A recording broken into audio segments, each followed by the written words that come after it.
makes sense because it's muted. Okay, I got sound. Brett. Oh, he's finally up. Thanks, Mama Meltzner. Anthony's right there.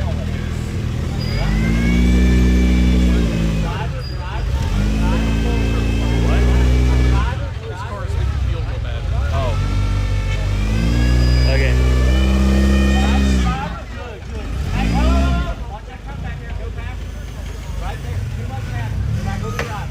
Slow right there, please.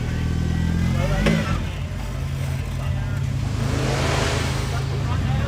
Actually, let the front out. Let the front out. Let the front out. More. Right there. Right. See what it'll do right there. Right. Down with the front. Drive with the front.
See if they're going for the bonus too. Heard them talking about they weren't feeling very hopeful at making the gate 3 this year. Our new bonus rule is you do keep your bonus points even if you do not finish the course. It used to be that you had to cross the finish plane to get your -10. Now you get it. So there's just some strategy going on here. If they're going for not a finish on the course, let's drop down and attempt the bonus too. Even if they have to 3-tire it, all they need to do is get 3 tires and get the bonus points, and they'll be ahead of the Rons.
Should have backed up a little bit more until they hit the tree. They took the reverse.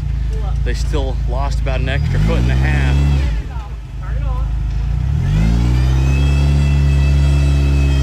Man, these tree roots here in West Virginia is so slick with the mud.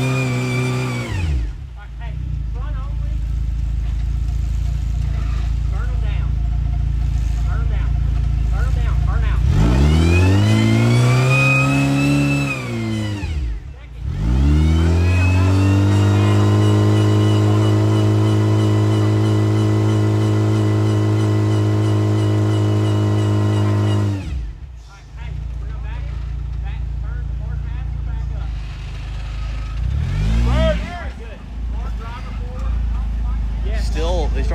tree, but I still would have pushed back a little bit more. Stop. All right, back up right there. Reverse. All right, hey. One. Suck the front end a little bit. Suck down. Send it. If you get to me, stop. Send it.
For the bonus is not looking like it's paying off.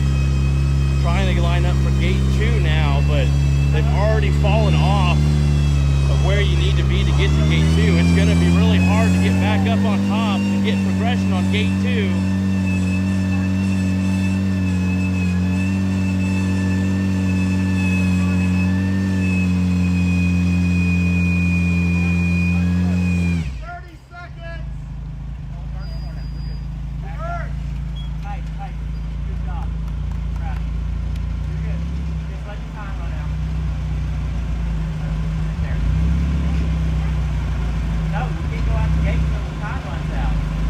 You can, I mean, you're just done. Like, you're done. Like, just, we can call it? yeah. Okay, we're done.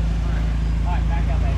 Good job, baby. Hey, it was worth the spot, honey. You did good. I liked it. That was a good strategy. It was worth it because I knew how many cones they hit. Well, once you don't finish, cones go away. You can, I mean, it doesn't matter. It's a 40 no matter Yep, what. it's a 40. But if you would have got the bonus, you would have got -10 on them. It just fell on its face. Well, you know, Ecotech, Yeah. 2.4, no turbo. No turbo. The power glide was cool. Hey, good course. Thanks. Nice job, Eric. Hey, you know what? We had to I have a question for you. Yep. Because I don't know if the rule changed or not. So they would have, if they would have got the bonus, they would have kept the bonus points now. Okay, and that's Yep. As soon as I saw him going for that, I'm like, that's new for this year. and Yep. I didn't follow it as tightly, and that's why I'm like, ooh, I gotta double check that. Yep. So Okay. if they would have had it, they would have had -10 on you. Right. Yep. But luckily, they didn't take the second one, so now I got. Yep. So now you have -3 because I got Nay. 2. I'm 3 on 2. them. You have 2 on them. No, -1. I got progression for that one, and I got progression for that one. They didn't get through 2. So you had a -3. You had a 37. 36. -1 and -3.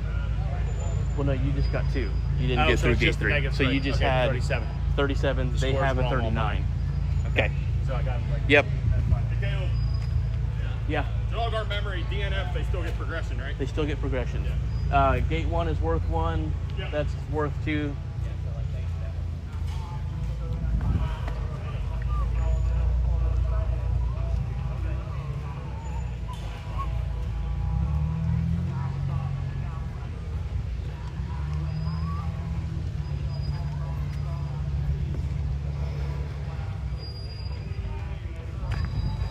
I'll give you an update. Okay. So both Danny Benner and Dale Stotler both spent 10 minutes on the first gate. Wow. Neither one of them has even gotten tires up. Gotten front tires. Kind of dug a hole where a couple big rocks are now.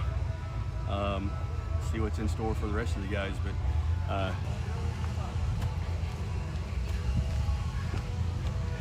All right, we're gonna see if we can make it over to course A4, see if the internet makes it.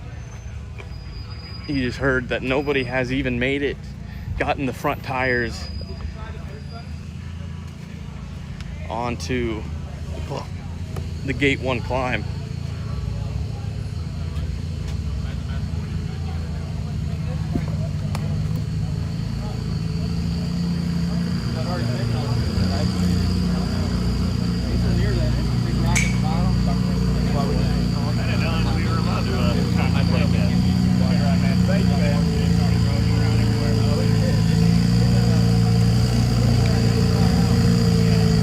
Poblano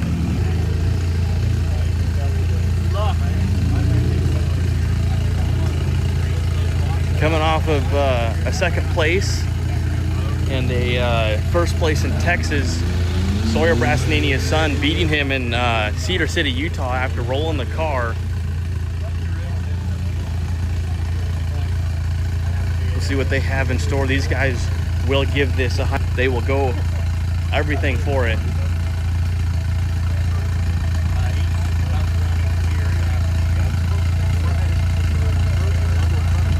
I see Chris getting the spotter strap and pulling on the strap. I bet here this very, very slick gate 1. Nobody's even made the front tires up onto the climb. See, Michael going for a little bit different approach. I think, I don't know, I'm sure they've tried everything over here. Danny and Dale Stotler with 10 minutes on the clock. They've tried every line in here, just not able to get the front end up. There he goes. The front end is biting, but they have to go into the spotter strap. Already hooking it up. We'll see if he goes to pulling it. Here, up the rock. Rear's coming up. Front slides off. I think he needed to pull the rear over. Had the rear turned just passenger trying to, straddle that rock in the bottom. That really kind of pushed the front end off of the climb.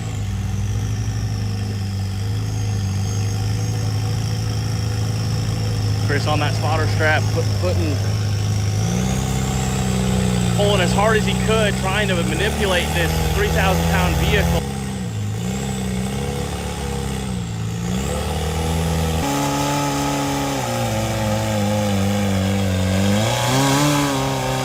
Oh, it's really close. It's wanting to right back down into the hole, fitting all the spotters, the stack rocks out.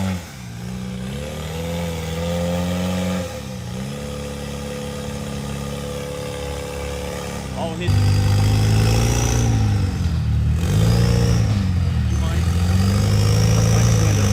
Okay. Yeah, I figured it was. I can try up there.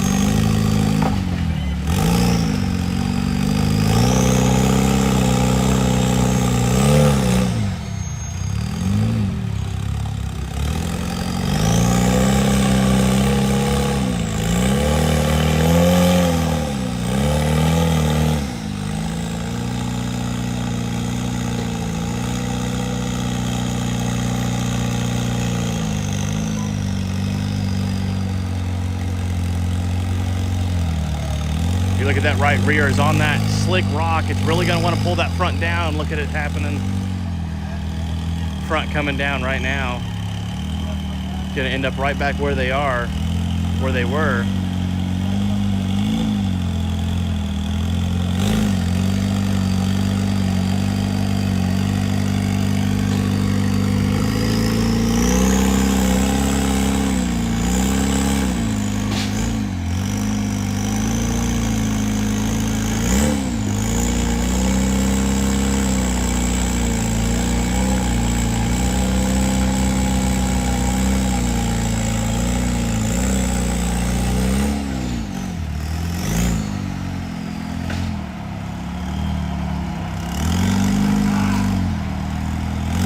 Chris losing the spotter strap.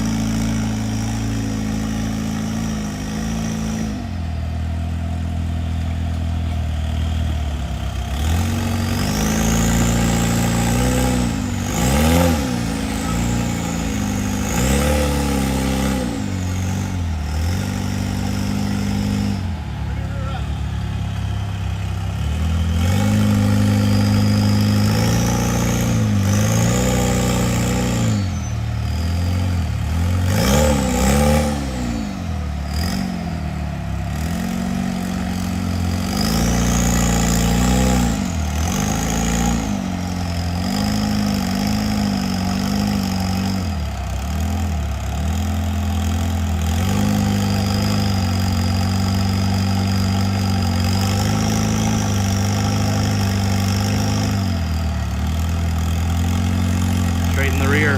He's got that left rear turning into the boulder just slightly. Left front pushing into the wall with the top of the tire. It's going to be really hard to pull around.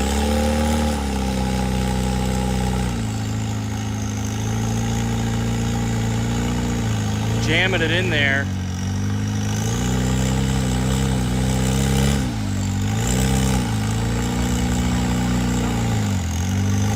Chris all over the strap. But we're looking really good right now.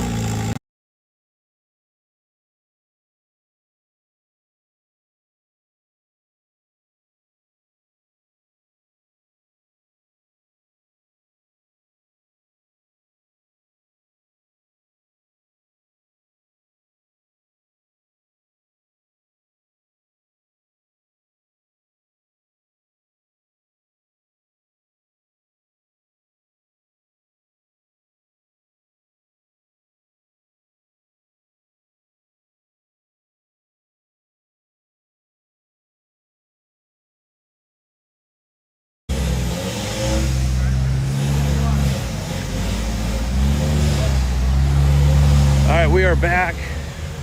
Michael Brassanini is working on 8-1 climb. Front end is up. I hear them all over the throttle. I think they're going to need a good bump to get the rear up. Last I heard, they only had 1 minute 30 seconds left.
yeah? If you're ready, get it flowing. we're ready. Okay. Hey, wide gate, right? Yes, wide gate.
grabbed my nail, ground it, and then bent it out. Oh. Okay. Well, I don't even know what we're looking at. I don't know how to use that. There we go. Did you ever ask Colby for lemonade? Okay. Yeah. Okay.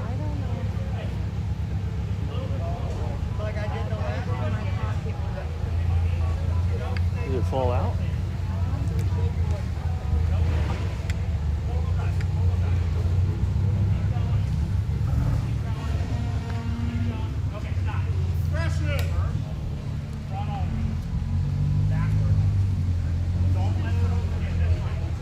Okay.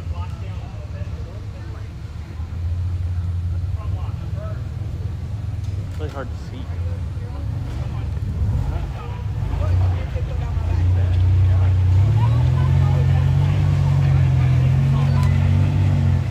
Go again.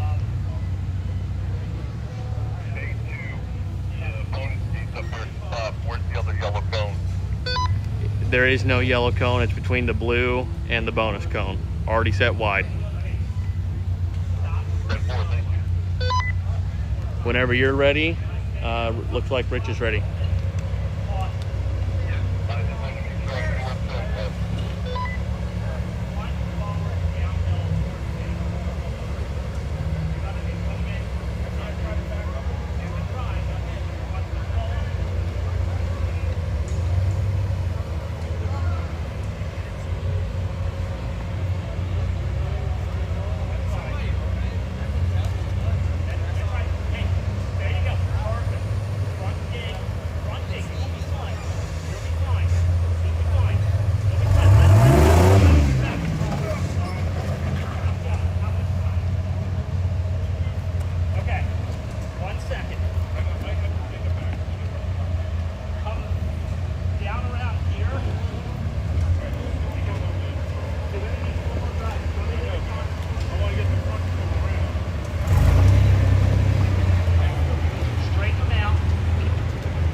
Would he have missed it if he straightened the wheel?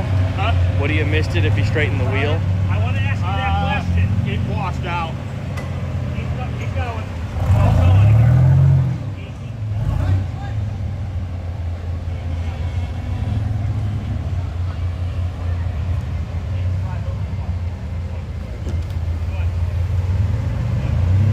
There you go. Nice job.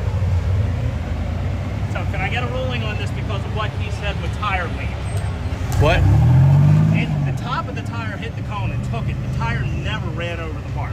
But you hit the cone, so Okay, it's a cone. But he made a decision. He made a thing that said if your tire was on the ground and you leaned and you touched it. But if you touch the cone, That's fine. You still hit the cone. Okay, Yep. because anytime you the touch way the he cone. made it sound earlier was Oh, if you got yeah. a lean. No, just Okay. only the contact, what would be on the ground. Got it. So, yep. Okay.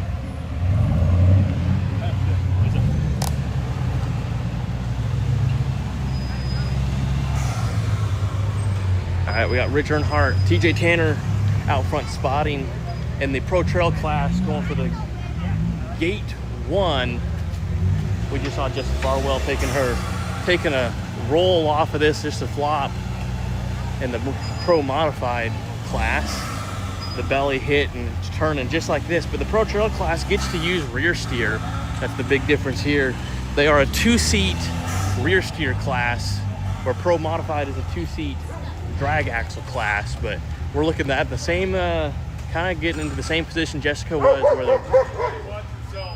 where belly was hitting, the car was coming off. We'll see if he can take the back and clear the cone.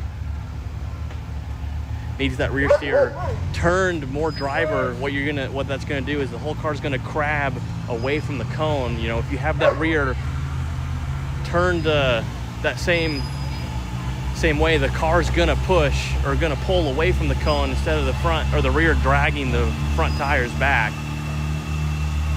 They do hit the cone. I think if they would have had the rear turned driver and pulling away from the cone, they would have pulled around it. But he had it actually turned a little bit passenger, wanting to pull that front end downhill into the cone. Very hard belly rock. We had Ron Lind, the Rons, and Veronica make it in Pro Modified.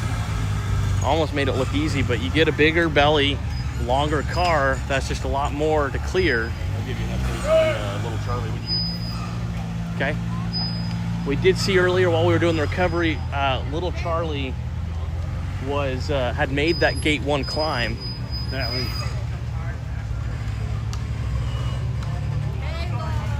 What?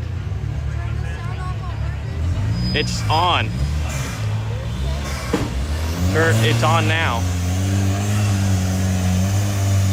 Goes through the throttle, gets able to just a little bit of a bounce and up. That's all he needed.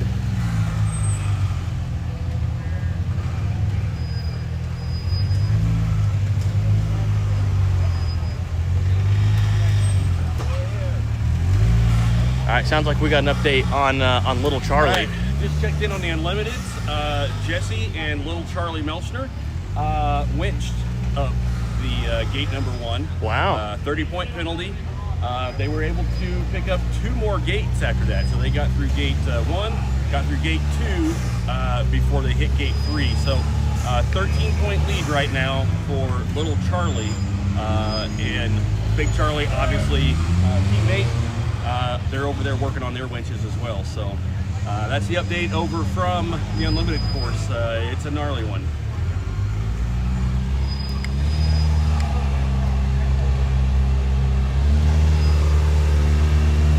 We got Rich turning that rear steer all the way. What that's going to do is push that front end.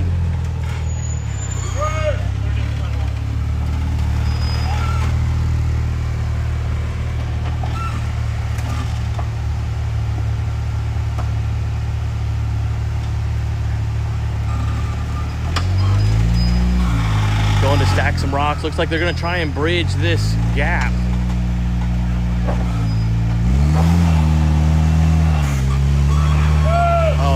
Rich turns too far driver and taps the cone with the back of the tire.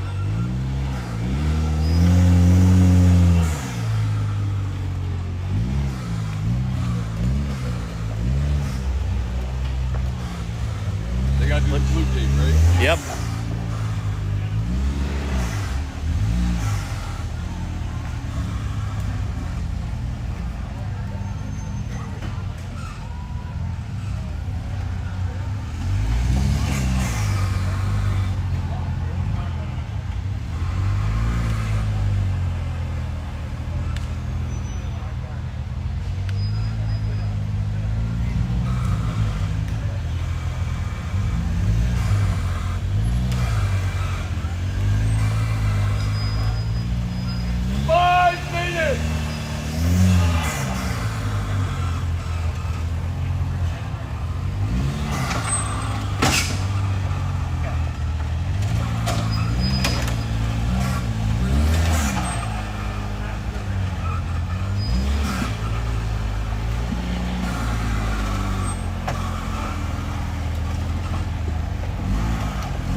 All right, now for the very difficult gate 3 climb.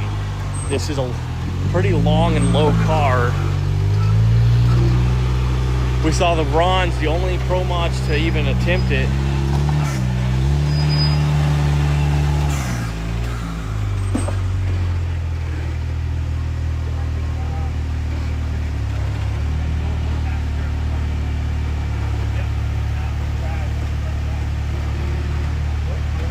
hard on the belly. We'll see if this car can swing these Mickey Thompsons to find some traction to get the belly to clear 50 degrees to steering front and rear. It really makes you can, so where you can change your line around, find different wheelbases almost.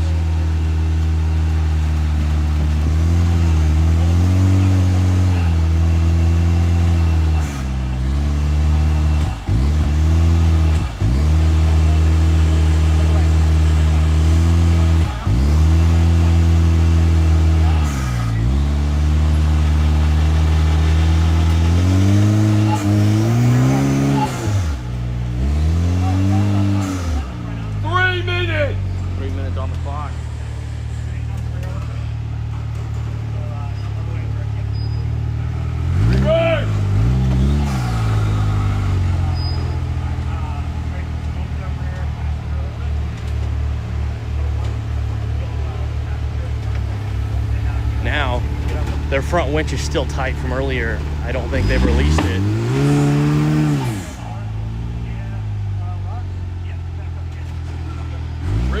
TJ going to stack some rocks.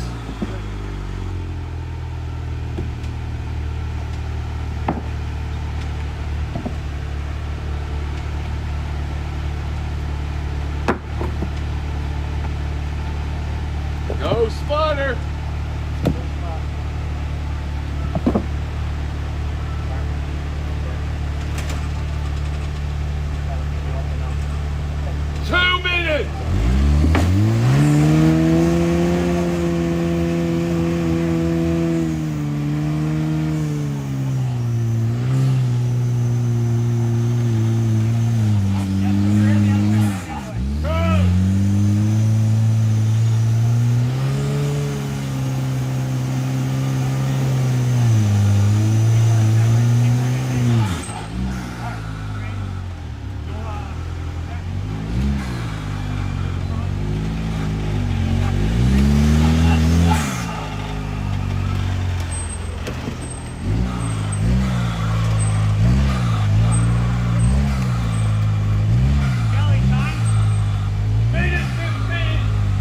A little over 1 minute left on the clock for Rich Earnhardt, TJ Tanner.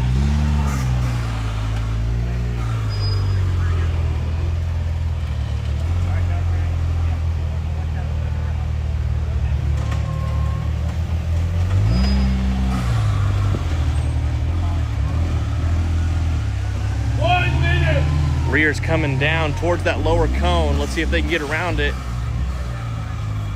Man, just things went about perfectly there. Clearing gate 4. They've done all 5 gates and they are clear to finish.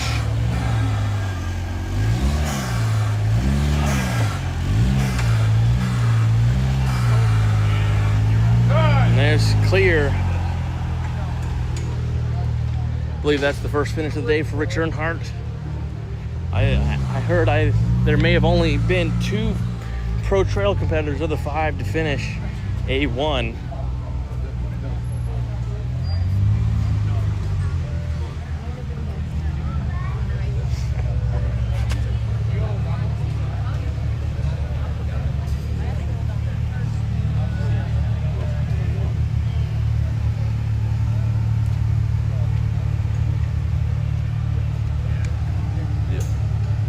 This one, you had Gate 2. and then the 3. So, when you guys were backing off of this, he had the rear turned this way. Yeah. You needed to get him to crab that way. Yep. And same thing on gate 2. was the same- yeah, when it I- pushed off, the rear needed to be turned uphill to crab up. Yep. I don't know if you could hear me telling them. Yeah.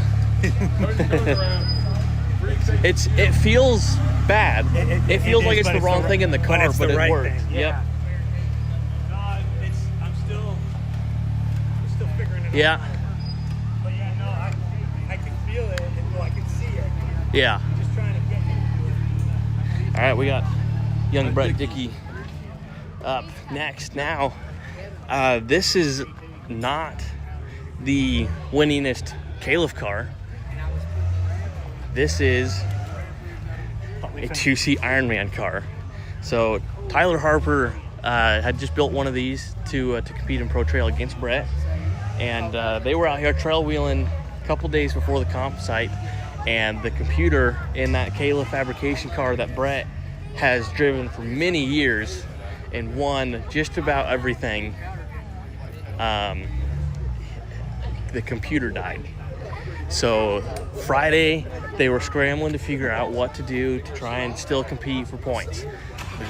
Matt, his father, has a Ironman car that he brings out to trail wheel, and they put a passenger seat in it, and there they are, back on course.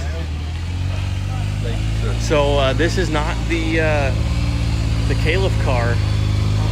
It is a little bit wider car. It's not fully built cone dodger as that one is. It's a little bit wider trail car.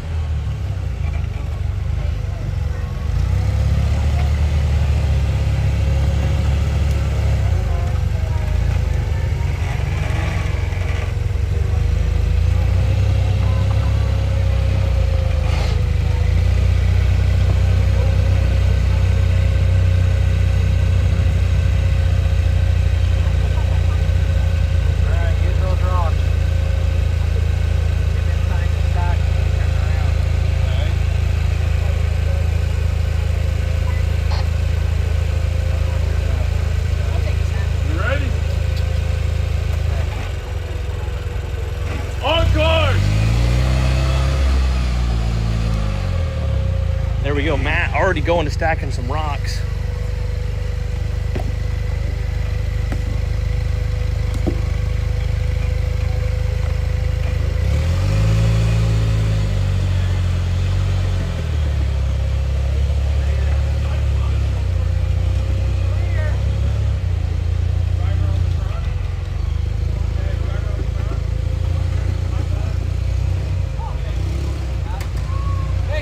Man, stretching this Ironman car out,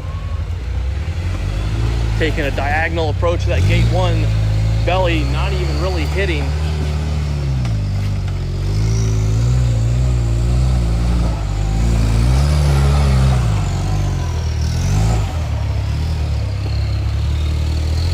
Looks like they're lining up for the bonus. Matt already stacking rocks for them.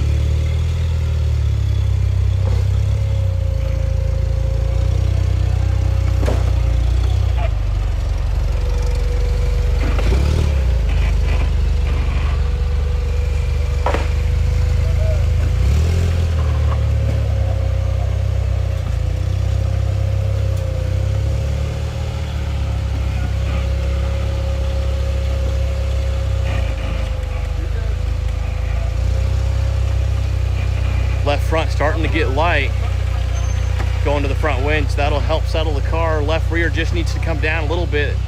There it is.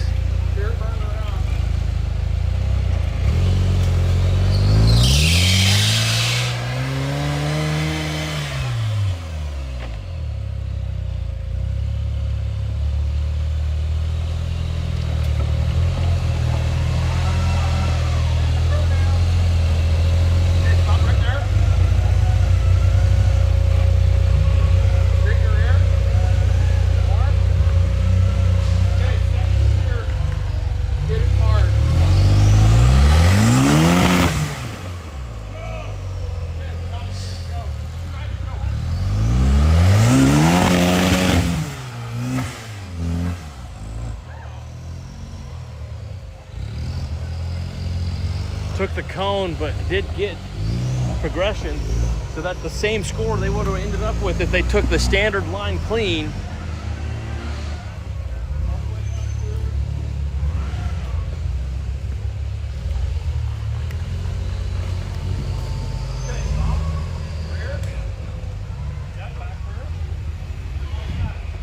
Okay, no, come this way. Back up just like that. Front driver. Watch yourself doing that bonus. Back there in that muddy. Driver. Rear driver hard. Okay, slow. Straighten up a little. Okay, driver hard on the front, on the rear.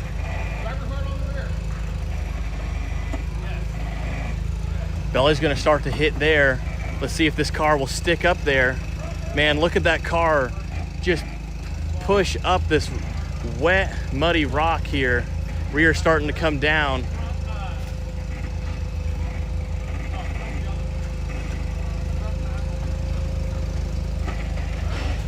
Tires barely on the ground.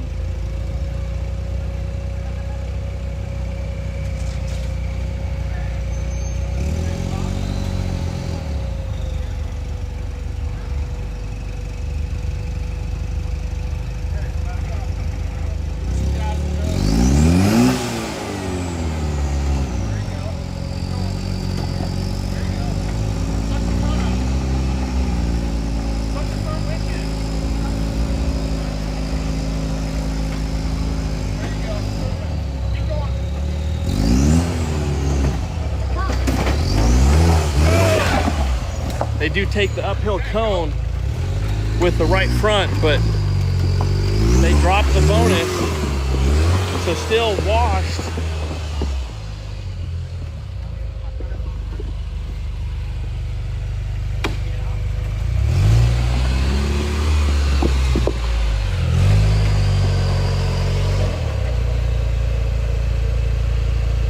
Now you see the front going to some stack rocks, but we'll see if he hits it from there or if he gets a little bit, pulls a little bit farther forward before throttling. But look at where the front tires are.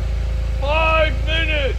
Compared to, you know, instead of if they shoot it from there, where we saw some of the pro mods, where Ron was hitting it.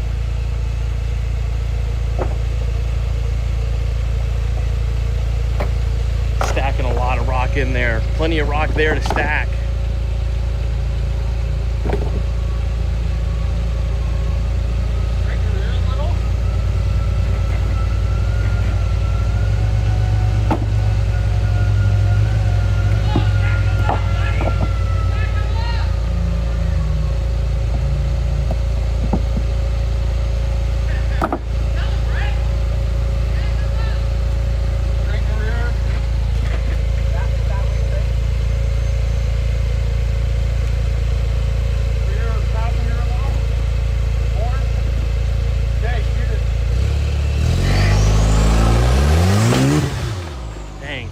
Hard hit, but the car sticks perfectly, and they are up through gate 3 clean. Okay, get this one playing slow. Go high. You all right, Andrew? Yeah.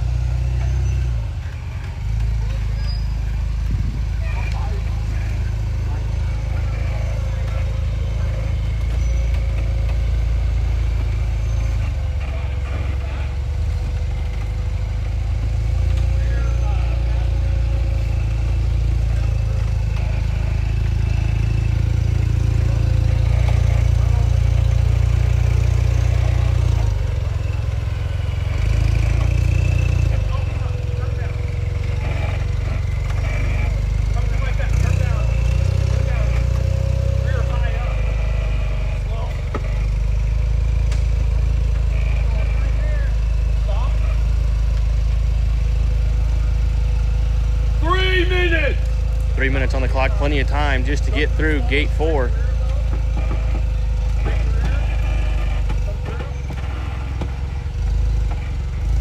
Straighten the rear a little bit too much, needs to come back uphill with the rear.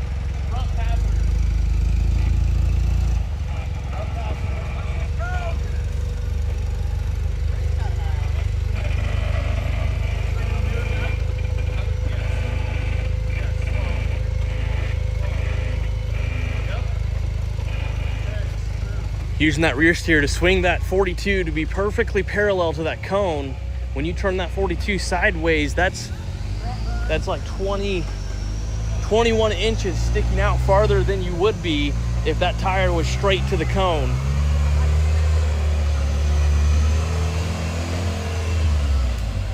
Two bonuses, 2 cones.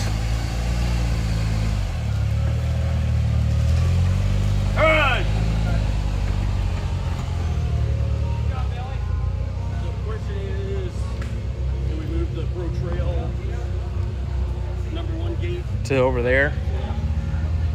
Yeah.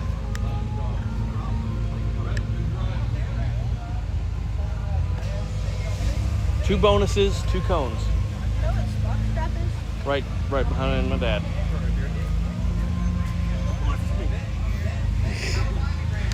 Veronica's. There was a black snake we watched climb up this tree. Oh, you were here. Veronica's up, and I don't know where they are. She said that Emmett and Eric are on course, but that's been. Yeah. Come on, man, be a gentleman. Hey, if you got, where's your helmet? You got to be on course with a helmet there, old man. Killing some bugs here, Brett. You get some lemonade? Huh? You get lemonade? Can you go get some lemonade? He doesn't have any cash. I don't either. You don't either? I'll just Go up top. Oh, I don't have my wallet on me either. Okay, there's I Veronica. just said I'm gonna go. Okay, I know. I don't want this. There you guys are. Ain't it so slick over there? Yeah. How'd he do? My Carnage welder is my go-to welder. You want to see how easy it is to get to? Yeah. All right, let's do this.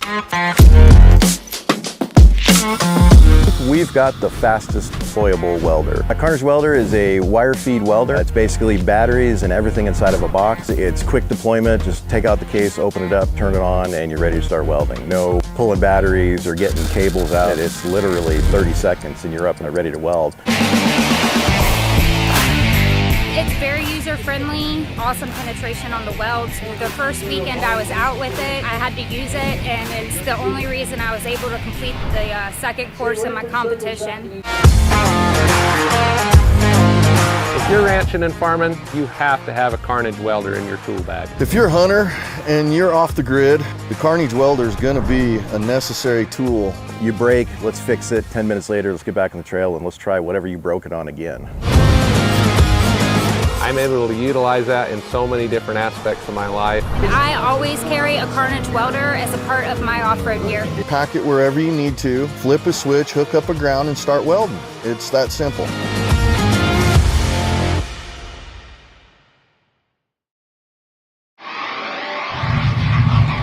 We've chased checkered flags through dust, rocks, mud, and worse. We've crowned champions, racked up wins in places where tires go to die. And we're still just getting started. From hammering at hammers to Baja bangers. If it's brutal, beautiful, or just plain ridiculous, we're there. So whether you're bombing through the desert or just dodging potholes in rush hour, tread victoriously with Maxxis tires, built for whatever you're.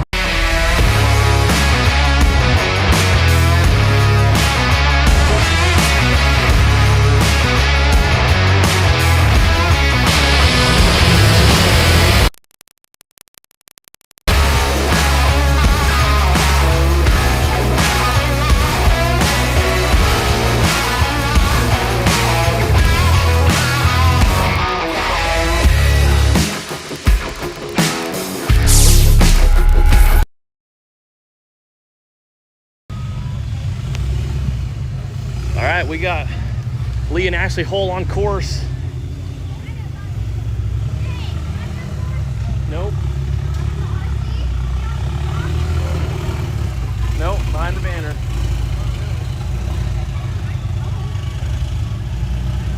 Belly's hitting, cars twisting, not what you want on this gate.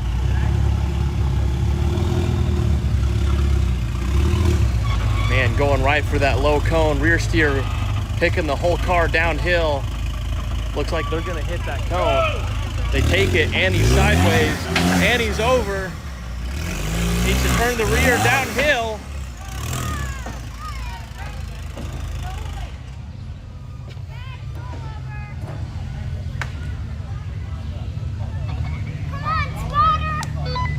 Colby's, gosh. Spotter, come on! We might be able to push this.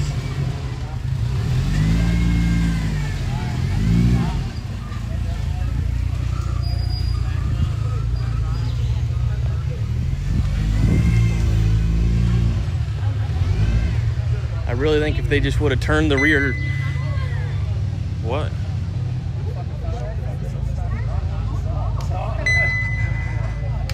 Turn the rear driver, they'd be able to ride it. Done? Okay. Yeah, they're done. Pink wristbands only. What do you want to do? You want to winch to a tree and pull it over? We can probably all. I think we can push it. I don't know. There's a lot of weight down there. I bet we can push it. He's got no water too.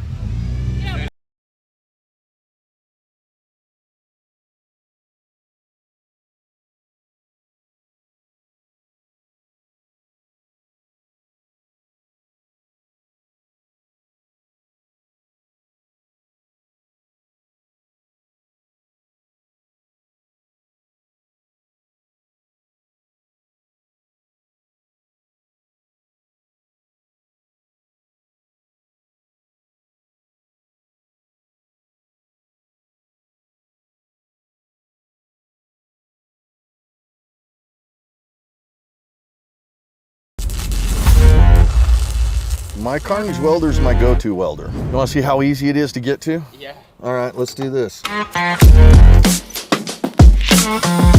We've got the fastest deployable welder. A Carnage welder is a wire feed welder. It's basically batteries and everything inside of a box. It's quick deployment. Just take out the case, open it up, turn it on, and you're ready to start welding. No pulling batteries or getting cables out. It's literally 30 seconds and you're up and ready to weld. It's very user-friendly, awesome penetration on the welds. The first weekend I was out with it, I had to use it, and it's the only reason I was able to complete the second course in my competition. If you're ranching and farming, you have to have a Carnage welder in your tool bag. If you're a hunter and you're off the grid, the Carnage welder is going to be a necessary tool. You break, let's fix it. 10 minutes later, let's get back on the trail and let's try whatever you broke it on again. I'm able to utilize that in so many different aspects of my life. I always carry a Carnage welder as a part of my off-road gear. Pack it wherever you need to, flip a switch, hook up a ground, and start welding. It's that simple.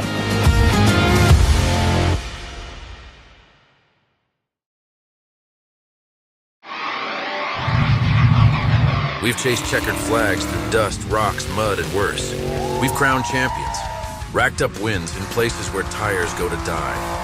And we're still just getting started. From hammering at hammers to Baja bangers. If it's brutal, beautiful, or just plain ridiculous, we're there.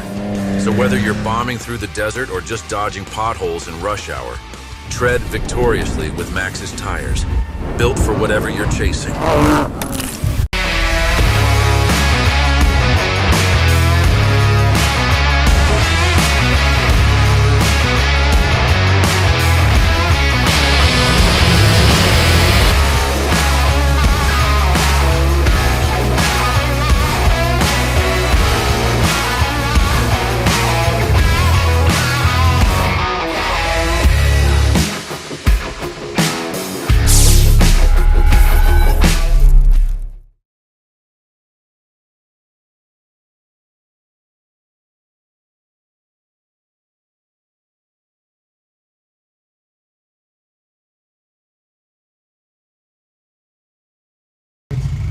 Pick up a rock and slide in your hand.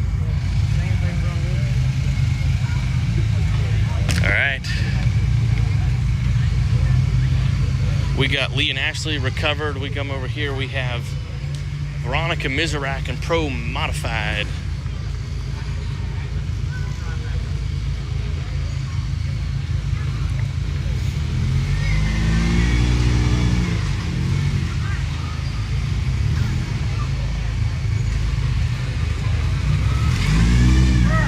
Looks like they had a front winch malfunction, like they had to stop and fix that.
just the perfect line and just hitting it right through gate 2, no cones. 4 minutes on the clock.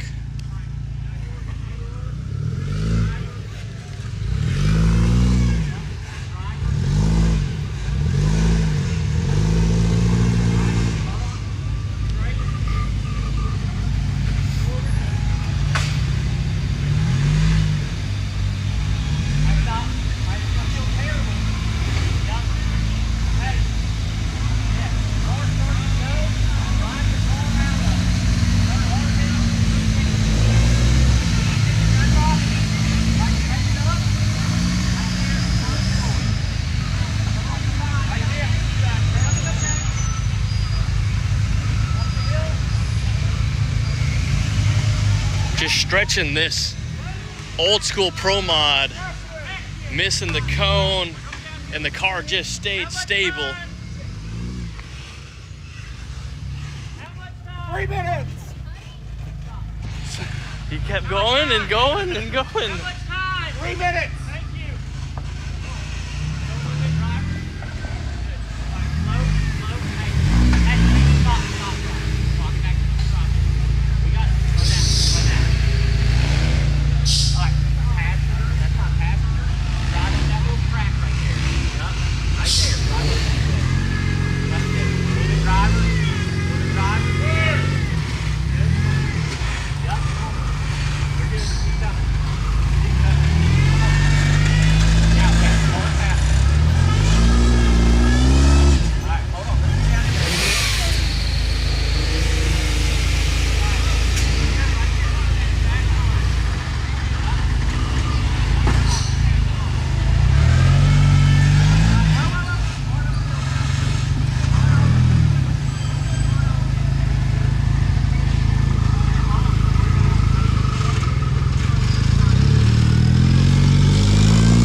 Awesome course by.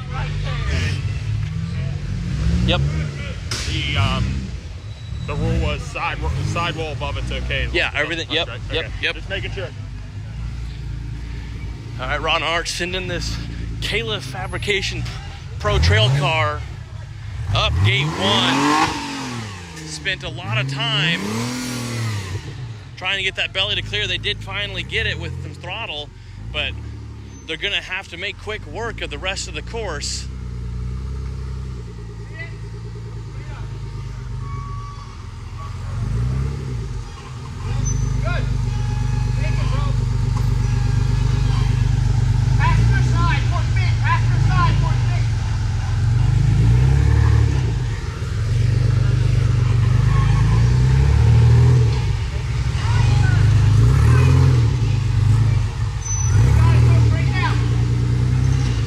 Straight in front out.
they're about ready, we won't move then, obviously. Okay, yeah.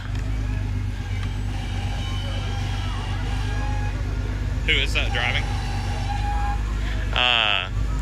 Ron Arch out of Utah. Okay.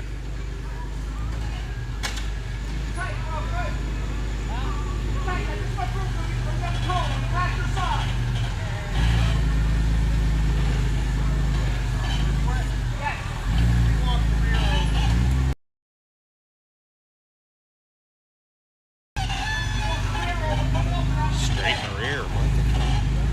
Not all the way, but...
All right, I'm gonna take a little break. We'll be back.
and audio.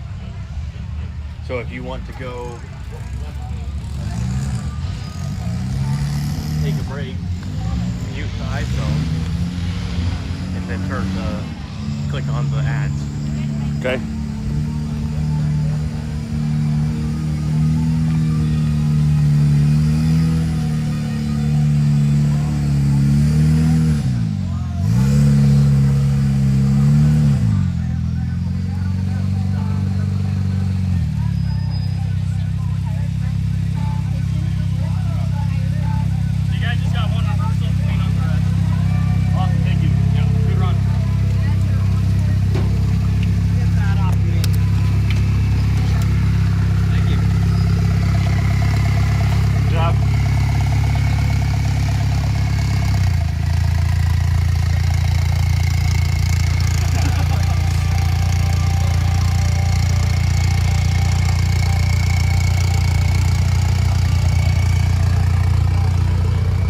So it sounds like Craig Allen tied Coulter Brassanini over here on C3. Coulter tried the bonus over there, ended up getting the cone, and then had to take a reverse. So sounds like Craig Allen was able to match that without taking the bonus. Rich Earnhardt in the Pro Trail class, Crazy Cruiser Motorsports.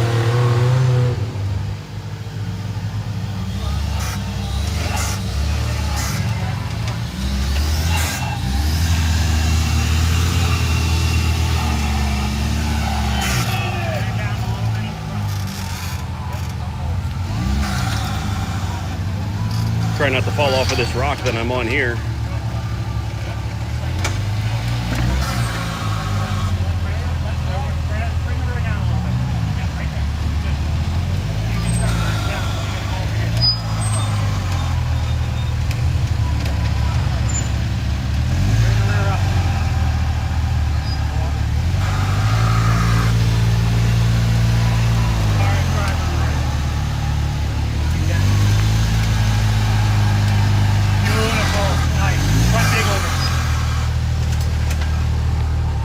Headed over here for the 5 gate. If I can get into a position for you guys. Pro Mod's running over on A4. The Rons. Their brand new wrap on there, the All Breeds Jeep Show.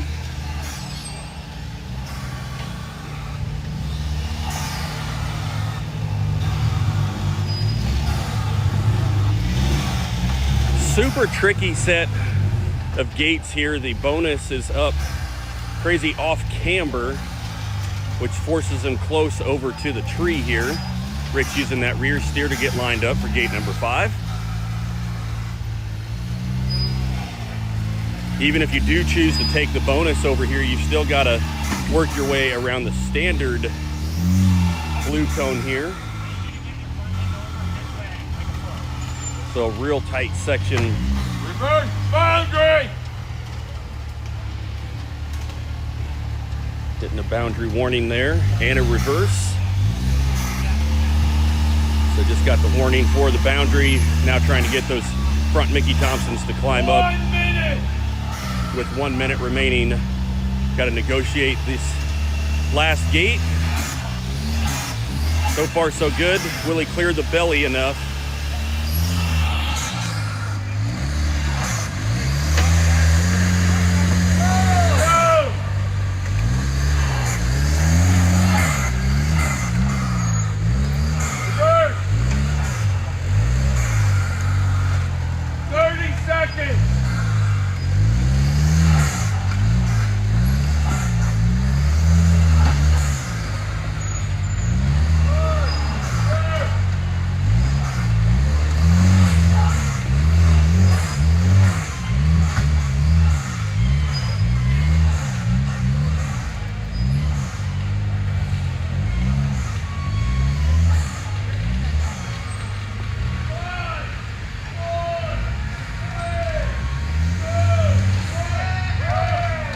All right, Rich Made it out with a second to spare.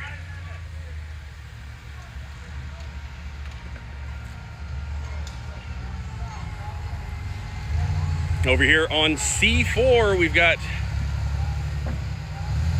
Leah and Brett,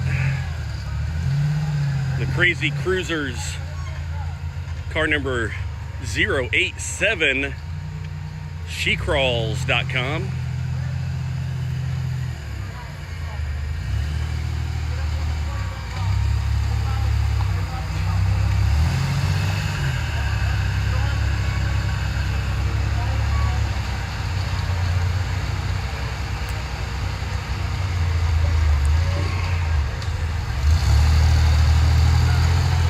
All right, Leah wedging the front of this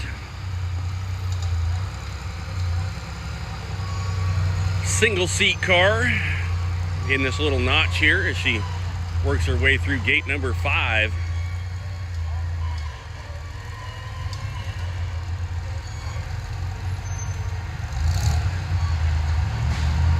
Dragging on that inner C, pulling the left rear tire up off the ground there.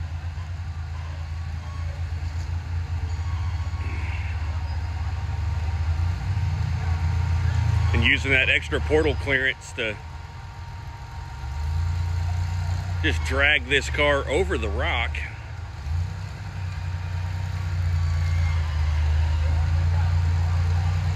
Making the switch to those Mickey Thompson tires with the Crazy Cruisers Motorsport team.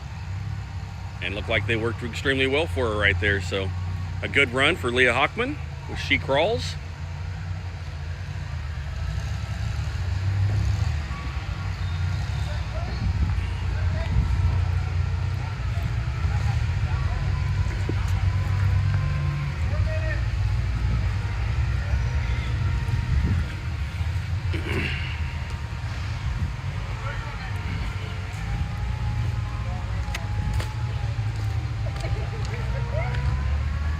All right, sorry about that, guys. We lose the image stability with the software that we're running.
he slid sideways.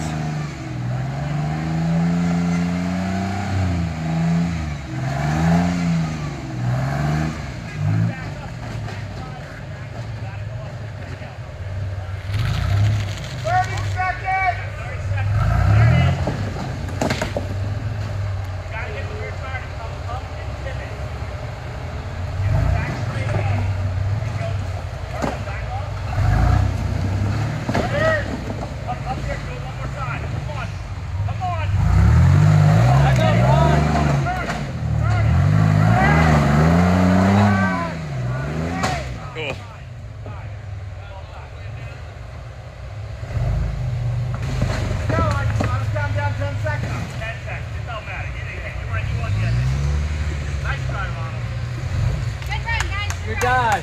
Nice job.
Whatever. I mean, do you need me to recovery or is he good? He should be all right. Okay. You never know. This. You never know. Veronica's coming, so. Yeah, I can see her coming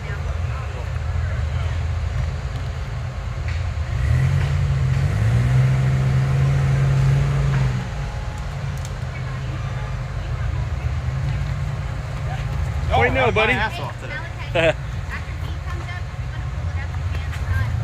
You just have to leave the exit open. These courses are deceiving. Oh yeah. You guys did a good job. Hey, Malachi, tell me to wait a second.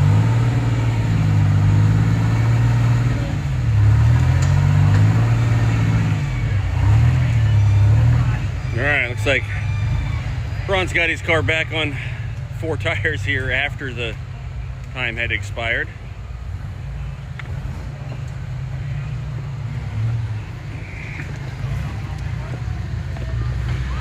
We're gonna spin around. We got Brett Dickey, a couple of super cool stock sportsman class rigs over here.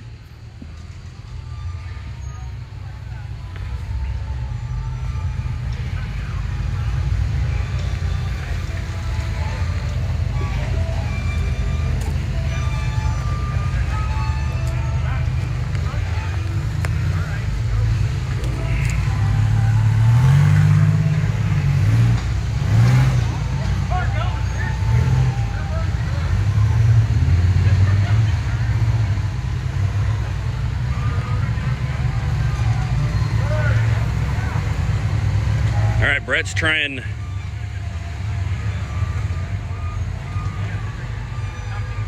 reverse burn, trying to get away from this bonus cone over here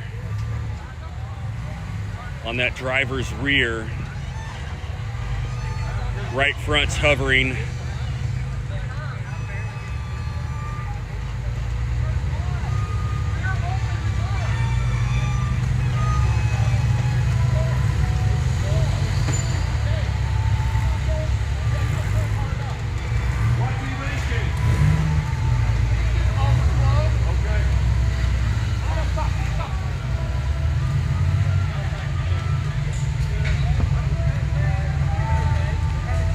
Matt's stacking some rocks here, trying to ease that transition for that 42-inch tall BF Goodrich tire.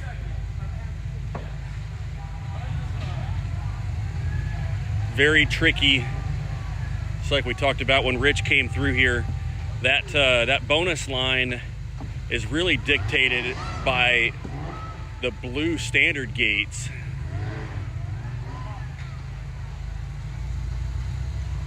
Across the way, I can hear little Charlie throttling to save a roll over there on A1. That supercharger screaming away.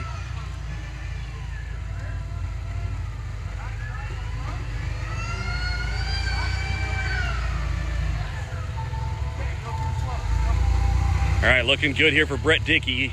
Oh no!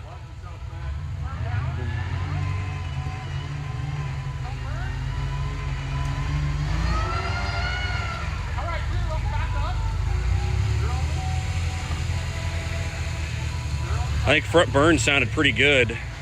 See if they can go to front only here. Oh, went back into a reverse.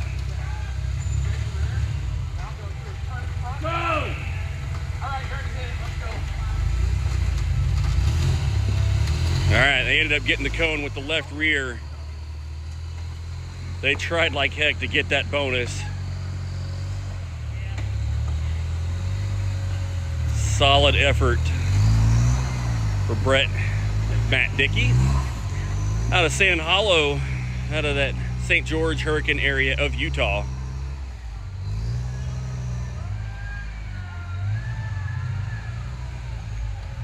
Just working their way to the exit now.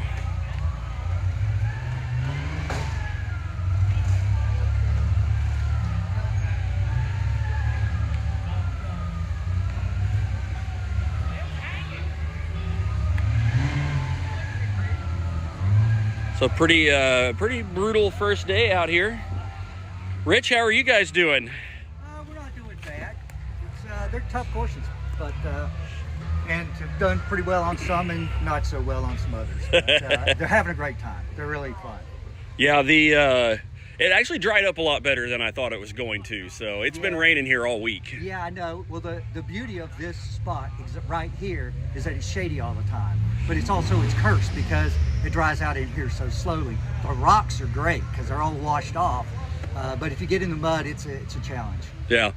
So you guys started out over on A1, right? So you've got 3 courses under your belt already today? Yeah. All right. So how'd A1 go over there? That's a brutal course because that's over on that hillside that just seems to retain water over there. It does. It's always very slippery over there.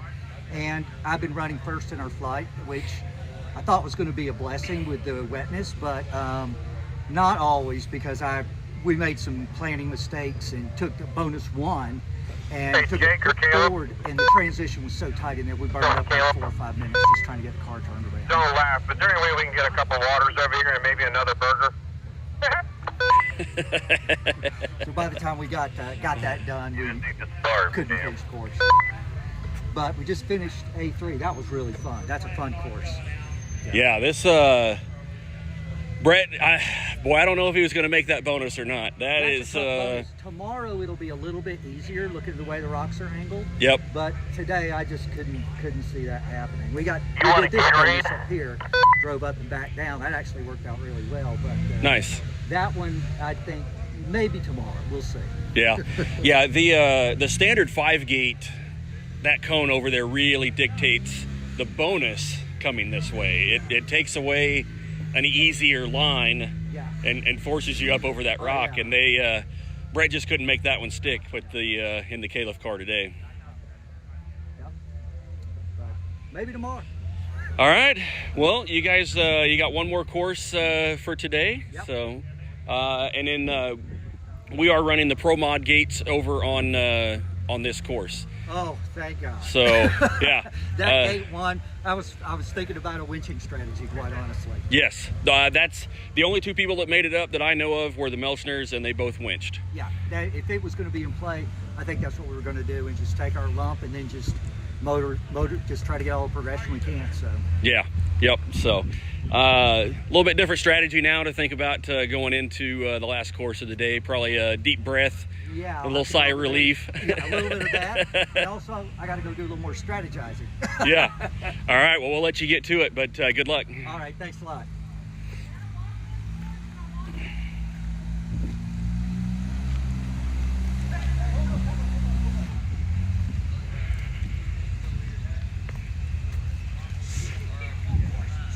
No one look at Ron.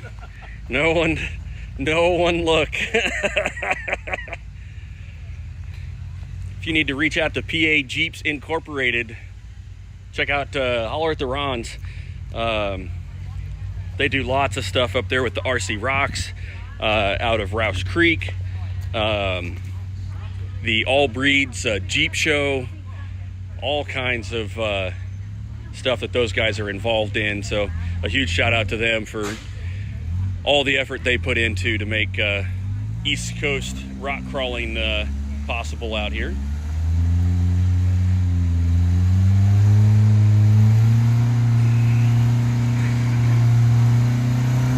It's John Sherwin, car number 906, spotted by Bjorn.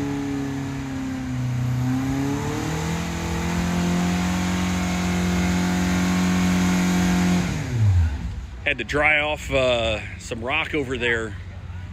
Heated up those BF Goodrich tires enough, find some traction. And then they are barely out of gate number 1 as they get directly into gate number 2. So no wiggle room here at all.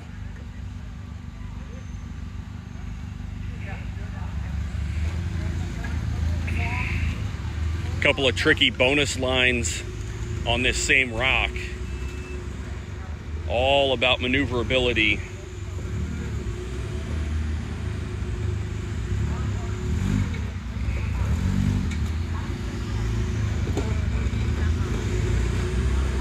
All right, looks like they're getting ready to take a reverse. Yep. Reverse burn. Get lined up a little bit better for gate number 2 here. Got another bite with the steering wheel, turned all the way to the passenger. And he has found kind of a bowl back there. It looks like it does not want to burn much more. He got a little bit more out of it, but turned all the way to the passenger side with his foot on the brakes.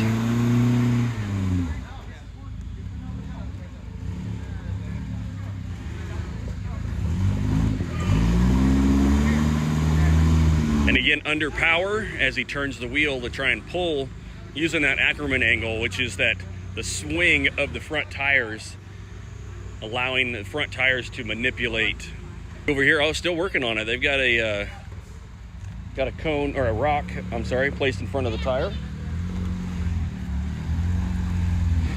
Okay. So they are working towards the bonus is what all this is about. Makes sense. Gonna have to watch this cone on the left rear. All right, he caught it. He was very, very close, but he is lined up great for this bonus drop here on C4.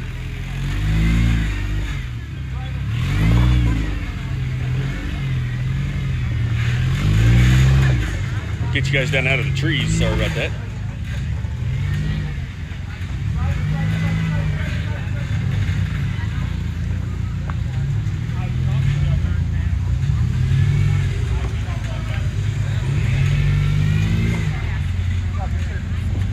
All right, and clear through the bonus here. Gate number 2.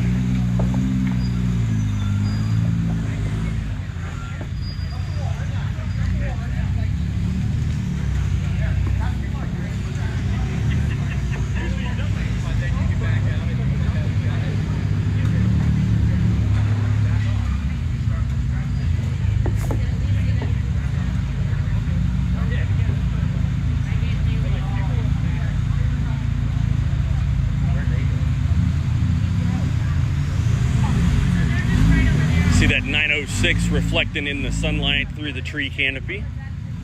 Very cool decal.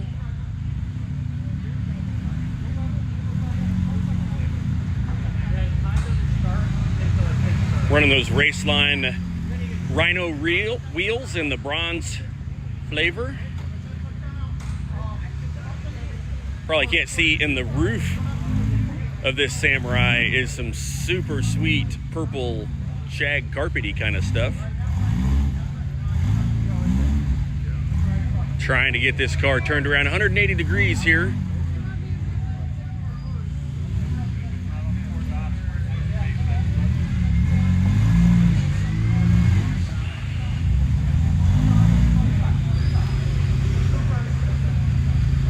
pretty smart. They went ahead and got as far forward as they could before taking that reverse.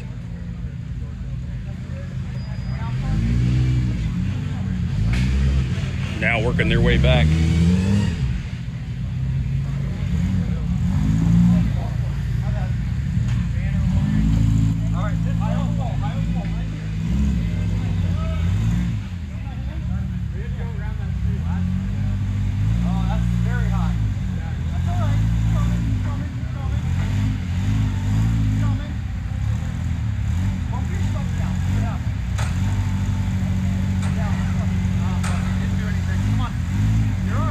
Needs to do a front burn here.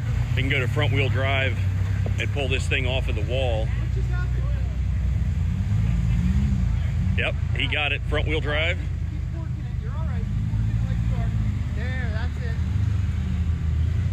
Flexing this thing out up over the wall here.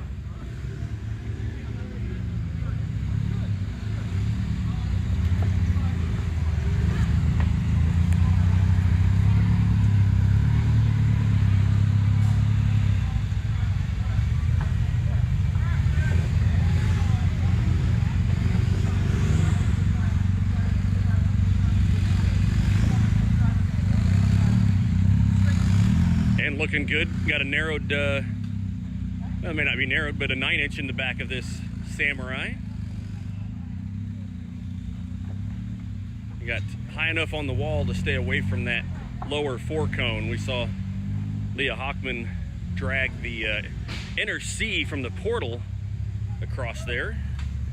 But a great run for John Sherwin there in the sportsman class. Check in with Lee Hole. They are working their way through gate number 4, the backside of that rock there.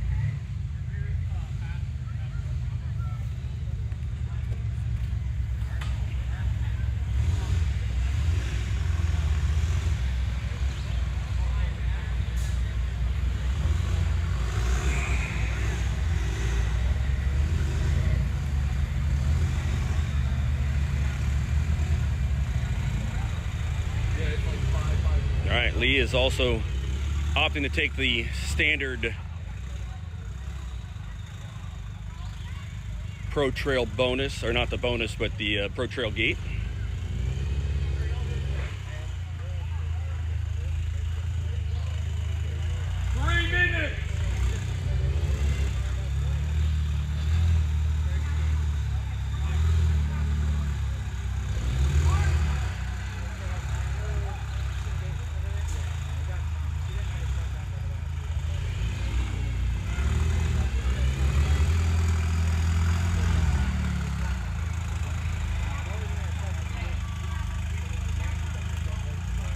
Lee spotted by his wife, Ashley.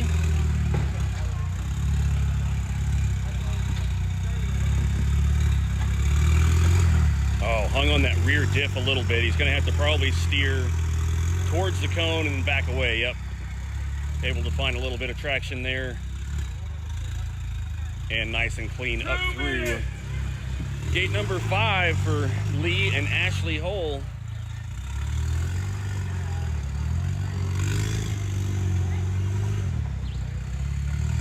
Making the trip to West Virginia from Texas.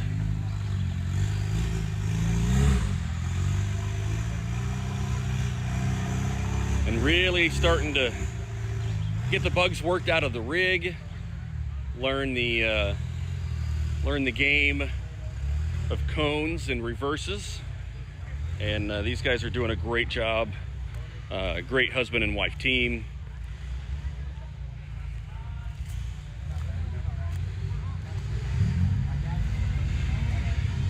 Jump over and look at another husband and wife team.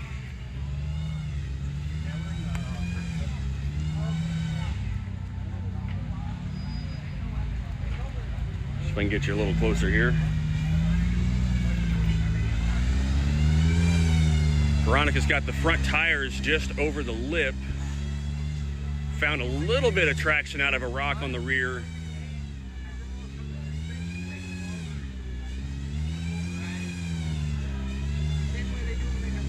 Veronica accepted into nursing school just a few weeks ago, so she will be studying hard here this fall, working on getting her nursing degree, so congratulations to her.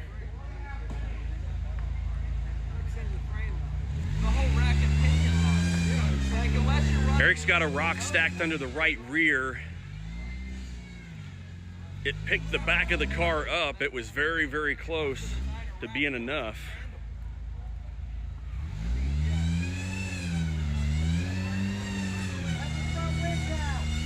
Whereas if you use either electric motors or some kind of like portal axle of some sort that are remote, basically. Yeah, I remember that.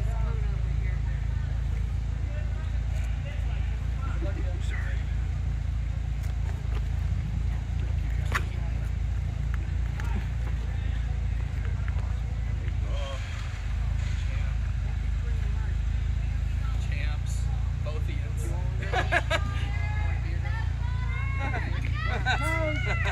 You sure? I'm positive. I got it. Cheers.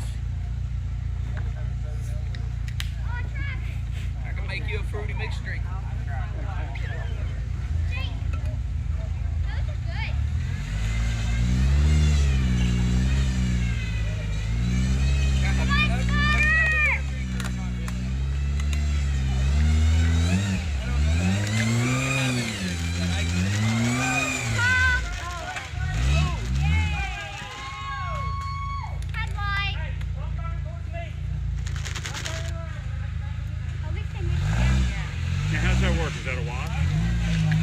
Yep. Okay. Yep. So it's look a progression, but it's a wash from the points. Unless they don't finish the course, and then they still get to keep the 10 points. Do they? Mm-hmm. Last year, if you made the bonus gate but you didn't have enough time and you caught up course, you didn't get the points. But this year, you did.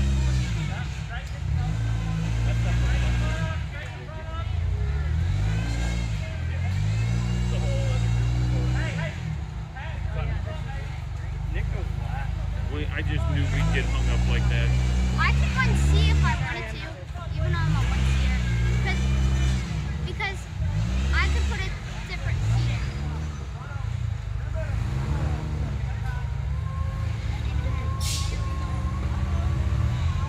I'm sweating. That stuff is good. I caught blue raspberry with. Oh, when? I caught blue raspberry with coconut. Heard that. Sounds like a Melchner. After everyone's done competing, we are going to start up the game. Yep. Yay! I can't wait. I think the computer and everything is still up top, so. Over here. We were hiding. You have any? You didn't bring any, right? No.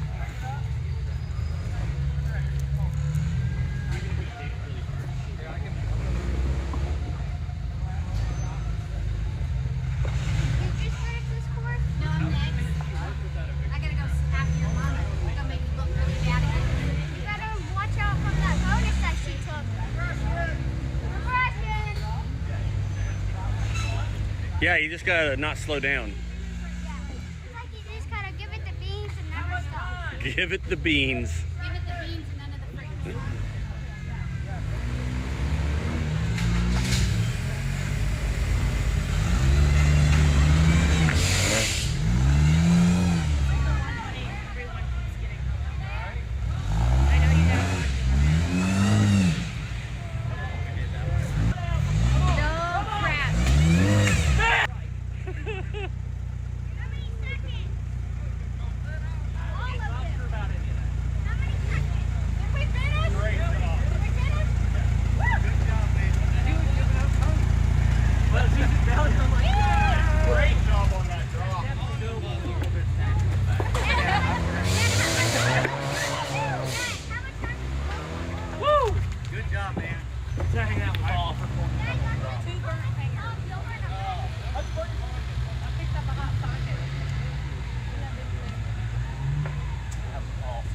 Yeah, it was.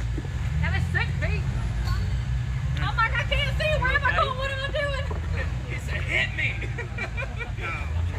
She almost did. Got good insurance on you, baby. That's all that matters.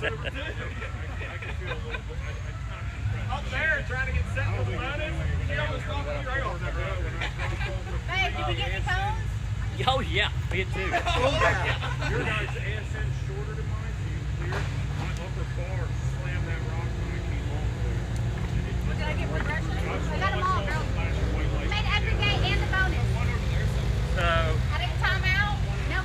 no, you had 20 seconds left. That's why I feel you slow down. Good. What course were we on? 8-4. That's the thing. Dad, There's something about an LS cracking $6,000 and it makes a different noise that people don't understand. Like LS3s make an unruly noise after $6,000. It's beautiful. But then, but like you're passing your headlights looking at us. It likes to stargaze. She's a cockeyed. We still love her. All right, Jess. What do you think? I have to follow Veronica. You got a good plan? Don't roll. There you go. Don't roll and finish. Good job. 130? Dad, can I judge for this? If they need judges, yeah. Good job, dude. I just glad the cars in one piece. Let's get it, baby.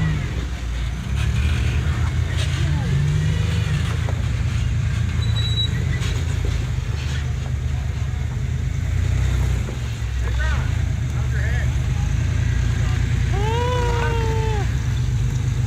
Got a little Tylenol fixed. Yeah, Tylenol fixed. That drop, like it 1-3. Hit hard. It hit that upper bar. Yeah. I would have never thought it would hit the upper bar. It slid off the lower one, but I was climbing when it came down, and that's why it hit so hard. Yeah, you went.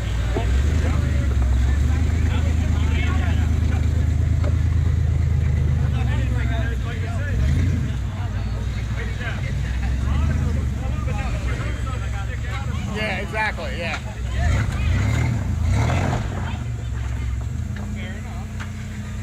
My chauffeur. What? I need to score Alright, my husband's got it. Well, why? Because it's fun. It's your scorecard.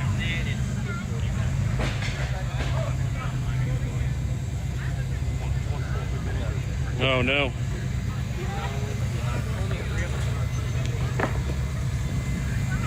While Jess gets in, it sounds like Nick Olone has lost a control arm right next to us.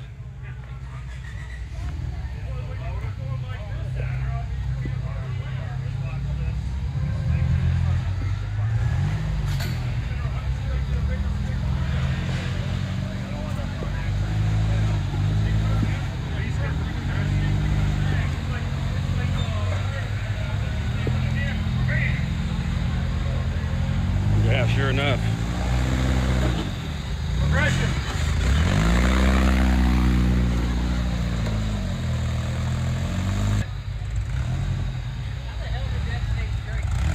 I don't know. Normally 3-link, that would be just destroyed. Seems like he's got extra parts that you don't need. Just get rid of those lower bars. Okay, you got the 2 bonuses. You made all the progressions. You had 2 reverses and that one. And still finish the course.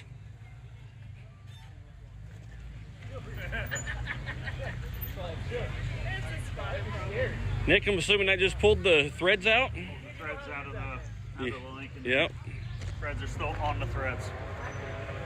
Oh yeah. A Summit machine is going.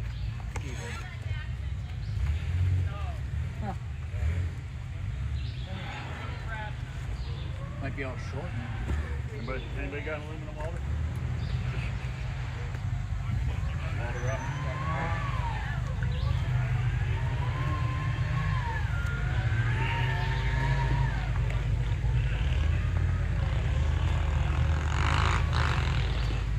Why'd you break it?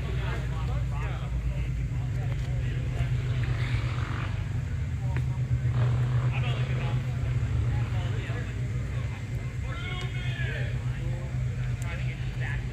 All right, Ron Arch. 2 minutes remaining over here on A3.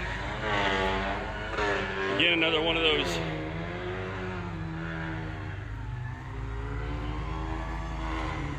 St. George, Utah competitors making the trek out here to West Virginia. Beautiful Sand Hollow off-road sponsored.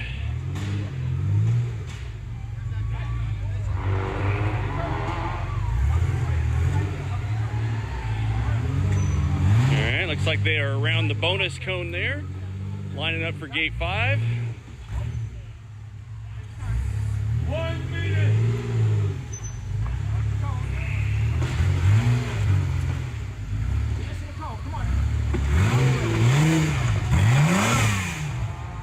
Yep. Oh, they did get the 5 gate there, but they've got just a little bit of time to get out of this course, so.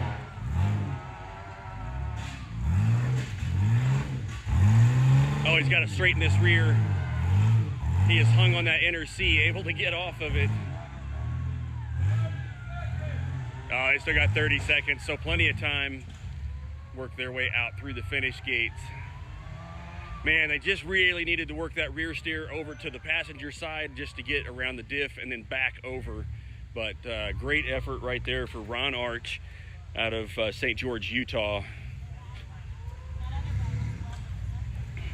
We'll try and check back up in here. I know the Wi-Fi gets a little weak all the way back here on the far side. And just a ridiculous amount of throttling coming from course A1. It's where the Pro Modified cars are headed next.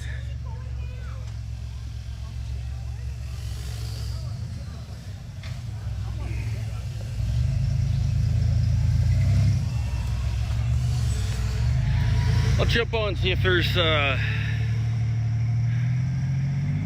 any questions or anything.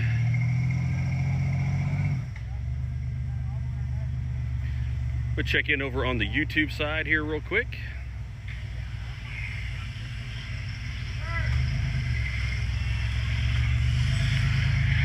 I'll jump on and see if there's any questions or anything.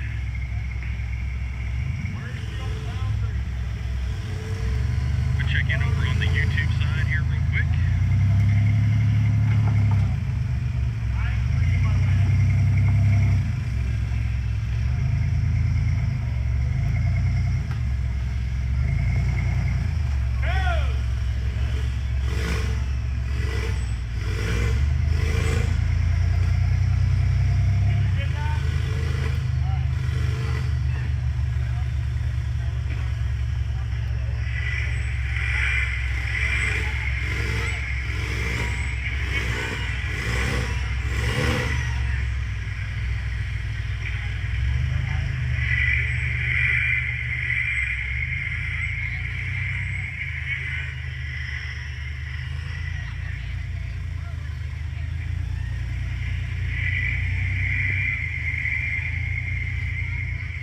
Hey Scott, I will definitely make sure I say hello to the Rons.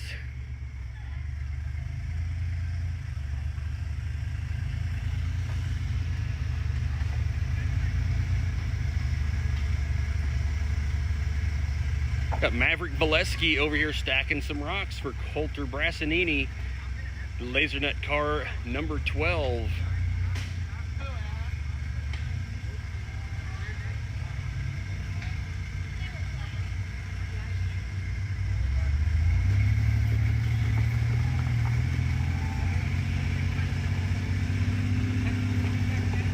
All right, Coulter up through the bonus line over here, locked in a tight battle with Craig Allen. Nick Alone made it out through here with that broken link, and he is also up there in the running from my understanding.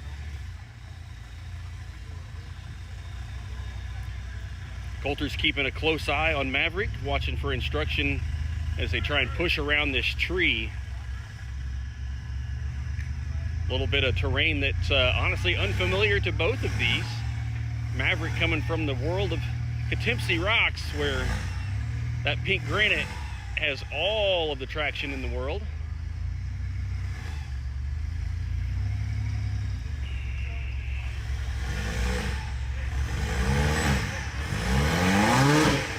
All right, they were able to save a reverse.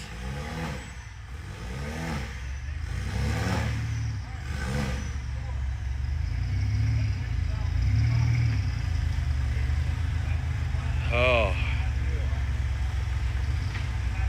Right rear tire is trailing pretty hard. I don't know if they're going to be able... They should be able to control the drop. Once it touches down, they should have room to try and work the rear around, but flirting with a 10-point penalty right here, trying to save a 1-point reverse. Very, very tricky.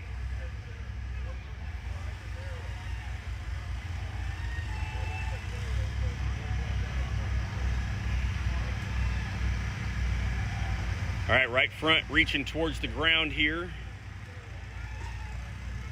Front links make contact with the rock. All right, Maverick's gonna try and finagle this car to go sideways. I think if he can get the front end down, if he can get that down just another a foot or so and rear burn, I think they'll be able to push that rear end around. Right now they've got the left front locked in, but it looks like they're gonna be able to pull it around there. It's looking really good. Coulter doing a great job. Using that 50-degree steering out of these Jesse Haynes fabrication portal axles. All right, Coulter picking up both bonuses here on C4.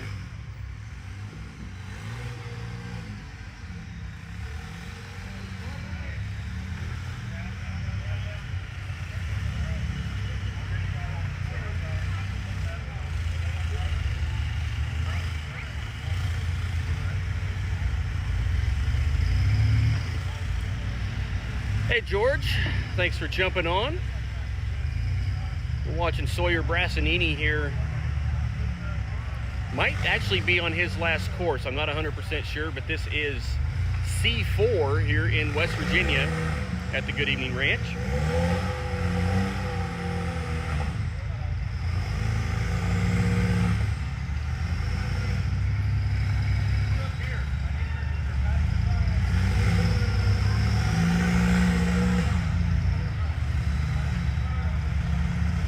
You can kind of see Maverick's hand tapping the top of the rock there, telling Coulter to come all the way up top.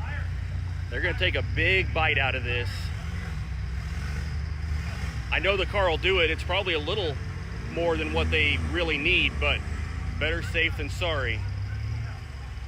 Get a good look at that copper-plated wheel, this Laser Nut fabrication machine.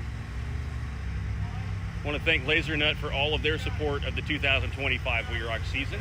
If you guys need any type of plasma cutting, welding, forming, make sure you check out lasernut.com. Big Charlie did not finish A1. All right, hey, let's get through the finish gates here real quick, and if you want to stand right there. And then Skip Scott's wanting a rundown as to how things have been going today. So Coulter Brassanini shutting off time right there with a very clean run on C4. So Caleb, tell us what's the update over there from A1? A1 is super slick. Gate 3, I watched, I mean, I was only there for a little bit, but I watched two cars not make it. Big Charlie gave it, I mean, the best shot he could. I mean, just absolutely throwing the car at this gate. Well, he almost had it, the car slid down, and then that forced him almost into a harder line at that point that he just throttled, could not make, eventually timed out. I know Michael Brassanini did finish that course, but I don't know how many, if there were many others that did make it through gate 3. So, slick over there, but it's definitely doable. Yep. Well, tell us a little bit about how this course has gone as well for the Unlimiteds. Yeah, we started this morning over on A4 with the Unlimiteds, and we had no finishers on the course. Couldn't even get the front tires on the top of gate 1. They ended up, the Melchers actually ended up winching, taking a 30-point penalty just to make it to get progressions. I don't know if any of them actually completed the course because that 30-point penalty means any cone you hit is an immediate point out and you're done on that course. So they started off super slick this morning on A4 with the Unlimiteds, and then over there on A1 also a very slick, tough course. But hopefully the day's going on, stuff's drying out, and they're about to go probably onto the 2 easier courses. So we'll get Pro Trail over on some of the best slick course over there, but we're gonna start them the same way we did Pro Mod, so get them a little bit easier shot at least getting to the rest of the course. Yeah. So Little Charlie, I think, had the best score over here. They were able to winch up through gate number 1. Got through gate number 2 and then hit a cone on gate number 3, which pointed them out. So they were it was rough. It took Big Charlie took him probably about six minutes to winch up through gate number 1. It was absolutely insane and very, very difficult. So it has been a crazy day so far. How's it going, guys? Good. How are you, sir? Not too bad. So you're judging. Yeah, how's your courses going? Pretty good. Veronica Mizrak just did really well on that one. Hit the bonus drop, got a 3. So, Pro Mods are doing pretty good today. All right. Well, we appreciate you being out here and volunteering with us. Absolutely, I wouldn't miss it. Right on, buddy.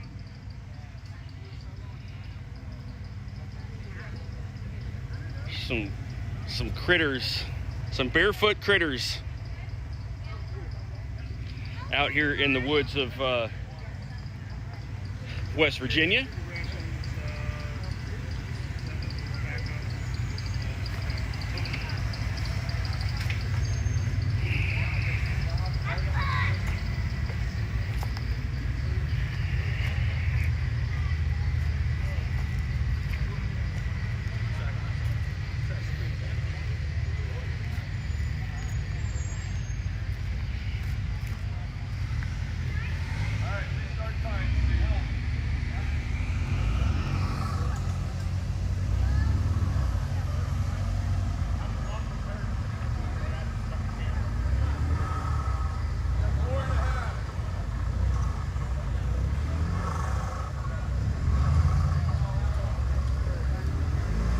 We got Eric Mizrak driving Steve Milano's Pro Trail car.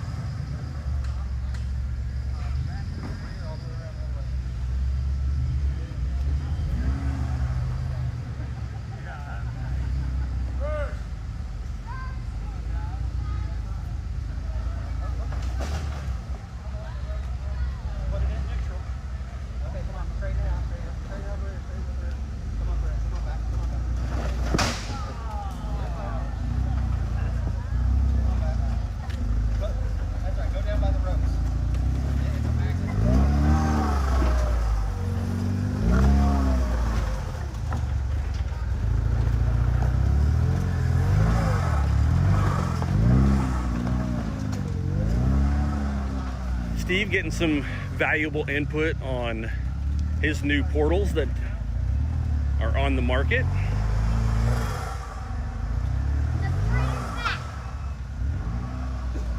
You want to grab my lemonade over there when you get a chance? Thanks, buddy. He's a good helper.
minutes remaining, still plenty of time for Eric Mizrak and Steve Milano.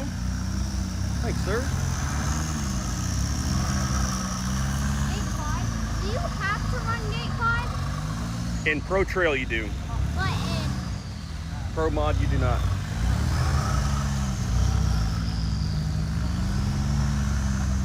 I remember last year we were sitting on that rock.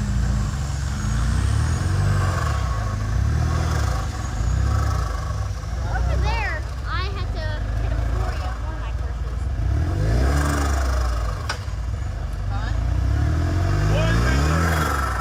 All right, and 1 minute remaining So in Pro Trail, you can use front dig and for Eric to get out through the finish gates. So your dad's doing a good job. So you can use booster as much as you want in front dig. Dang, Danny's showing off. Like he always does. No, old Danny. You're gonna have to launch that. Two people.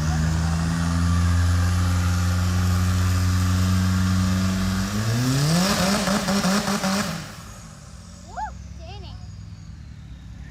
Danny trying to build some boost with that Garrett Turbo.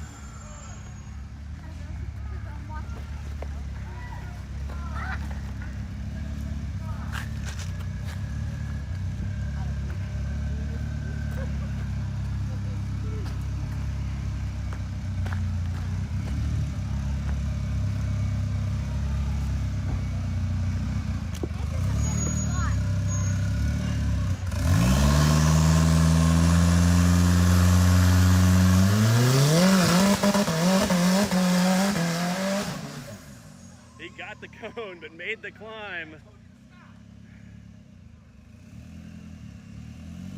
That rear steer will work pretty quick at those kind of RPMs.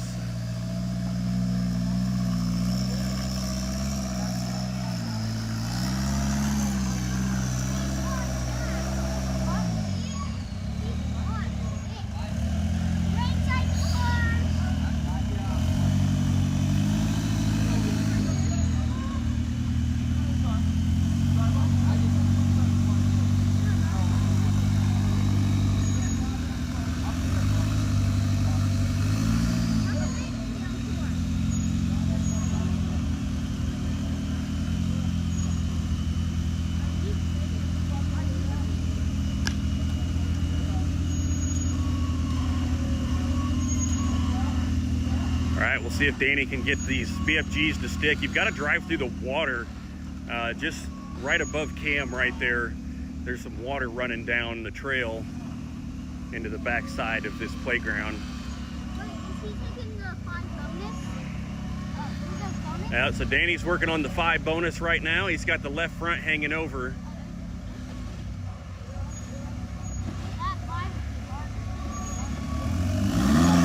Oh no, they got the uphill cone.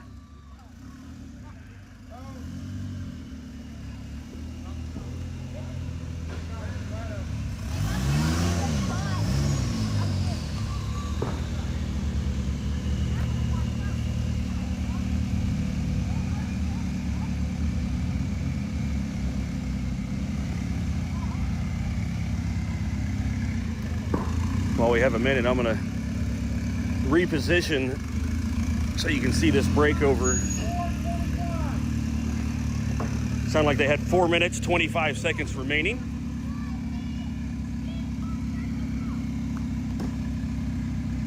And Dean working on moving some big rocks back here.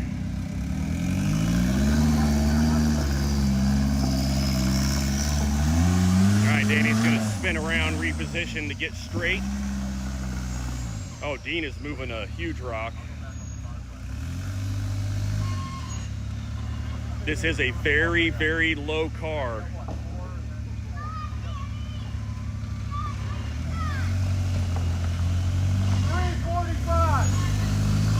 All right, 345 from Judge DeCenzo.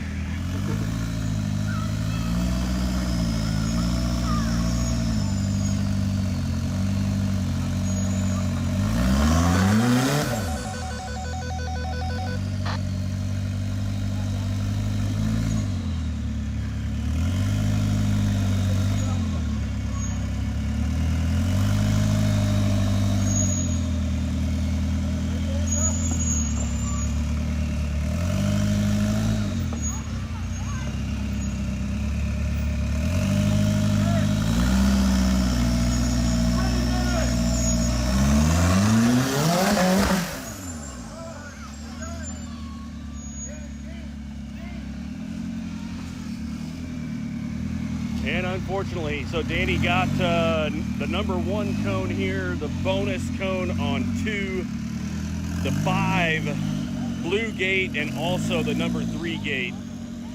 But a solid effort. A lot of heart from the Bender Motorsports team. It's been a rough day so far. But these guys got no quit in them. They don't know anything about that, so they will be out here still pushing all the way till the end. Great. It's a tough course. I mean, I'm surprised. I just run the rock. I thought Is Dale going to be ready? I know he almost got the bonus season mess with his ears. Hydraulics are going to be sweet there. You have this course? I don't see him. Is he still over there? That course is super off camera. All right, Charlie, tell me about your day. How's it going? It's pretty good relative to what everyone else did over on A4 where we all started out on Unlimited. Me and my dad ended up winching up the first climb and taking those points, but we got the progression, and we got progression for a bonus after that, so it worked out pretty good. And then me and my dad got the same score again over there on A1. We ended up getting the 1 gate, the 2 drop, and then the 3, the side hill. We both just slid down and couldn't finish it, but that was only course 2 out of, we got 2 more today, and then we got 4 more tomorrow, so anything could happen, but just gonna try our best, try to hit all the bonuses we can and run it clean. Right on. What's your strategy for this course here? I hit everything as clean as I can. I mean, I try to do all the bonuses. Happy I have hydraulics for that big belly out spot over there, but I'm gonna try to hit this bonus too. I'm gonna try to just load it up. My car's got enough power, this new car, that it'll be able to go right up. Yeah, you guys just added a supercharger onto your car. Was that just for this event? So the supercharger was already on it. It just making a little bit of noise, so we put a new one on that was the same thing. I made a post saying we made like 3,000 horsepower or something. It was something ridiculous. But we just put a new one on to make sure that we didn't have any problems with it, and it's running great. So happy with it. Right on. All right. Well, we can't wait to see what you have in store for this course. I know it's going to be a great show either way. So yeah, can't win the show, be the show. I seem to do one or the other. So well, there's a lot of show here this weekend, unfortunately, but not unfortunately. It's brutal, but you guys are the best rock crawlers in the world. So we're trying. Yeah. So, thank you for putting this on. Thank you for everything. Yep. All right. Good luck, buddy. Thank you. Over there, so slow. If you keep like this, get a 40 Everybody. next one is cool. All right. Hang tight. We're going to transition over here. I know. If you hadn't lost that first momentum, the very first one you'd have gone right through. You'd have won the shot it out. I'm blaming it on Jet. I'm blaming it on my spotter. My lemonade broke. How'd you break it? Dale not ready? Kramer! All right. So it sounds like Dale Stotler You took a pretty good tumble over on A1. They are working on some repairs to his buggy. So he will be going on breakdown time here. I'll shake you guys up just a little bit more. Hand this. Thank you, sir. We get the other cone. You got that one? I got all the other ones already.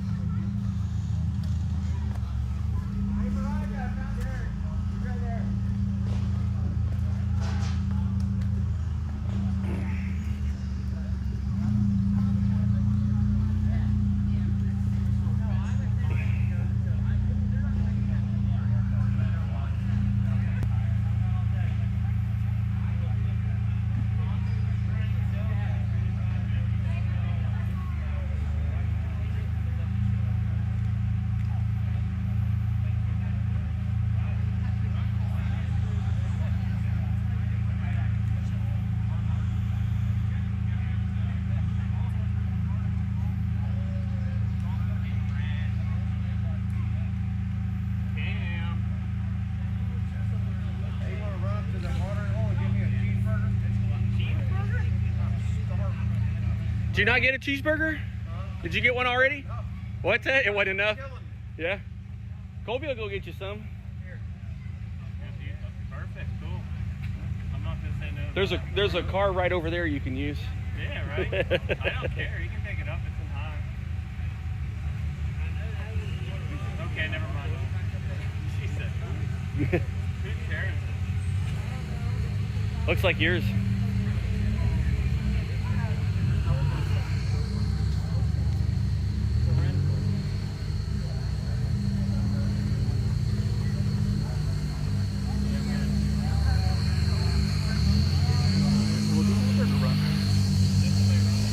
Somebody else, Anthony wanted another hamburger too, I thought.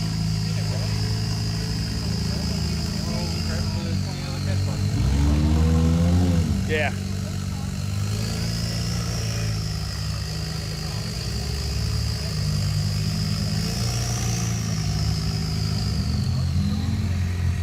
All right, we got Michael Brassanini with Laser Nut Racing getting lined up here.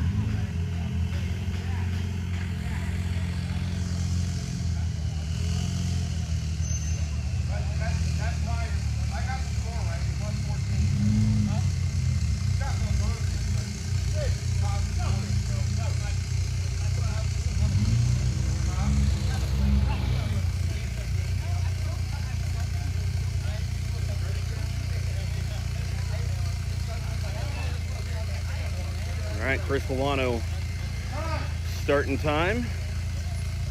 Setting the tool bag in just inside the gate. Immediately stacking some rocks here.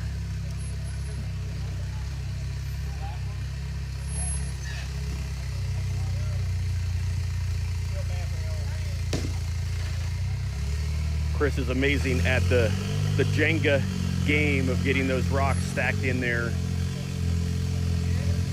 where they're nice and solid. They're gonna stay placed.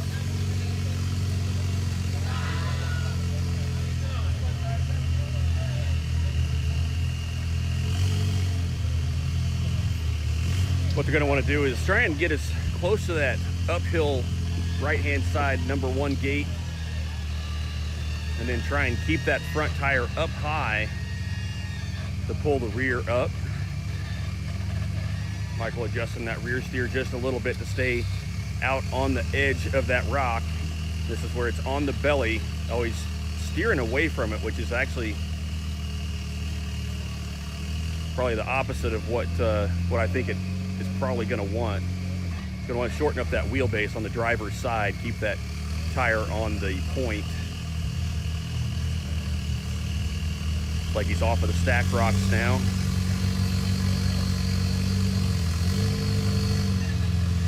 Again, turning the rear tire. Chris moving around the back side to keep an eye on it there.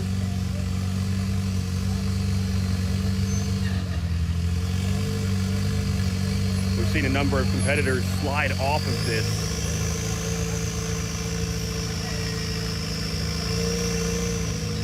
Danny ended up hitting this lower cone over here as well.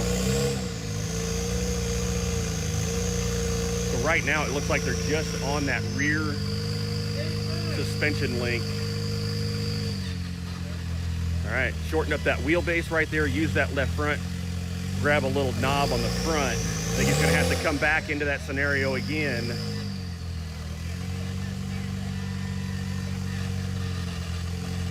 Front end's washing down, but that's what it's gonna take in order to pull the rear tires up. It's gonna have to rely on these sticky compound BF Goodrich tires.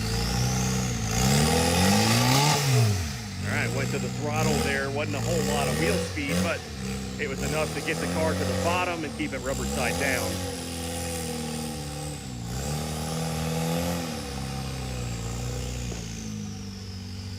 We're gonna peek around the far side here.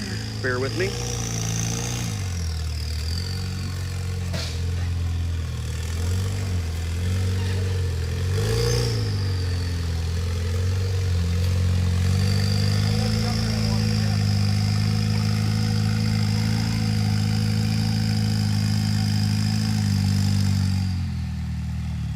All right, Michael lined up for the bonus.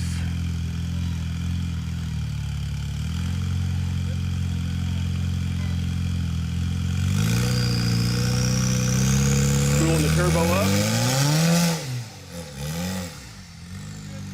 Got a weird hop out of it, but it was enough to get the right front tire to grab the back side of this rock. From here on out, it's just going to be a little bit of finesse.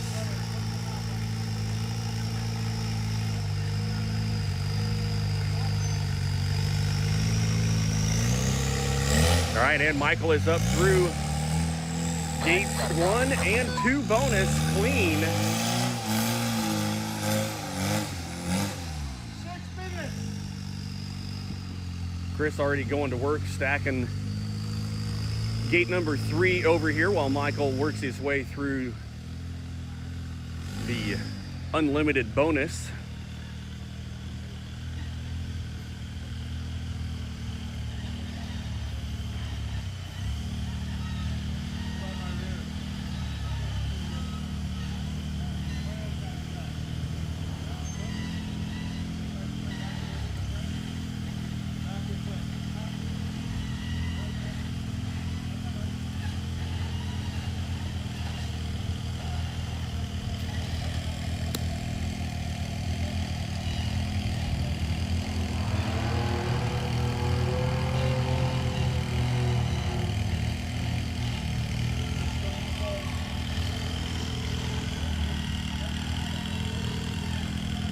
All right, looks like Michael's trying to head towards the tree here with that right front, which could be a really cool maneuver to try and hold the rear tires from sliding down into the cone. So they're just feathering the edge of that right front tire up against the tree in an effort to hold the car up there. Oh, looks like it slid down and it did get the cone, but man, that was great strategy by Michael right there. Trying to just feather that tire along the edge of the tree to hold the rear tires up.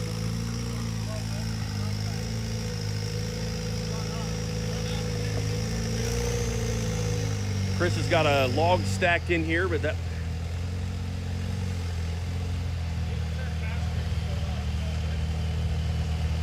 All right, he's gonna reposition some stuff here.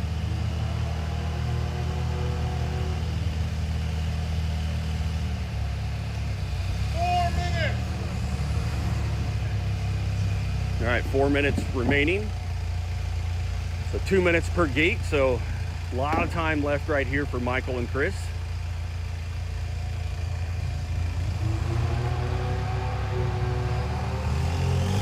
All right, going back to the throttle here again.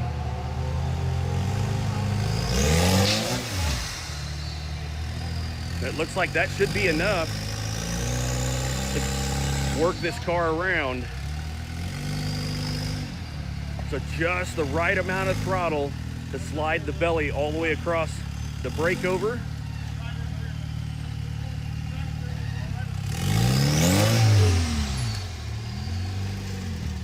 And headed down the gate number 4. So they've got the 1 penalty on the bonus. So they will get a 10-point penalty, but they'll also get 10-point deduction. So a wash on that. And so far, so good here for Michael Brassanini with Laser Nut.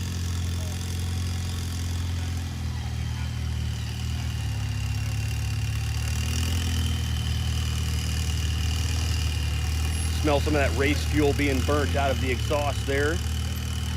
Got a straight stack that exits the vehicle right at the roof line.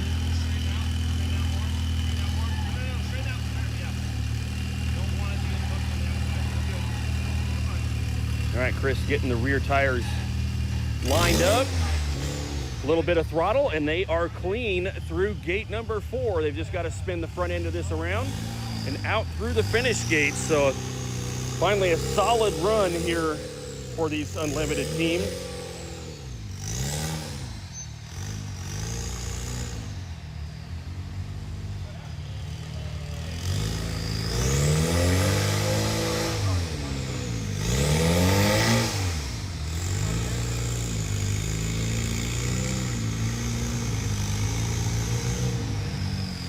Chris unstacking some rocks here.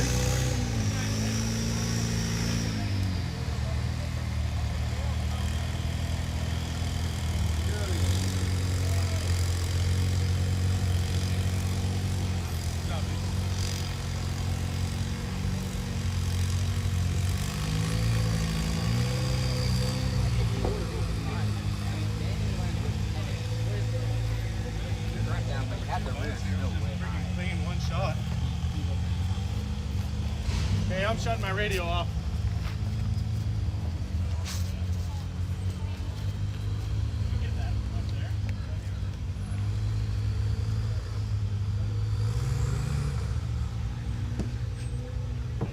Chris unstacking some rocks. Jesse testing the rock, see if he could pick it up. Didn't look like it moved enough.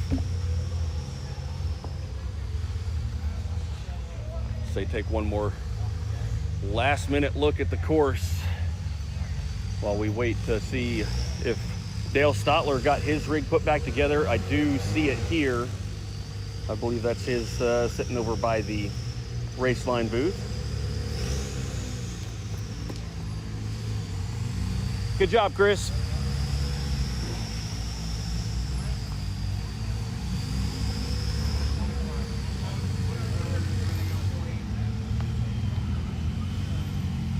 We'll take that cone. People hit the top cone, people hit the bottom cone. Yep.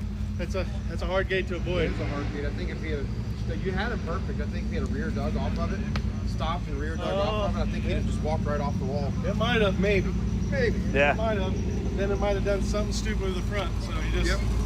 The tree. Just drive out of it knowing we might hit the cone. Yeah. Good job.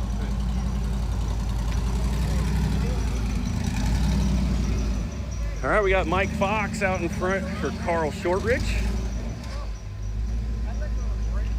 Carl coming off a win up in Detroit with the SLRC. He has shortened this car up. I believe it's a 108-inch wheelbase now on 42s. Sounds like it's firing on all 8 cylinders for the first time in a long time.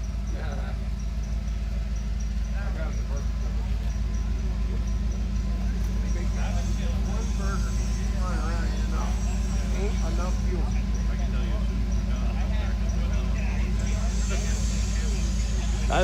You're way more active than you should be. If I don't do it now, I'm never going to be.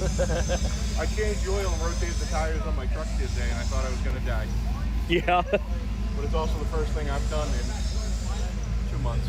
Yep. It'll take some time to heal up for sure. Yeah. Way longer than what you want, unfortunately. Hey, the Rons are about to do the drop over there. Nice. Oh, yes, they are. Well, let's see how that goes. It's not a bad drop. He's backing off of it. He's good.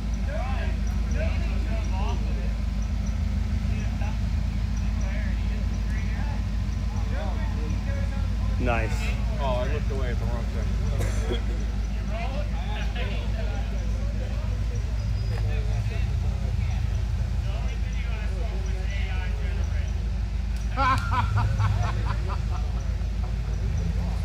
We're ready. Ready when you guys are.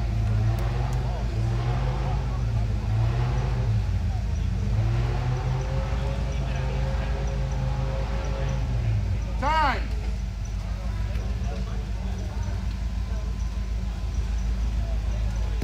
All right, that shorter wheelbase here is going to be a huge help getting up over this breakover rock course.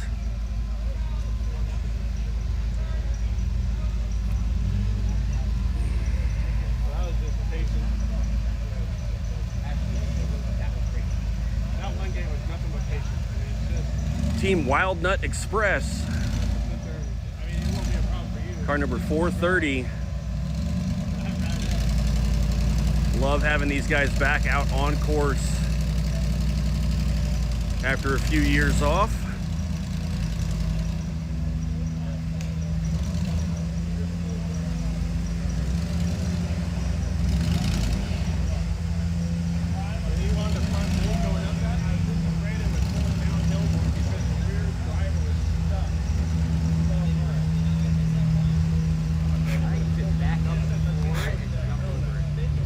Recovery on T1. Recovery on T1.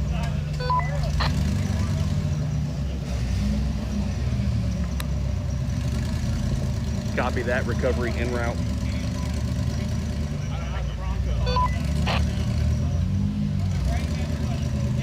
Ten 9 waiting on recovery.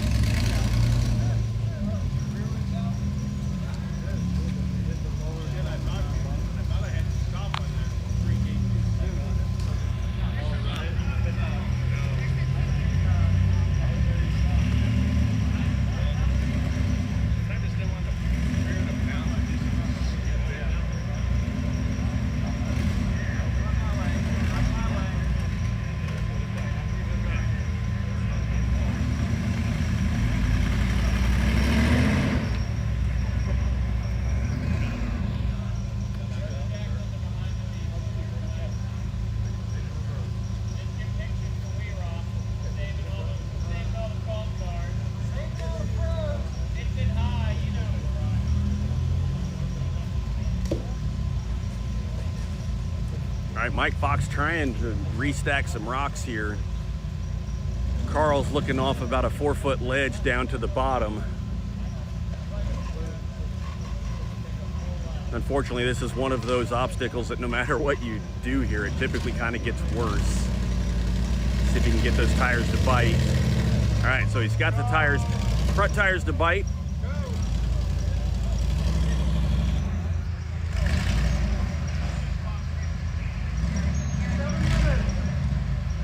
All right, already burned 3 minutes here on gate number 1. He's got the cone, so if he can just kind of shoot his way through here smoothly, should be in good shape.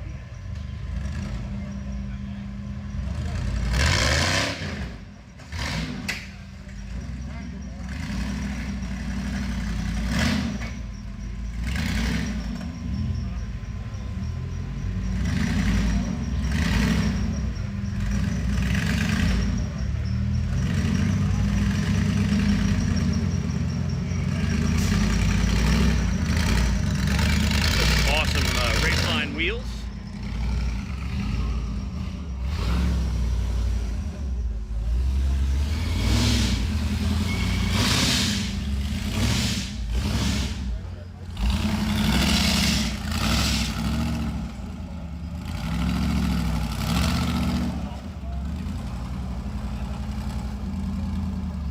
All right, we're gonna go for a little walk again. Bear with me.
Struggling with a little bit of communication on which way to turn the rear tires. Once again, ooh, little wheel stand there.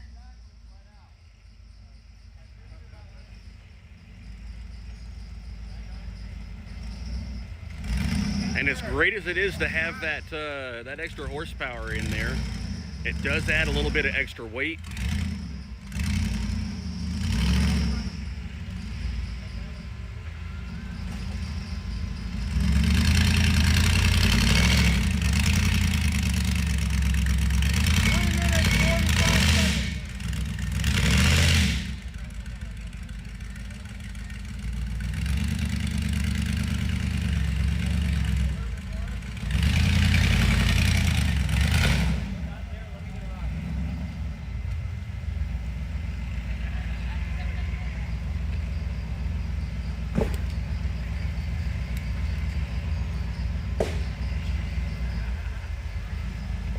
Mike Fox stacking some rocks here, trying to ease that transition for the Wild Nut Express.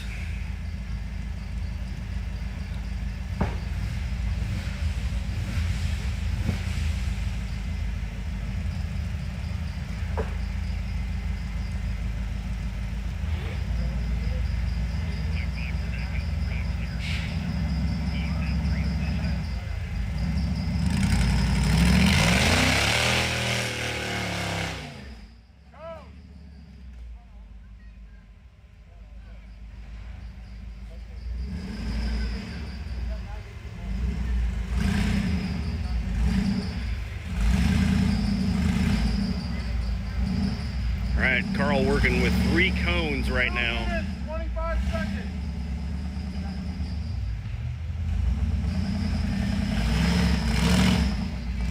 Really needs to try and get that right front.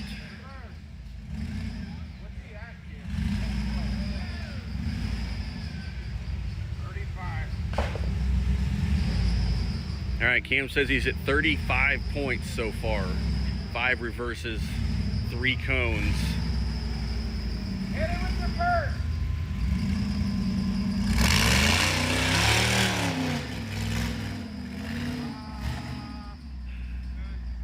Done. Wow, he didn't hit a cone for no progression. Now he's got to get out of that. No progression.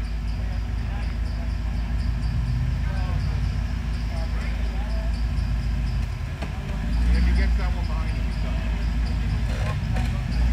1 minute, 30 seconds.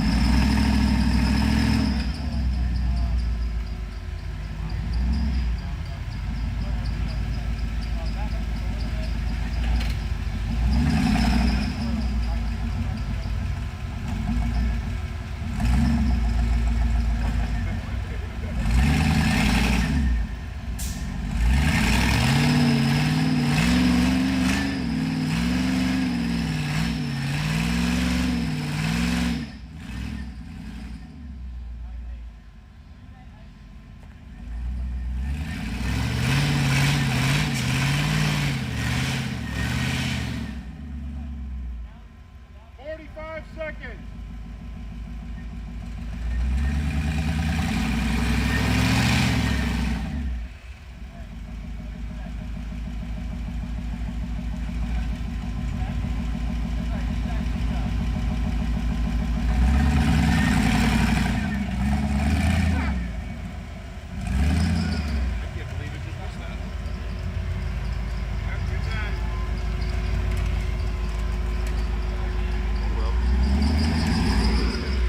All right, and that will be a point out for Carl. Just could not find the traction over there on that bonus line.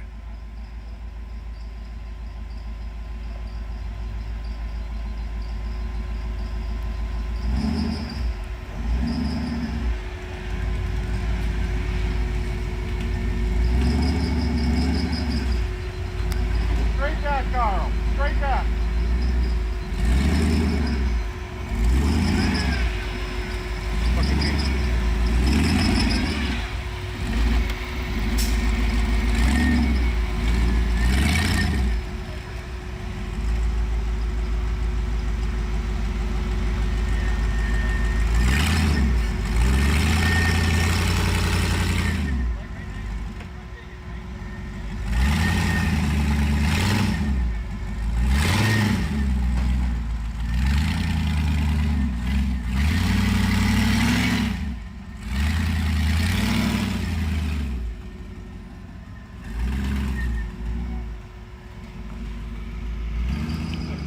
All right, guys, we'll be right back with you. We'll grab the gimbal, see if I can make this a little smoother for you, and we'll be right back.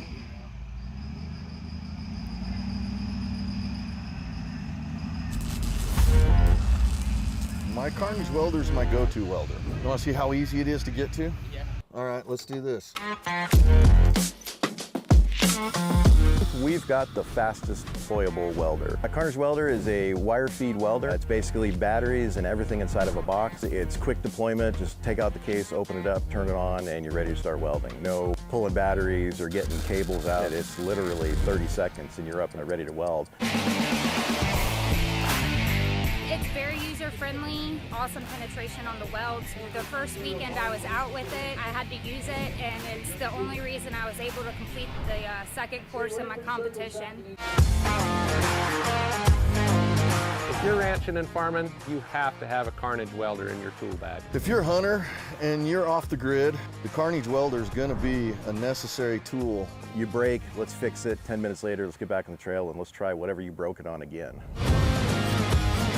I'm able to utilize that in so many different aspects of my life. I always carry a Carnage welder as a part of my off-road gear. Pack it wherever you need to, flip a switch, hook up a ground, and start welding. It's that simple.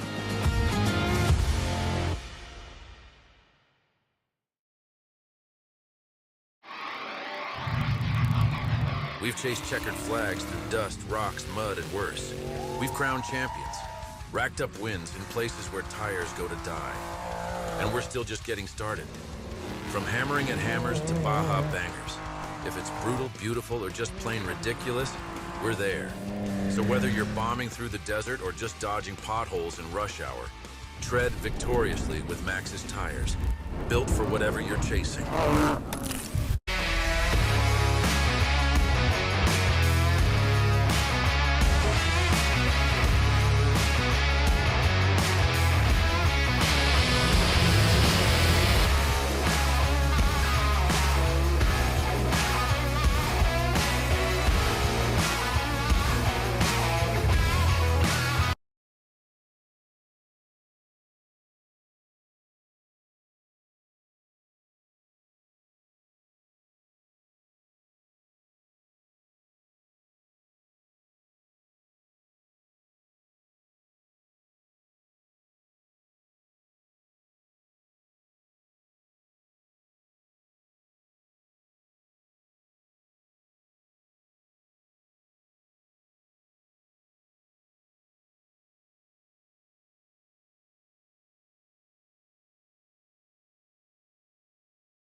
All right, guys, hopefully that'll be a little bit better.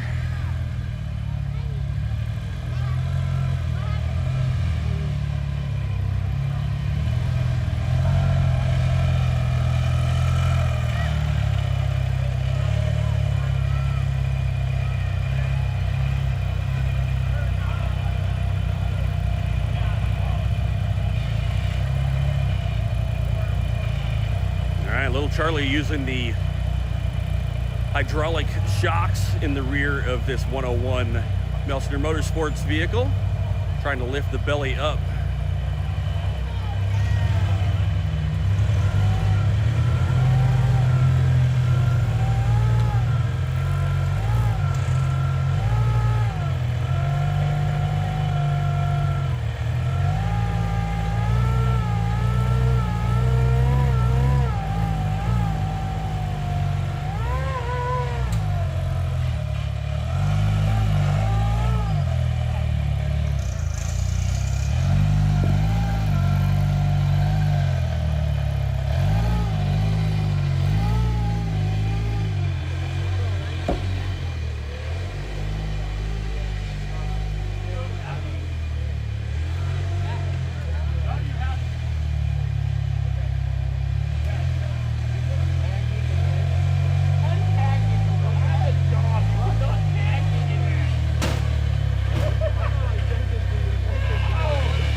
Working hard trying to find a smooth transition for these rocks and everything, rocks in this log.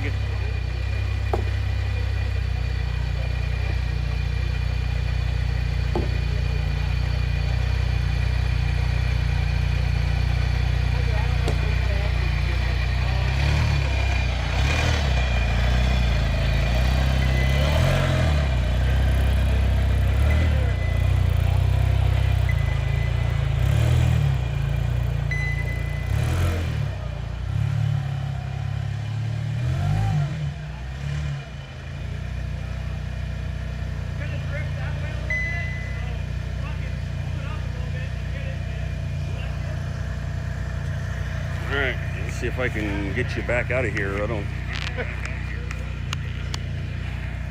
6 minutes.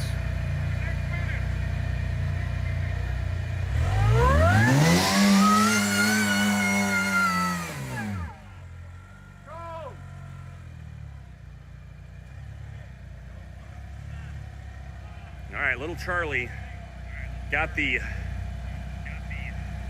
left side bonus cone here on gate number 2.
All right, Jesse said, try that.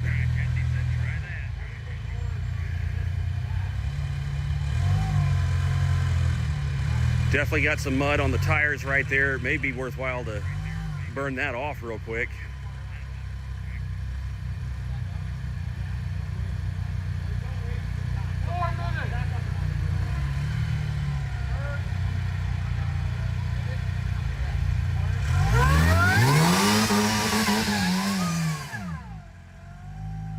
Just had a lot. The tires were actually packed with mud here.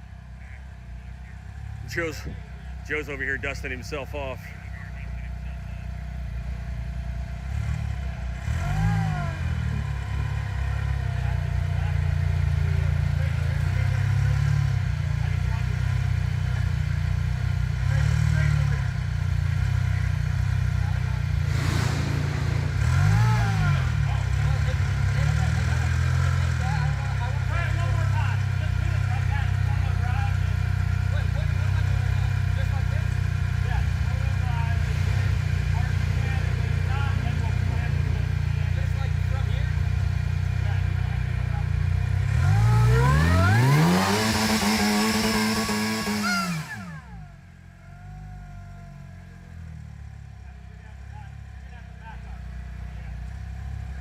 Car number 101, Melchner Motorsports, Little Charlie. 2 minutes and 45 seconds remaining, and a lot of course left here still on gate number 2 on course A2.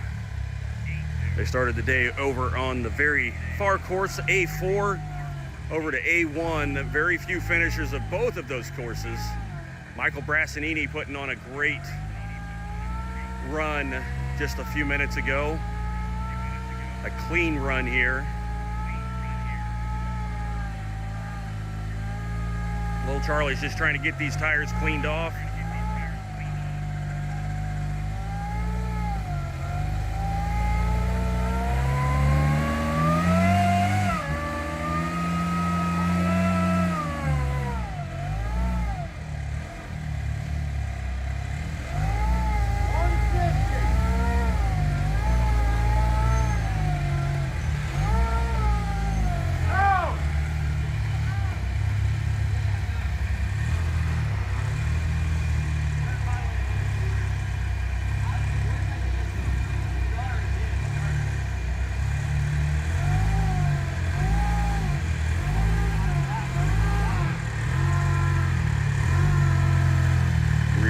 Rear up.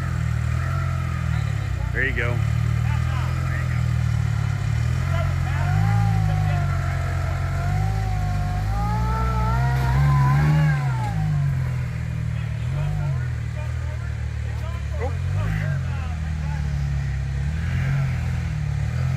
Try not to fall down there. Sorry about that.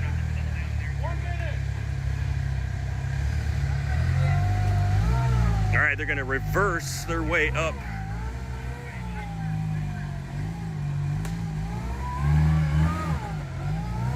To the unlimited blue gate up here. So far, they've got 2 cones and a handful of reverses.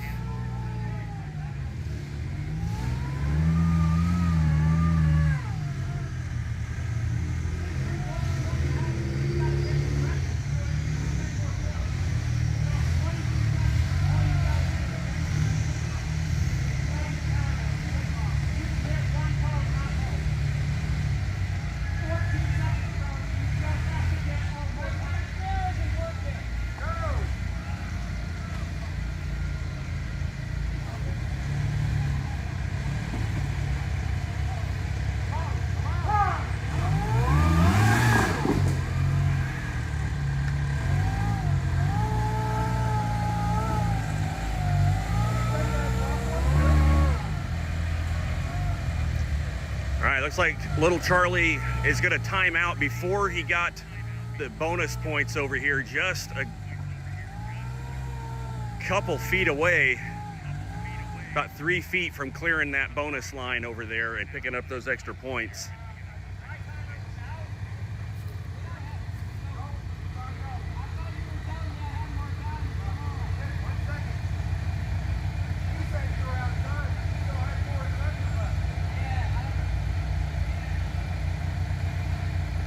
So a rough, brutal day here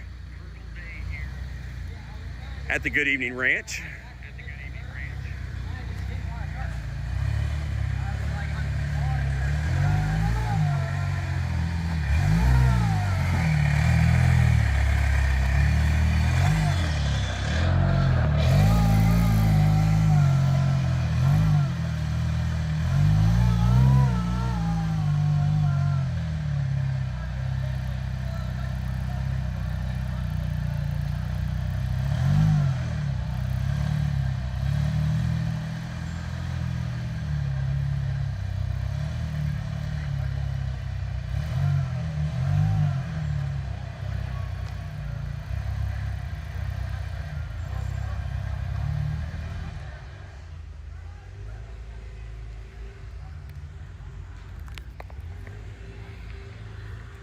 All right, looks like Dale Stotler has got his car repaired.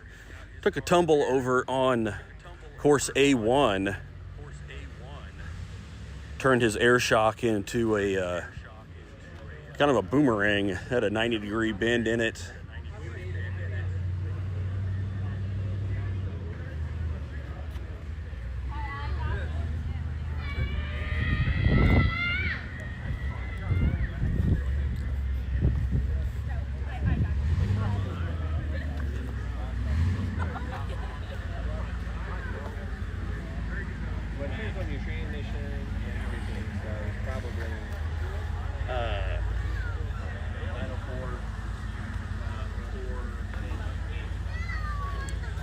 Whew, that was a rough one. The car's still working and everything is good, so can't win everyone, right? Yep. But well, there's still a lot of racing left here, no so. doubt about it. We're gonna keep pushing along. Thank you guys for being here, giving us a place to show everything off. We're tied to my wife back home. Yep, she's cheering you guys on for sure. So. Hi, honey, love you. We're gonna keep pushing along, and I'm up next. Hopefully, I can learn from the mistakes I saw. And lately, I haven't been doing as good as him, but maybe today I'll turn it around on the next one. We'll see. So thank you. Yep, today could be the day. Never know. Doesn't look promising for me though.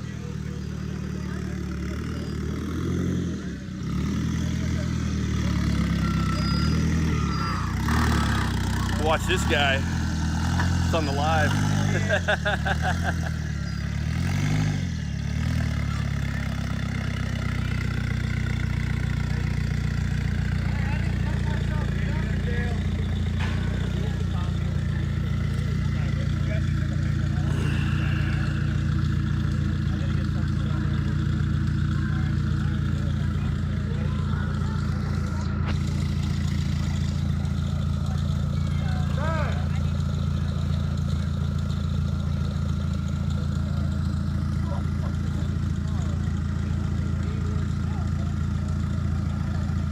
Dean Benner doing everything he can to grab some of these big old rocks, ease this transition up into gate number 1.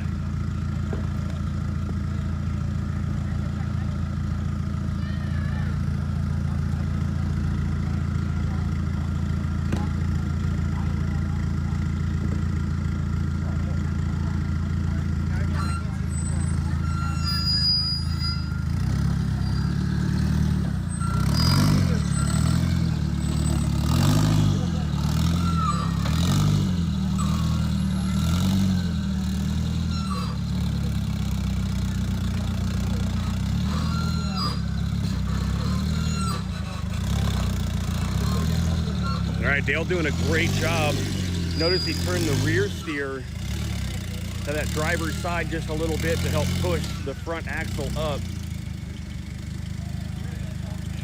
A great use of that rear steer.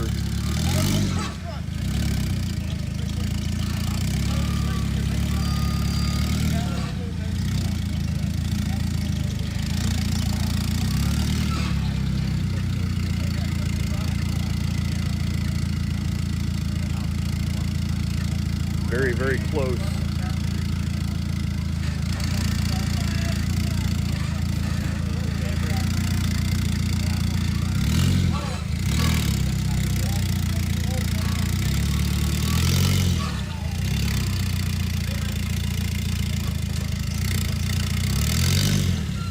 Carrying that left front tire.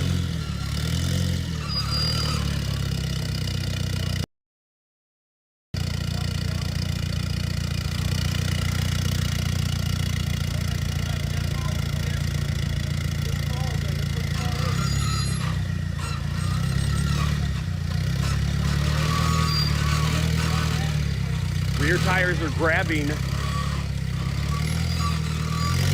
Will it be enough to get away from the cone? It looks like it is. Great job of manipulating that car around that cone by Dale Stotler.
Dale Stotler.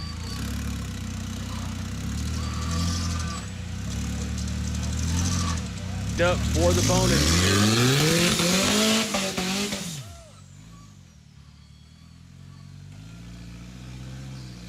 Did not go anywhere that he wanted that to. Drove all the way over to the left-hand bonus cone, ran over that.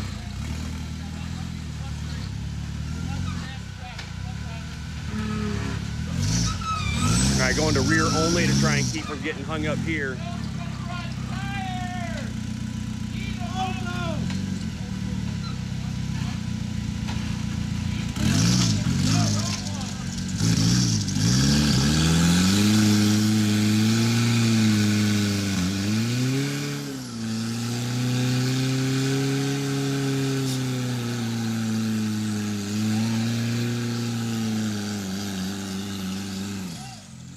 Dale, the first ones we've seen to actually try and warm his tires up on this climb.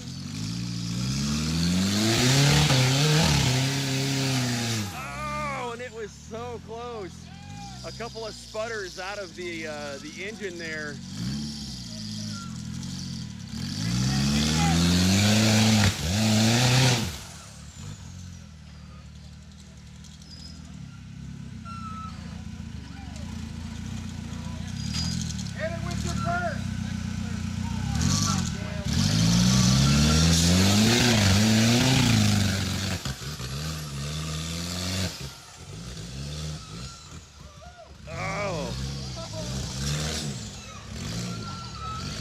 just some spitting and sputtering out of the engine, but it's like he has made it up through the bonus.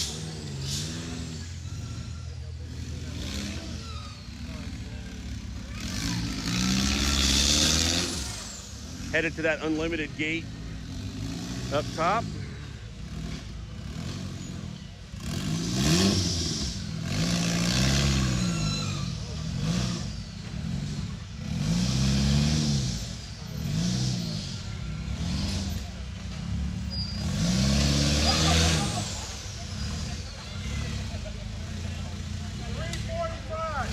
All right, 3:45 remaining for Dale Stotler.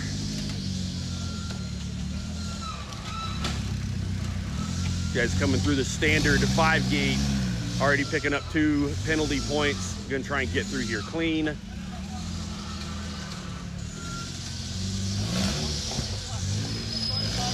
right, we'll get repositioned.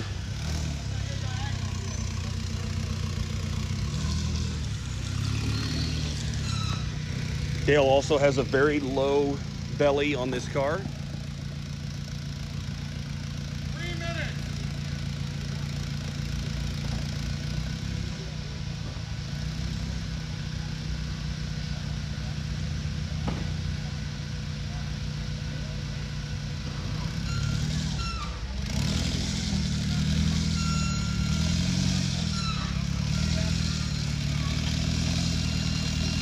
Trying a different approach here, coming at it at an angle. See if they can shorten up that wheelbase on the breakover.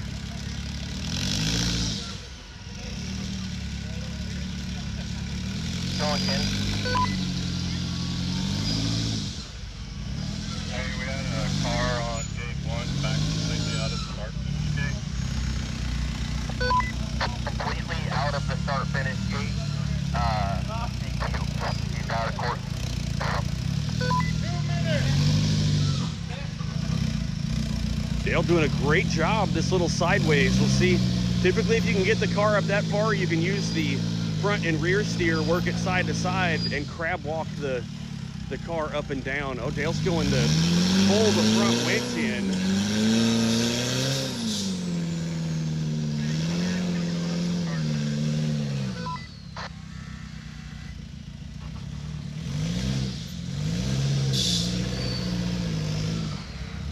And he's just sliding closer and closer. All right, so they got 3. Got a copy. 2 tires go out at the start finish. Where's that still? Say that again. If the back axle goes, breaks the plane of the start finish line before making 1 gate, is that still a DQ? 1 minute.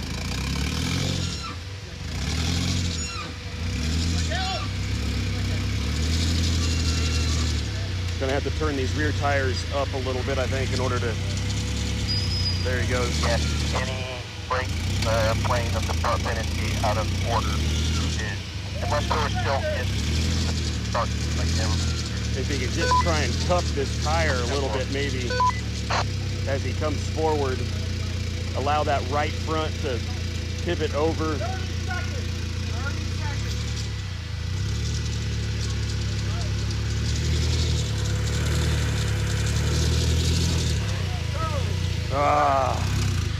Just barely touched the cone. Just cannot find the traction here in West Virginia this weekend. Very, very frustrating for all of these teams.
I did 3 already.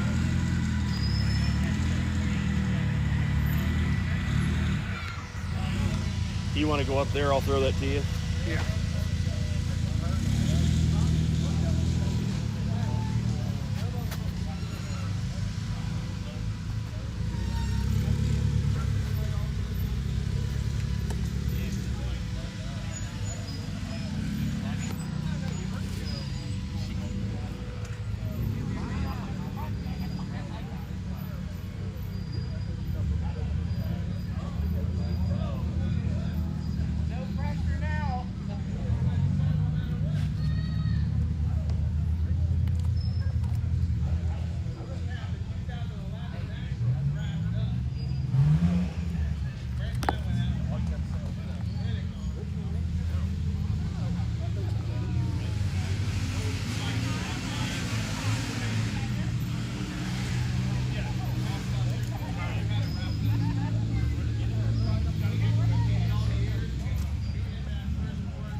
Take the bonuses.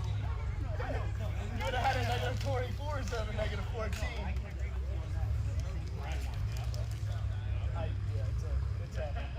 What's the next one?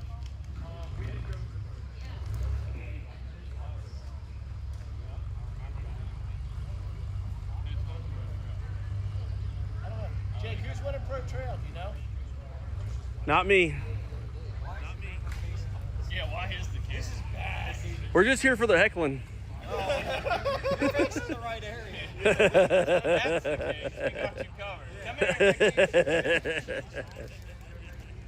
Sponsored by Warren Riches and Mickey Thompson. JM Rigging. Oh. JM Rigging got everybody up that hill on the first one. Yeah? Shout out to our sponsors. Right? Warren Winch and JM Rigging. They're the ones that get up that gate. I'd like to thank my wallet for sponsoring me. Yeah. You got to remember that, Charlie. I'd like to line the JM Rigging and Warren Winch, and you're the reason why 2 cars got points on one gate. Right there.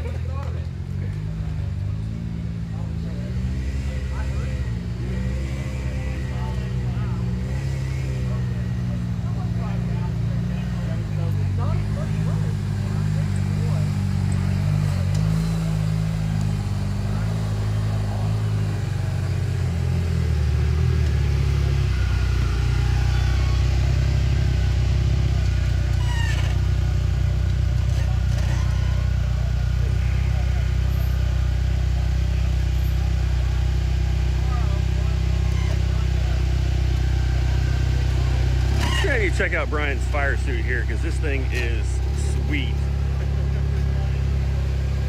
Look at how sexy this dude is in there. Good.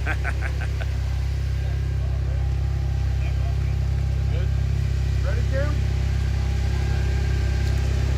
On you. Time!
Brian ended up not using any of the stack rocks for the most part to get that left rear tire up on the fin right there.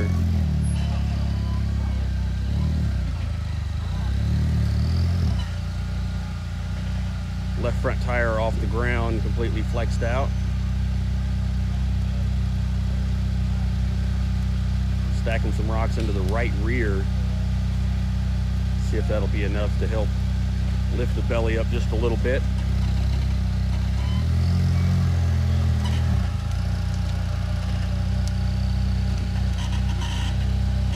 It's gonna have to use that left front, kind of pull against the rock face just a little bit to see if it'll slide the belly enough to grab with the rear tires.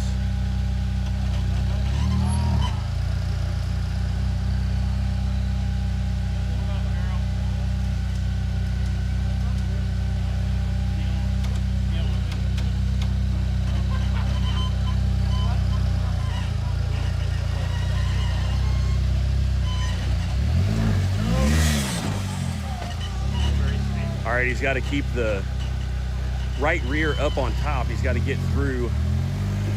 It's like no big deal.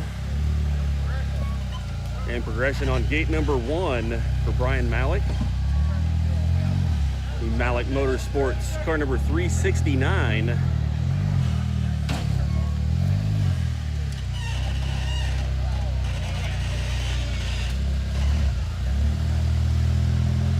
All right, they're going to take a reverse right here in order to get lined up for gate number 2 instead of spending time wallering around down here in the mud at the bottom.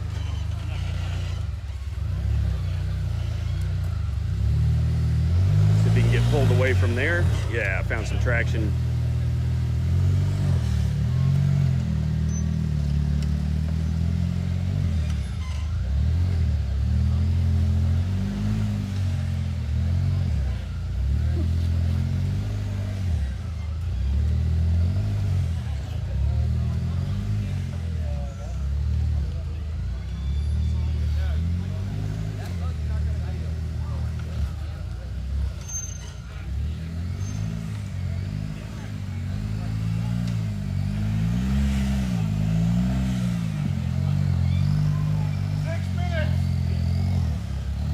All right, Brian going for the standard 2 gate over here. Still a very difficult gate.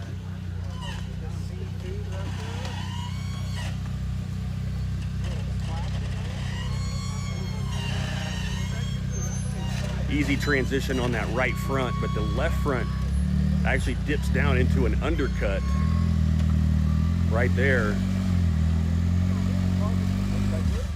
See if he's got enough in order to get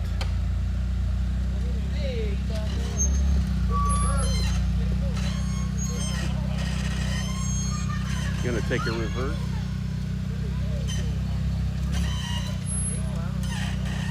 So I think the line on this one is you've really got to go far to the passenger side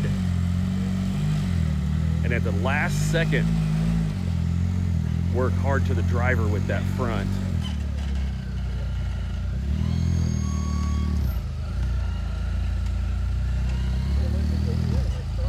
All right, looks like they're going to go ahead, work their way through here sideways. Front axle fully flexed out. Using that rear winch, trying to hold that left front a little more stable.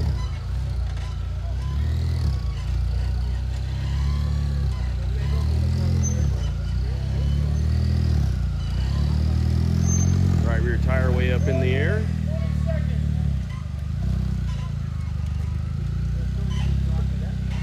And a nice job by Brian right here working his way through. He needs to release the tension on that rear winch, allow that to flex out. It'll feel a lot better.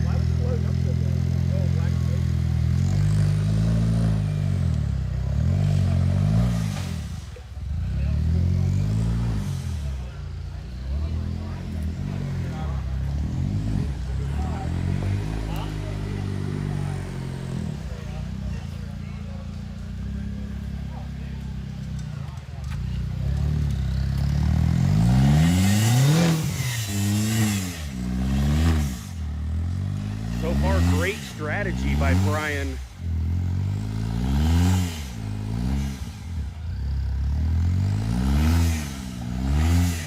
Gate 1 didn't go the way that they wanted for sure, but they were able to get through there and make progression. Head over into gate number 2. Gonna have to pick up the pace here just a little bit.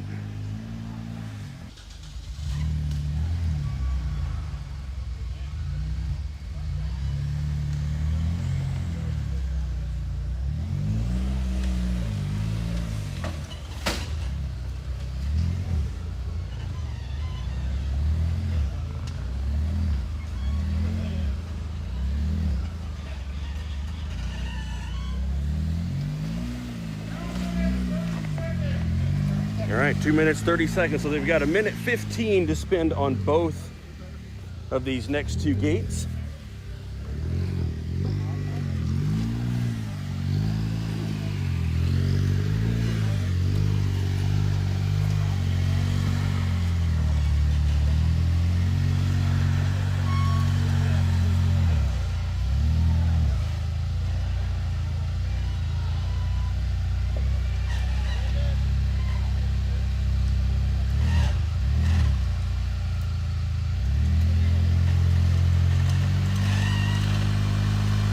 Got the rear tires pointed this way a little bit.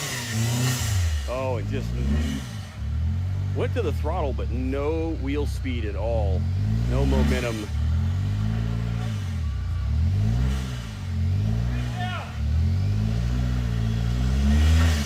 Here's somebody yelling to let the winch out. It is out all the way. Looks like front and rear is out. I would take the time and just back up, get this thing in second gear, and try and get it over the top here. Really need some stack rocks in here, but they just don't have time.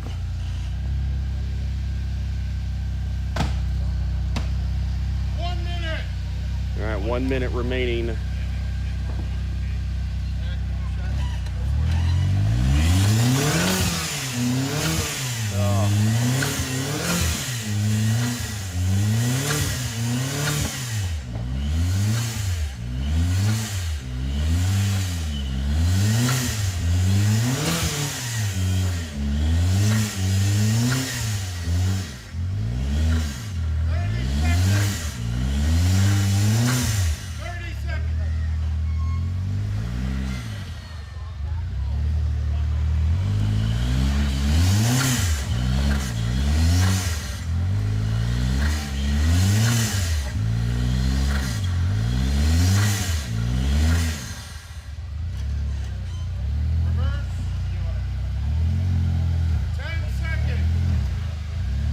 Really need second gear right here.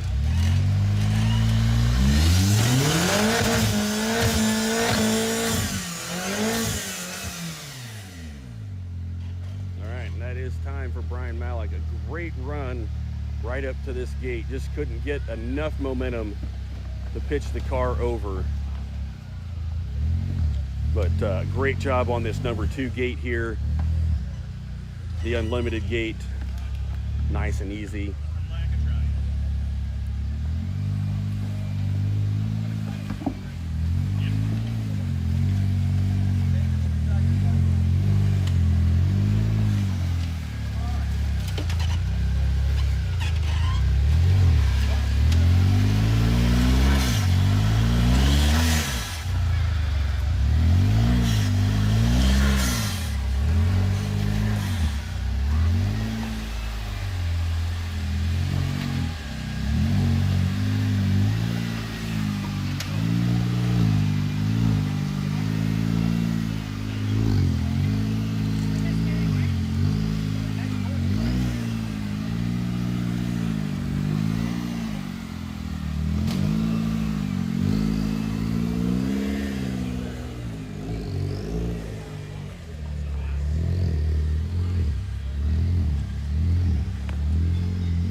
Need some more water or Gatorade? No, I'm good. I actually just grabbed some out of the truck.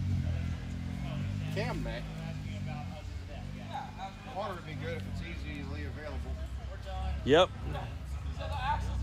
Or a Gatorade, either one. I think Caleb's good. Hey, Caleb, you got a copy?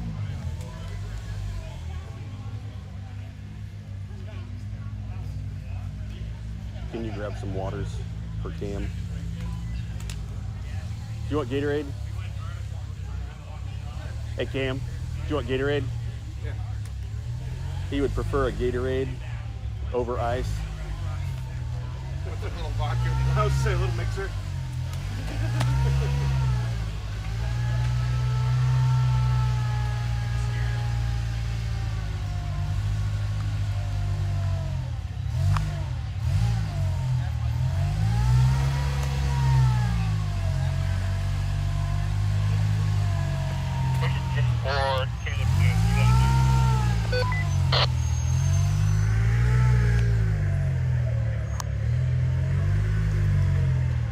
Come back on that one. Ready when they're ready. Can we get a smart person over to C1 for adjusting policies? Copy that to C1.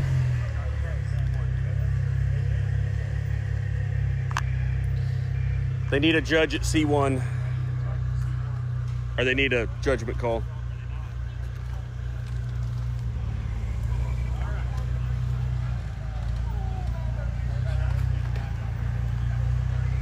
Time.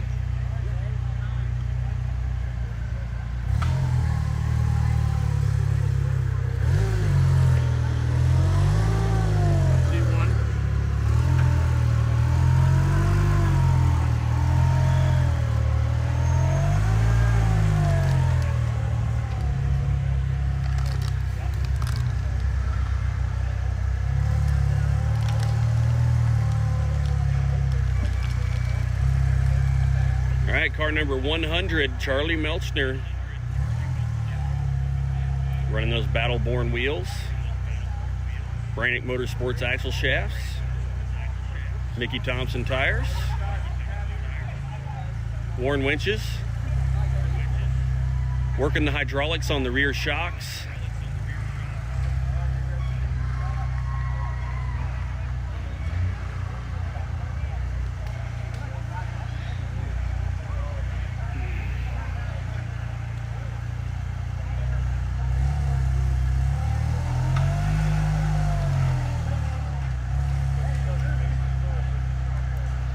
I think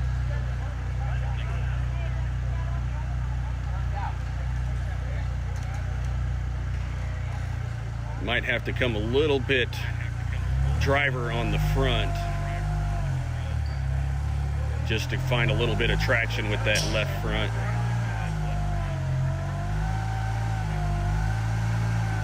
That looks like able to skid across there.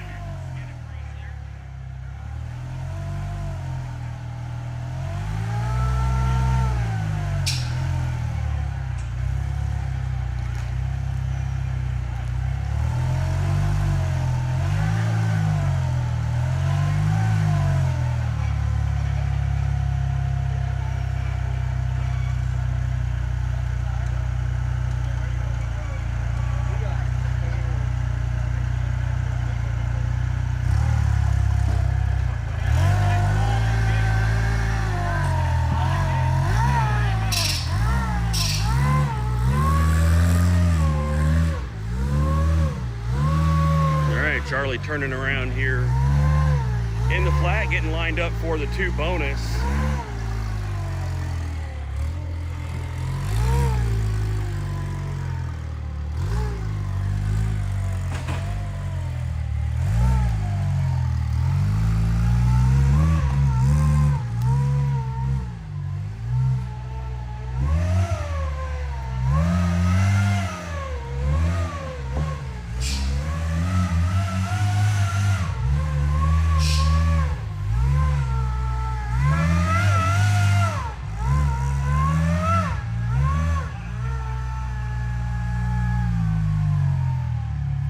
All right, Jesse moving some big rocks over here. getting cheered on by the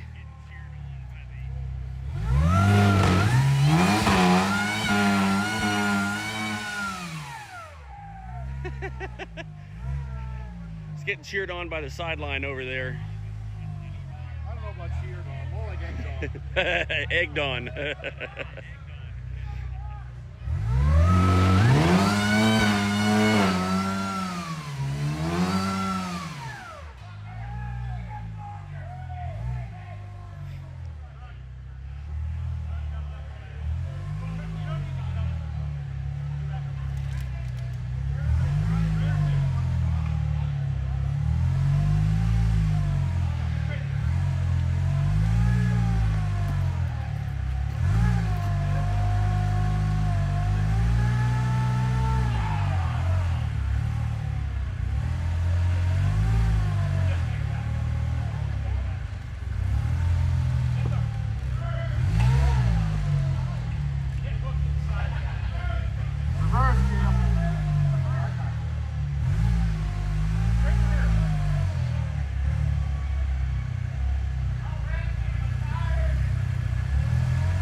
I don't know if you heard that or not, but Jesse said just hit it from there and see what happens.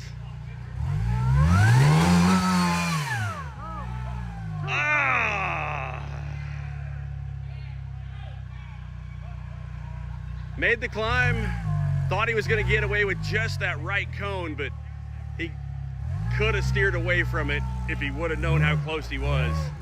So very, very close. So already 20 penalty points for Charlie Melchner here. We're on the tire right A3 course, or actually A2 course, I'm sorry.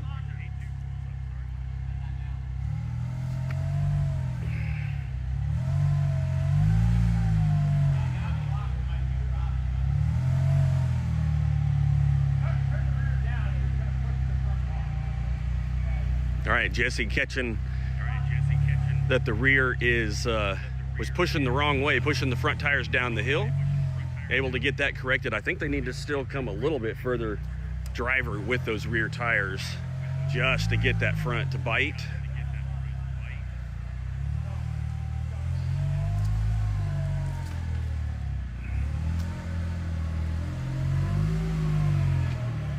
Looking good so far. Front is clearing.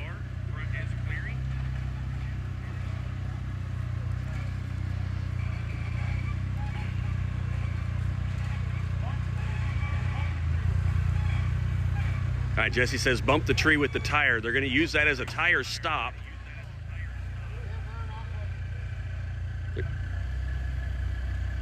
I think I would just go to the throttle right here and see if he can pivot around. Ah, he got the cone. Great effort, though.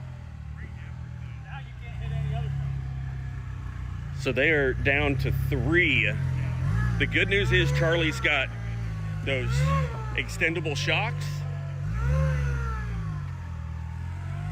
And that should help on this belly climb right here.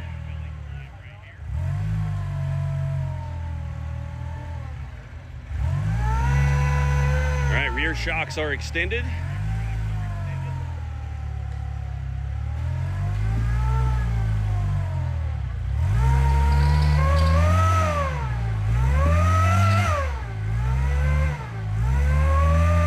So even though that the rear shocks are extended, the control arms are still coming down from the chassis and they are in the cone. So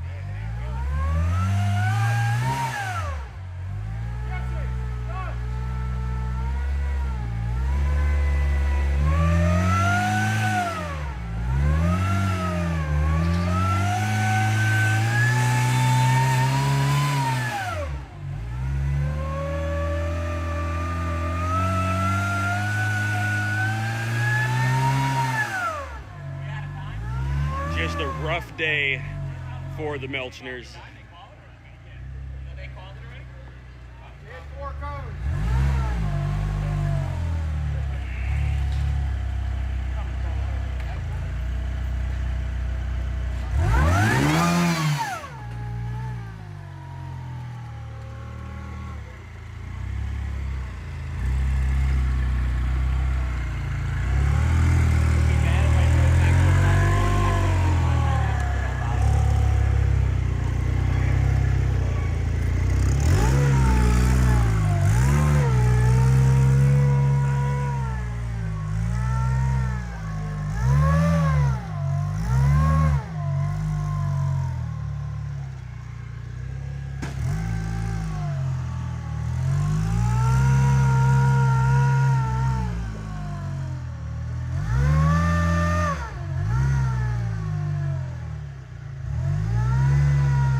back with you guys.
My Carnage welder is my go-to welder. You want to see how easy it is to get to? Yeah. All right, let's do this. We've got the fastest deployable welder. A Carnage welder is a wire feed welder. It's basically batteries and everything inside of a box. It's quick deployment. Just take out the case, open it up, turn it on, and you're ready to start welding. No pulling batteries or getting cables out. It's literally 30 seconds and you're up and ready to weld. It's very user-friendly, awesome penetration on the welds. The first weekend I was out with it, I had to use it, and it's the only reason I was able to complete the second course in my competition. If you're ranching and farming, you have to have a Carnage welder in your tool bag. If you're a hunter and you're off the grid, the Carnage welder is going to be a necessary tool. You break, let's fix it. 10 minutes later, let's get back on the trail and let's try whatever you broke it on again. I'm able to utilize that in so many different aspects of my life. I always carry a Carnage welder as a part of my off-road gear. Pack it wherever you need to, flip a switch, hook up a ground, and start welding. It's that simple.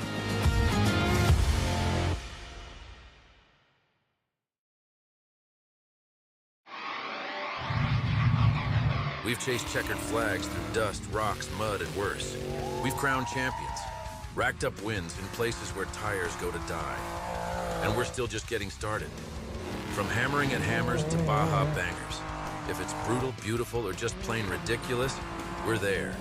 So whether you're bombing through the desert or just dodging potholes in rush hour, tread victoriously with Maxxis tires, built for whatever you're chasing.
right, guys, we are back. We have got one more course for the Unlimiteds today. Running in a flight of 7. So it takes a lot of time to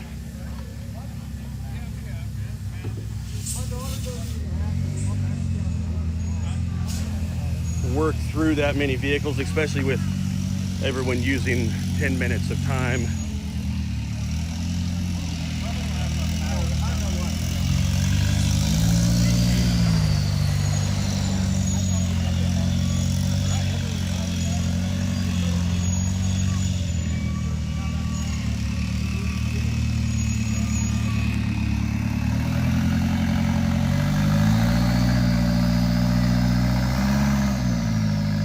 Danny using some 3-wheel drive, it looks like. Yep. Right rear tire not moving, left rear moving. Both front tires are pulling up.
Danny ended up getting the cone kicked out of rock with that left rear.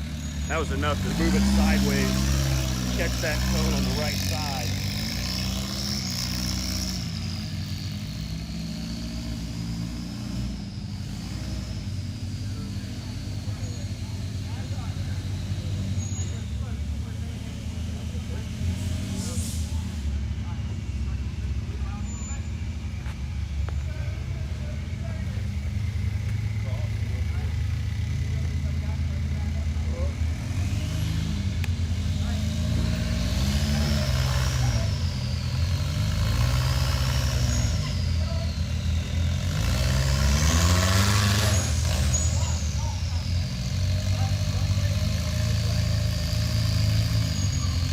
All right, Danny making through the transition there up to gate number 2 on the rock slab.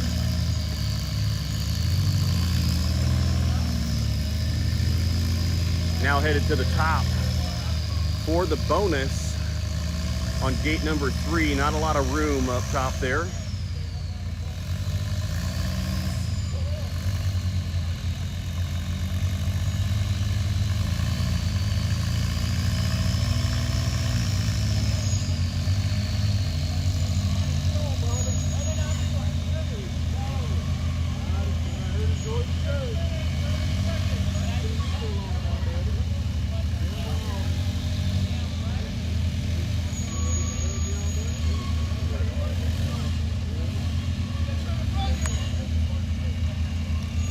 Hey Caleb, you got a copy?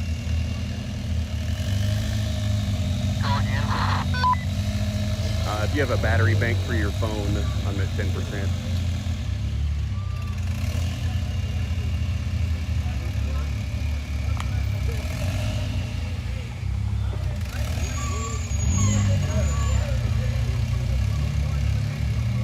All right, Danny's gonna take the 1-point penalty for the reverse to back through the bonus gate here.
shut that down over there, or I don't know.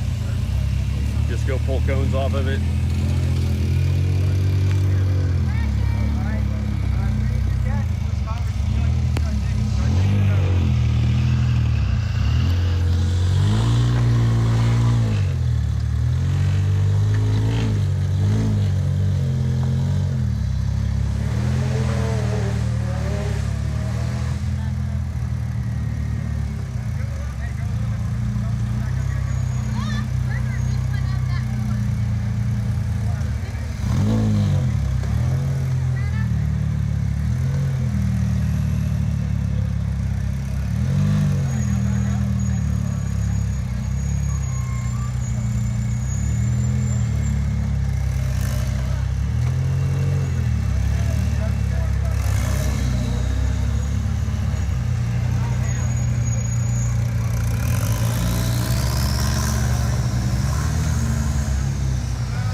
Dean pointing out the line on the bonus here. So I will go ahead and reposition.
All right, great job by Danny Benner. Clearing the 5 bonus over here.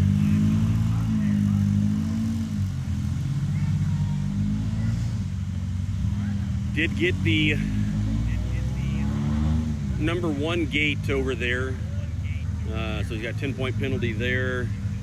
And 1 reverse up top to back through the 3 bonus. But other than that, a great job by Danny Benner.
5 seconds left.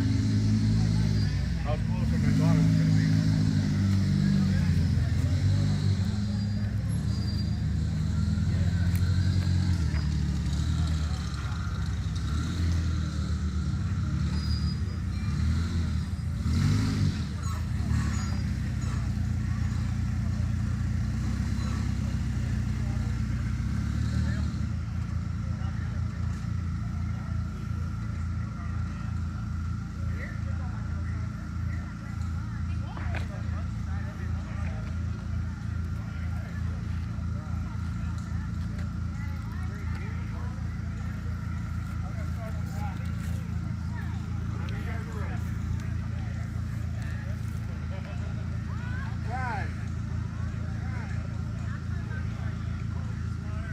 All right, Dean moving some big rocks. Danny kicked out a couple of rocks right there. It's like the way the running order fell, running back to back with Danny and Dale here.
So Dale and Dean ended up with the same cone that Danny got working their way through there.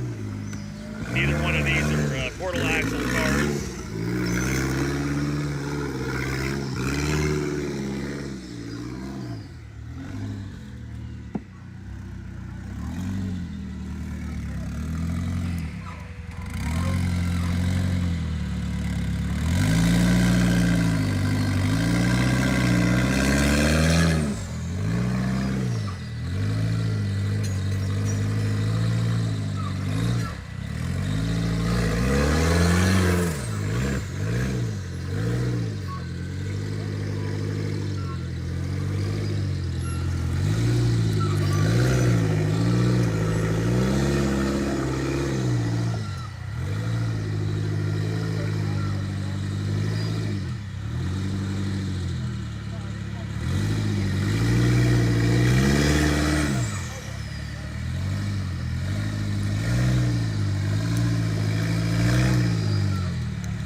Adjustment with the rear steer, able to get the rear diff up and over that little fin rock. It drops off about 4 feet on the back side of that, so it's pretty tight. Following the same plan here, they're going to pull up into the corner of the banner, take that 1 point reverse penalty.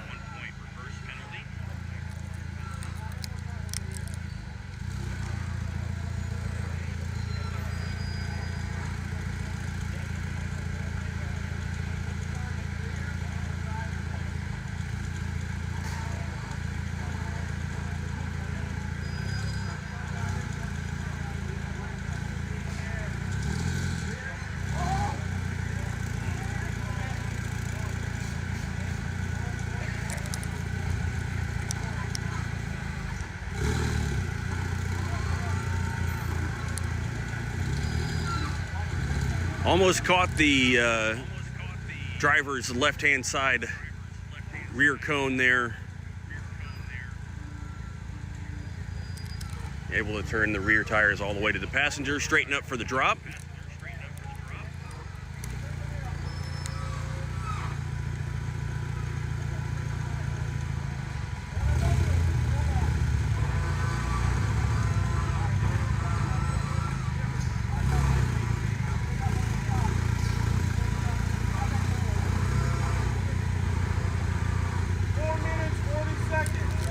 All right, 4 minutes, 40 seconds.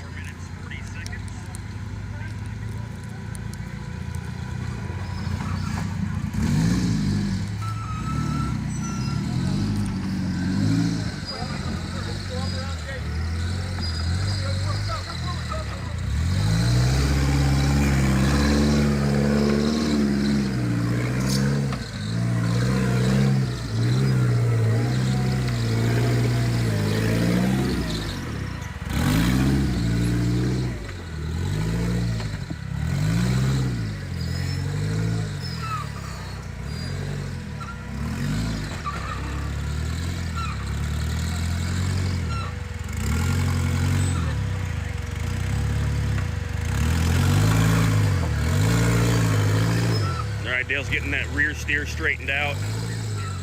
Get it pushing in the right direction here. Front sloughing off towards the cone.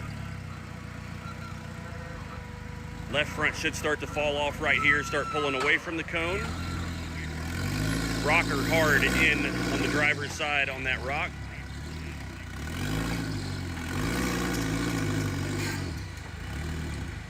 Really bound up here.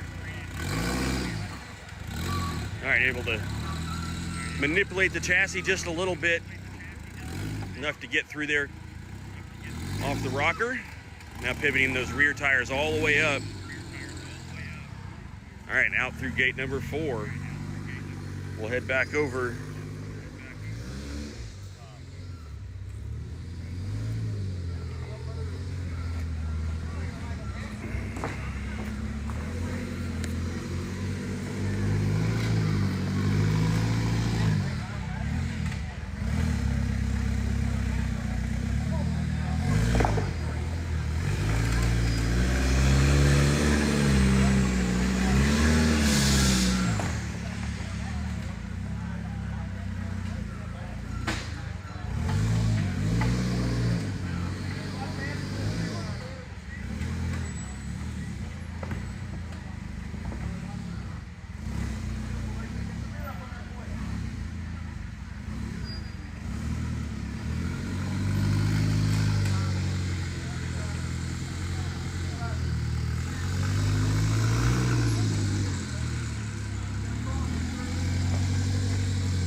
Dale's got this car wedged into something again, trying to pull that right rear up on the wall.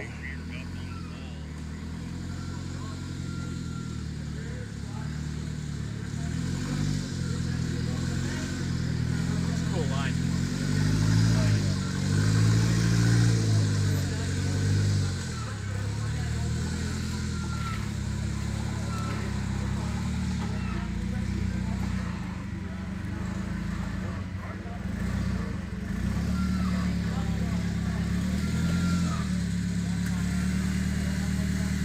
Doesn't really show it in video here, but Dale is completely sideways.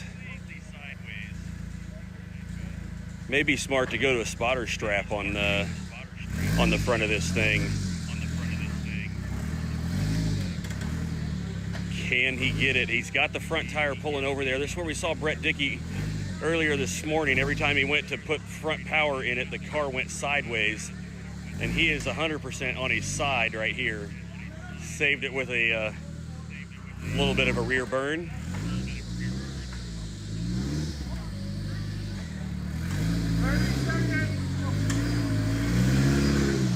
Woo!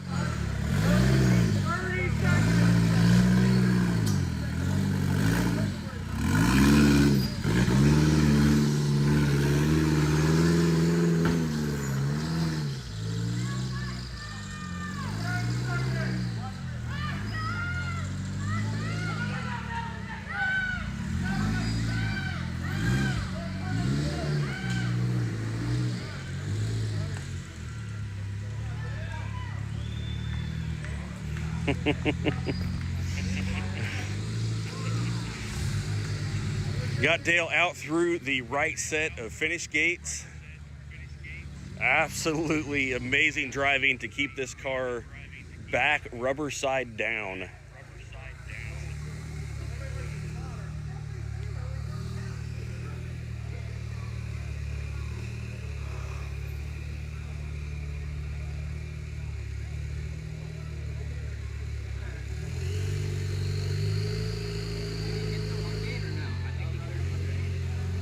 The number one? Yeah, he hit it. Passenger side.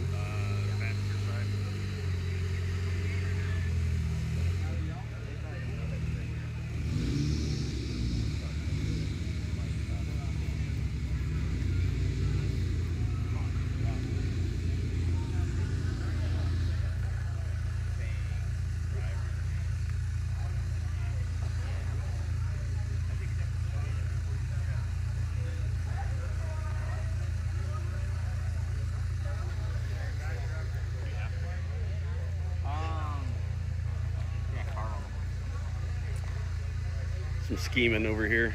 Don't worry about it. Don't worry about it. Can't be worse than winching. Who's, I don't know, it sounded like a pretty good strategy to me. Worked out. We kind of screwed up all our other courses, but it worked out for that. We were the only two to make a couple gates. So. Who's running up top, do you know? Yeah. Who's in the lead? Yeah. Yeah. Mike might have a Oh, man. I think Danny might be in close second. Not close. Probably close. He's in second. Not close, but in second. I think those two are a good ways ahead of us. Yeah. All right, well, thanks for the update.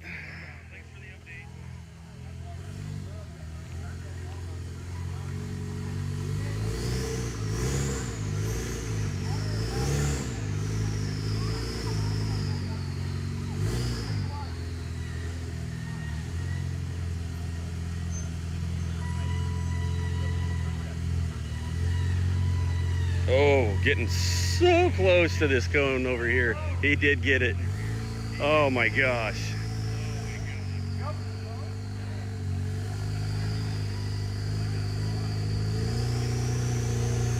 He was so far up there.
Chris moving a rock out of the way.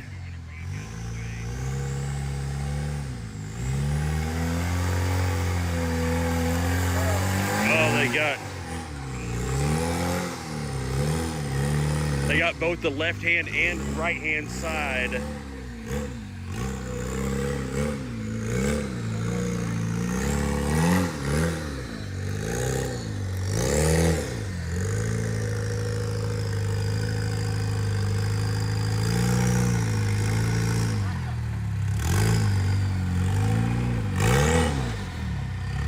So it really looks like,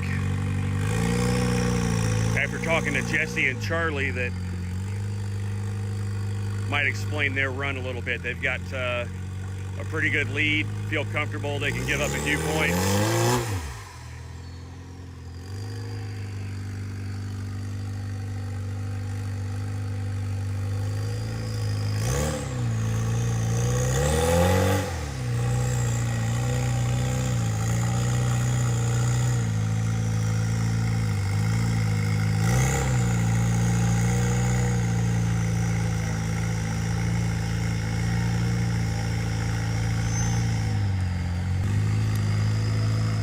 pursuit here.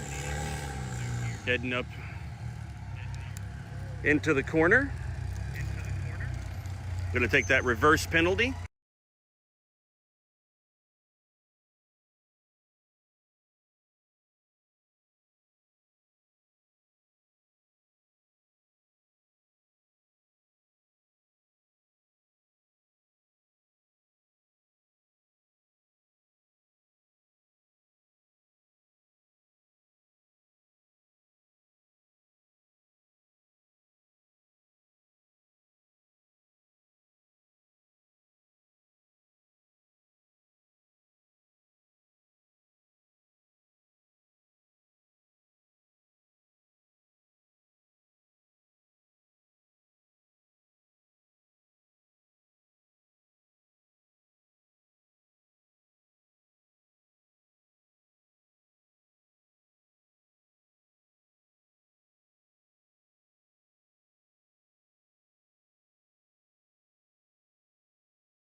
Thanks, Steph. Apparently, I somehow hit a button while we were standing around here, but we will be starting at 9 a.m. tomorrow for day number 2 of the We Rock Eastern Series, round number 1, presented by Maxxis Tires.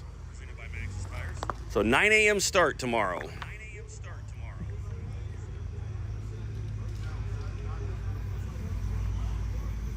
We're winding things down here. The last course of the Unlimiteds. We've got Mike Fox standing in front of the start gates. Looks like Carl Shortridge is trying to find a way into the courses here.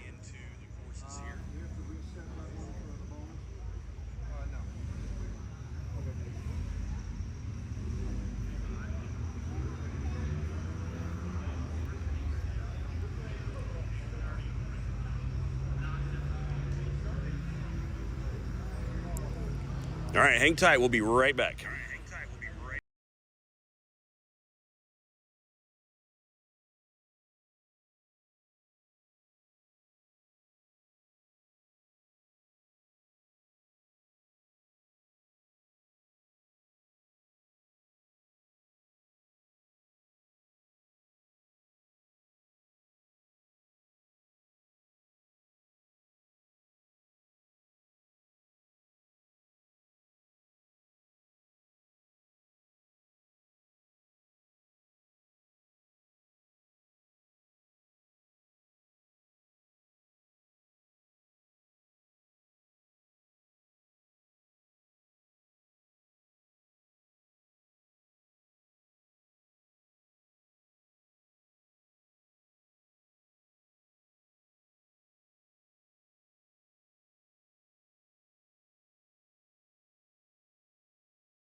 All right, we got Carl Shortridge starting time here for his last course of the day.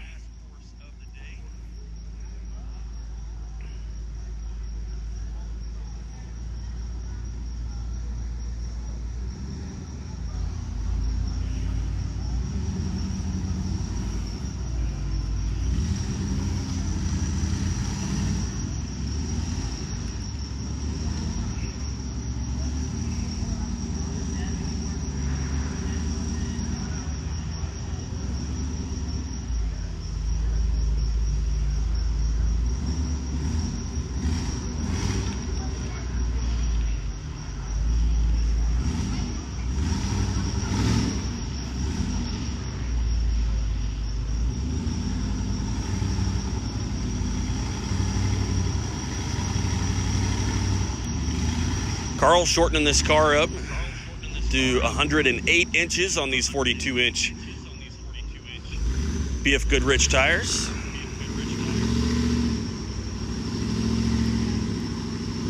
Ended up on the same line like we saw Michael Brassanini pushing way over into the tree.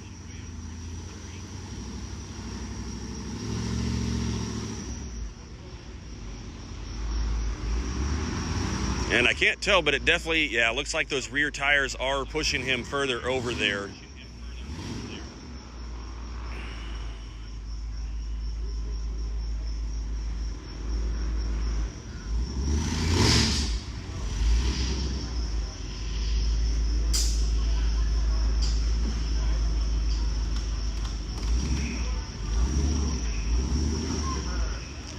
Carl disengaging his ARB locker. You could hear the air release out of there since he was going to a reverse. Kind of a Jeep mentality, really.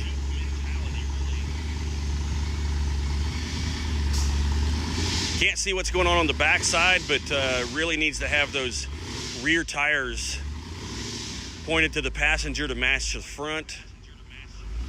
If he can disengage that rear locker and 3 tire while holding that right rear cutting brake, would allow him to pivot off of there a little bit. I'm going to take another reverse here.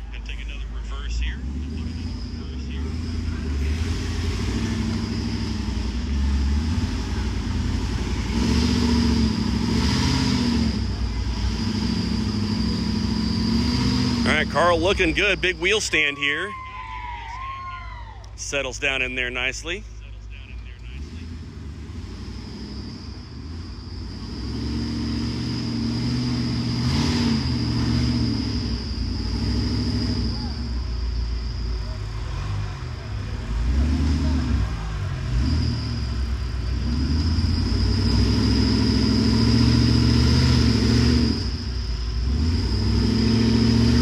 Oh, and Carl's so close.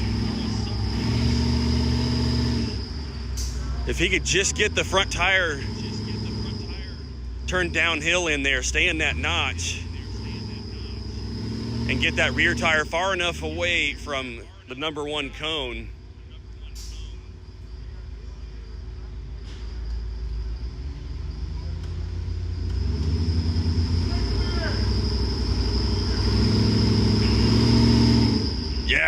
Yeah, that's it. He really needs to turn driver a little bit here and just keep riding that out. Reversed into the cone. So unfortunately, after all of that effort, nope.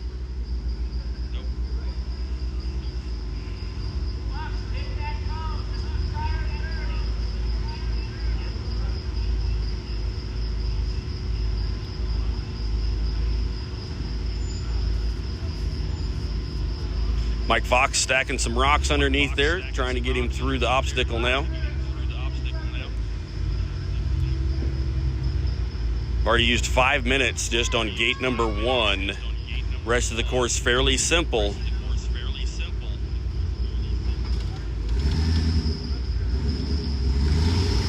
Carl grinding the chassis along the side of the rock right there.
All right, 3 minutes, 25 seconds remaining for Carl. He's got to make it through gate number 3, 4, and 5 yet, so long ways to go.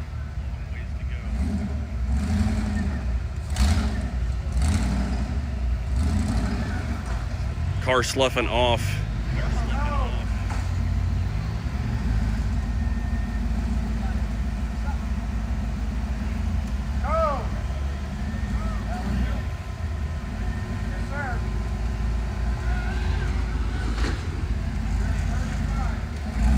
All right, Carl's at 35 points.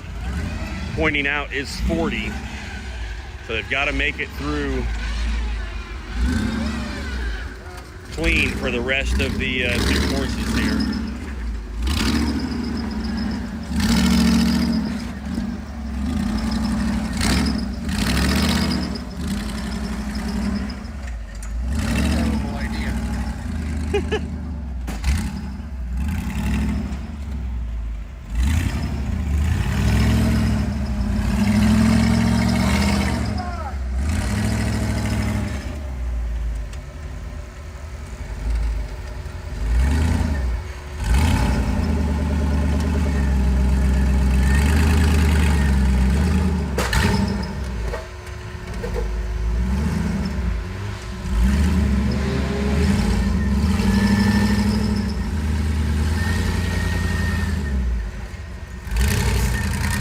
Carl through quickly on gate number 4. I'm assuming they're headed through, well, based on where Mike Fox is standing. 115.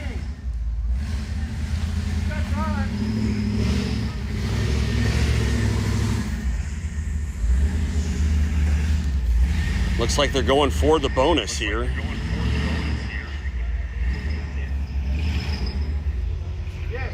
No, right here.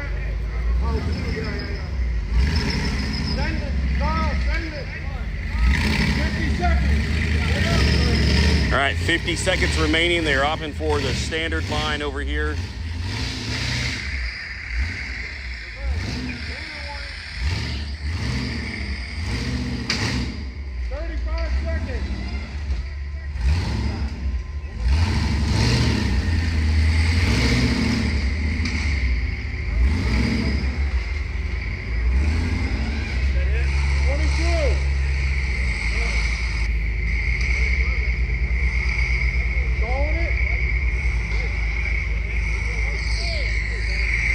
All right, it looks like they are going to call it for time here.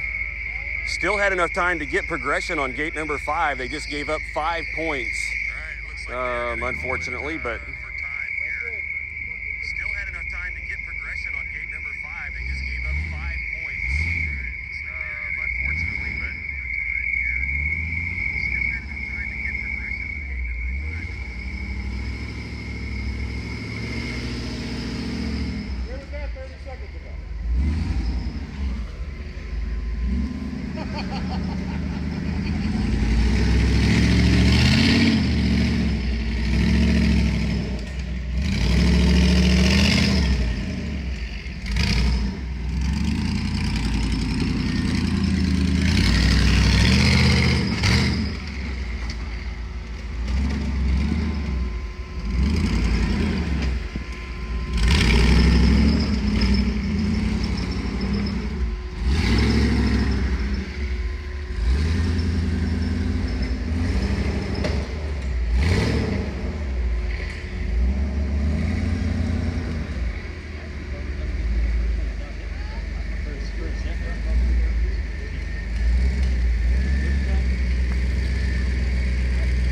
All right, Cam, what,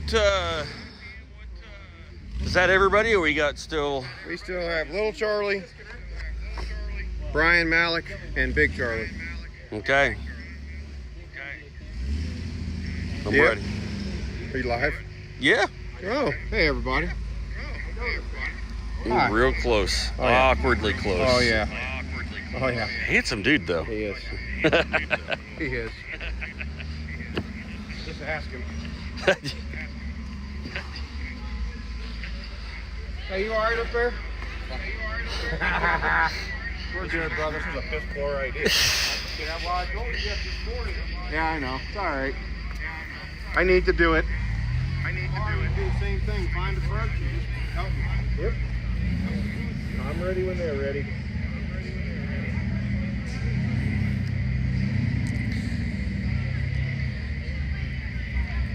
Cam, you got everybody's scores on there? What's it looking like? Right now, Brastini's in the lead with... I'd say he's going to be in the lead by an okay amount. Not as much as you think. He's minus like 12.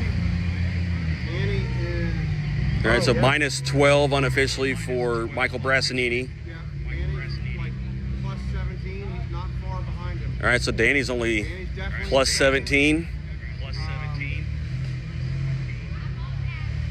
I didn't write down the final. That's all I remember. Yeah. Those two, first and second. Yeah. Michael's got first. Danny's right behind him in second. All right. So it's a lot closer than we were speculating. We thought Michael had a pretty good runaway. So. Yeah, that's the last course. Michael had 3 cones. Yeah, this course killed him. Yeah, he got both of the front, or both the number And he one got the gate one back there. and the bonus over here, yeah. Yeah, that killed it. I can't believe he hit that top one. Yeah, that was crazy. You wouldn't have thought anybody would hit that up there. No, I really wasn't paying attention to it, to be honest with you. And then Cam said it, and I looked over and I saw it moving, and I'm like, really? Yeah. Really? Yeah. I thought Carl was just going to run it right over, but he didn't. I swear to God, that corner never dries out. Never. Right. Well, it's got pretty good water running down. I mean, I know it rained. Didn't it rain most of the week? Every day this week. It rained every day. And then it rained 5 inches last week. So for it to be as dry as it is right now is pretty spectacular. Place dries out quick. It does. When it dries out. Yep. Well, the rain's just got to stop. All right, time has started for little Charlie.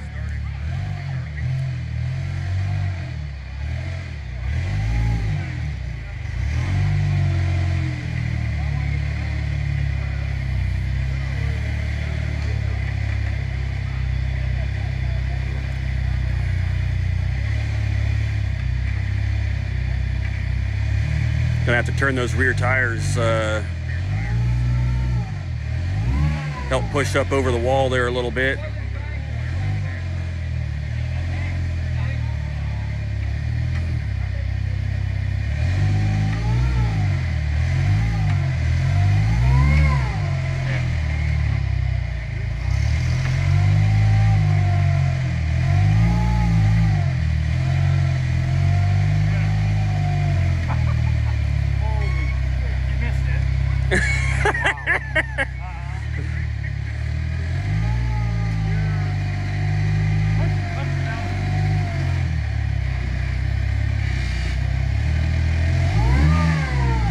Charlie airing up the rear shocks a little bit, raise the belly.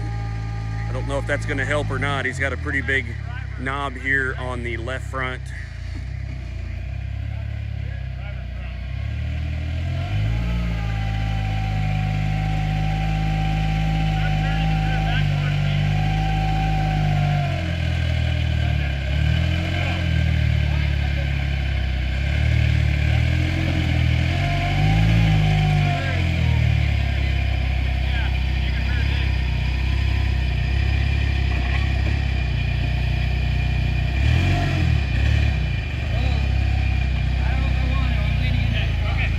See if I can get like all zoomed in here.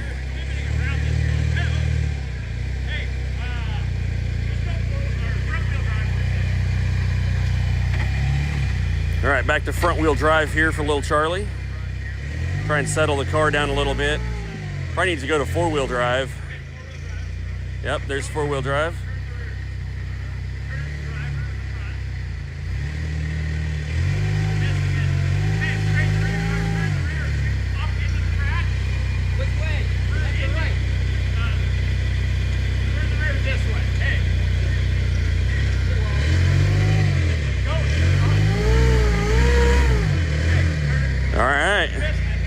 Little Charlie is clear through gate number 1. He's in the notch over here that's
little Charlie clean through gate number 1.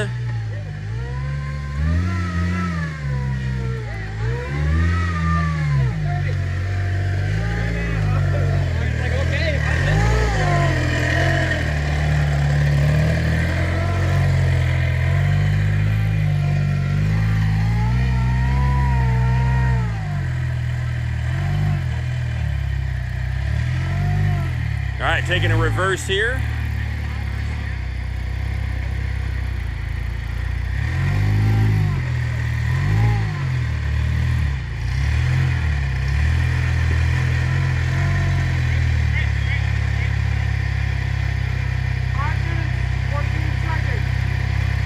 All right, 5 minutes remaining for Charlie.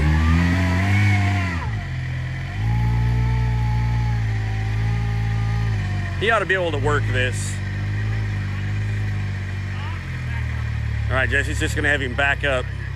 Gonna go ahead and toss a rock in here for him.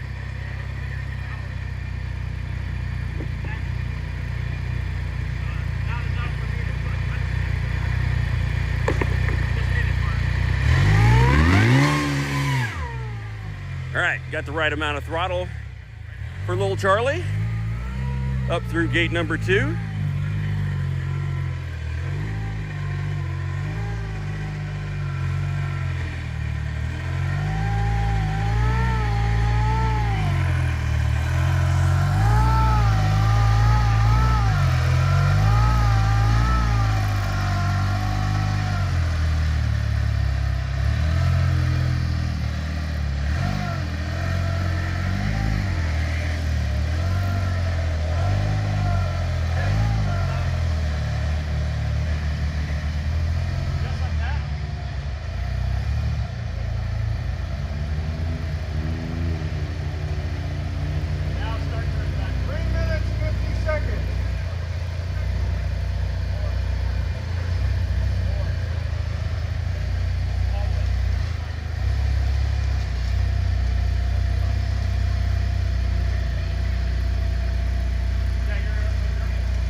Just heard Jesse telling little Charlie over the headset that gate number 4 is not a problem.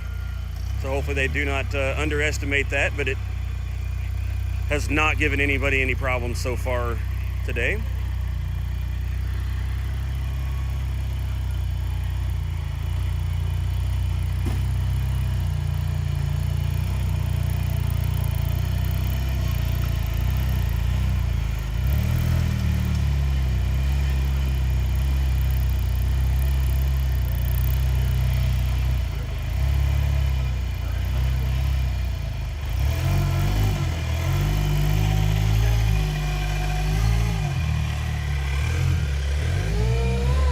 All right, little Charlie doing a rear burn, holding those front cutting brakes, make the turn after gate number 4. Jesse stacking for the bonus over here. 1 minute, 52 seconds. All right, so 2 minutes remaining still for little Charlie. Some good clock management here on the second half of this course.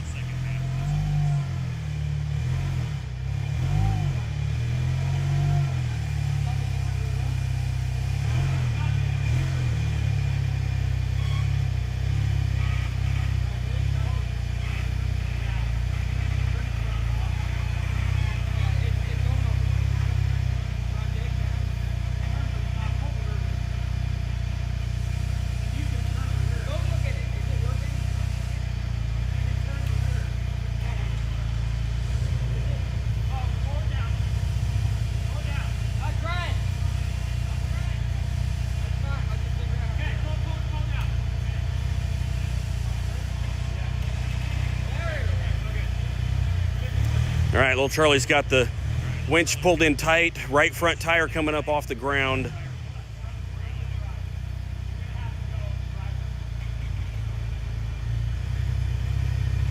It's gonna be tough to miss both of these cones. It's looking good so far.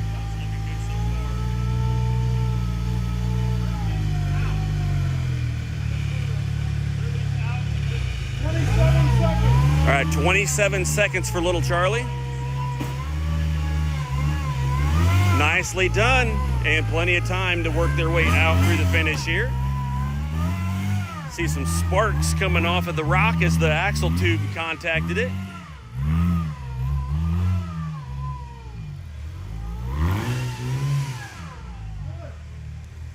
All right, little Charlie out through the finish gates.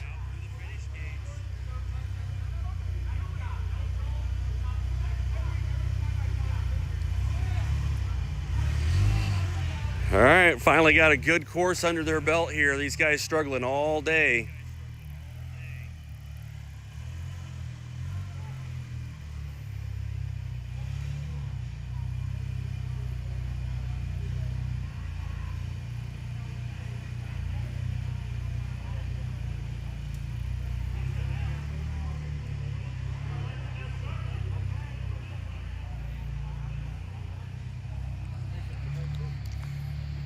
All right, we'll be right back with you guys.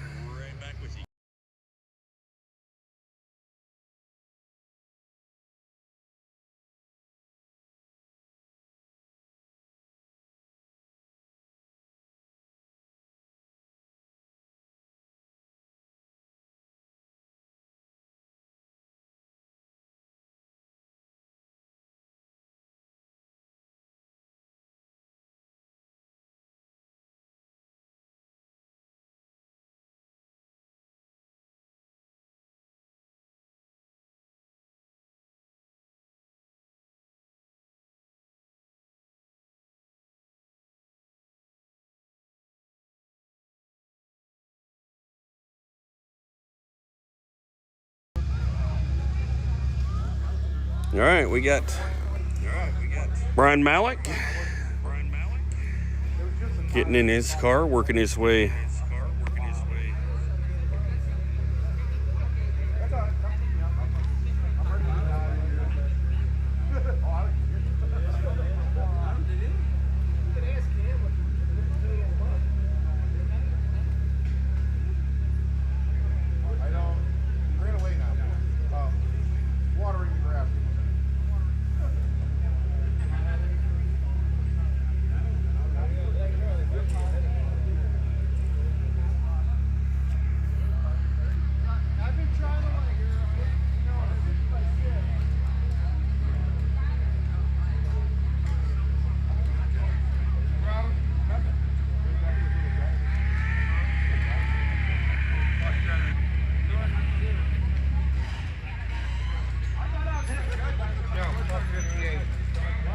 Plus 58, little Charlie. You guys are plus 30. And we're asking if it's minus 12. I think those are the top three right now. All right, Tammy says hello. Hey, Tammy. Says, hi, Cam Beasley. That's you. On this or overall? 58. Big Charlie can catch him if he does good on this course.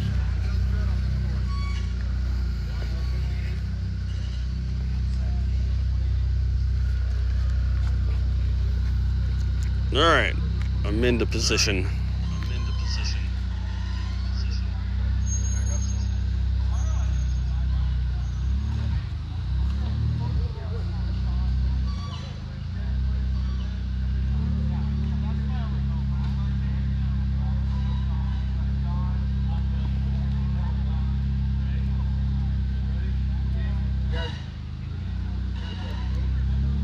All right, time has started for Brian Malik.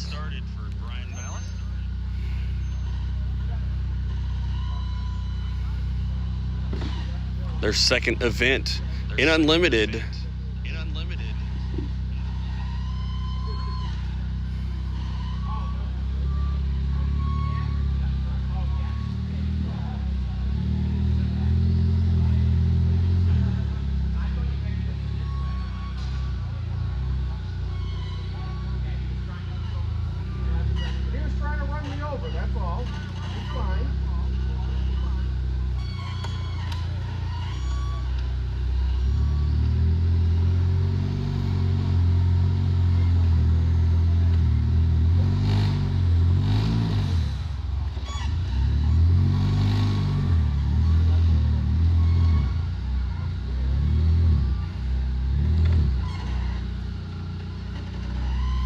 Watching the suspension work on this Jesse Haynes fabrication machine here.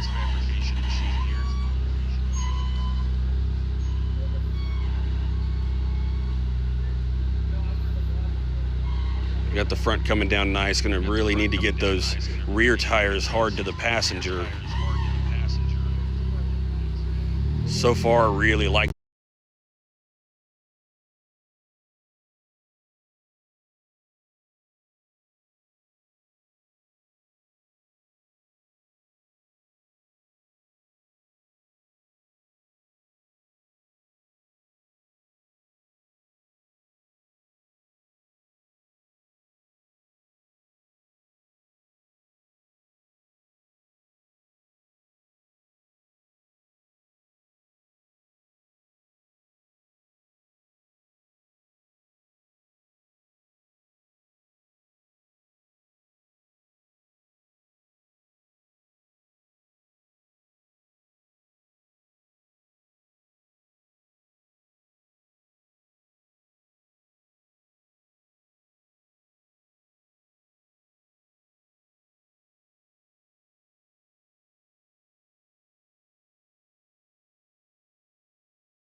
I assume the generator quit, but it's still running.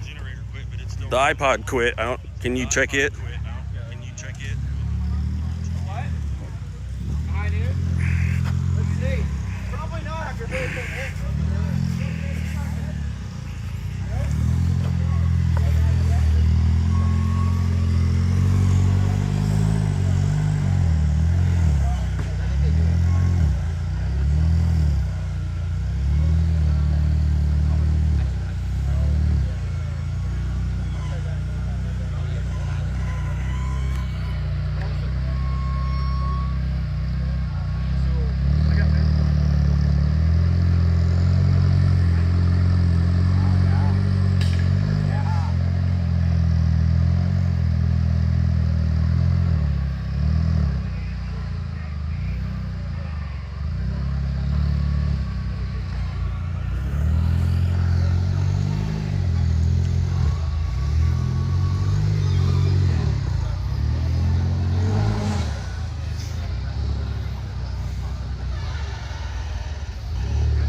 All right, dragging across the belly there a little bit. Had to turn the rear steer to pick up a little earlier.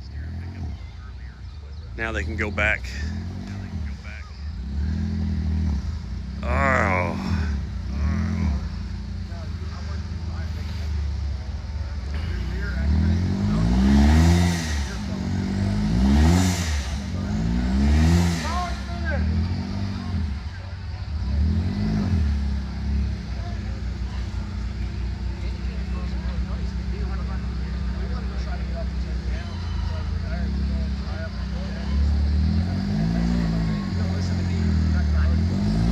There they go.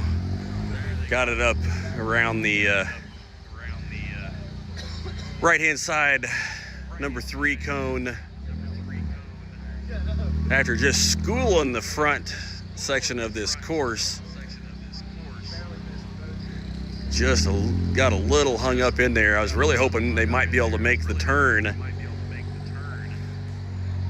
and save that that reverse penalty right here, but either way, doing an incredible job working their way through the first part of this course.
Good time still here for Brian. 30 seconds remaining as he works his way out to the finish gates.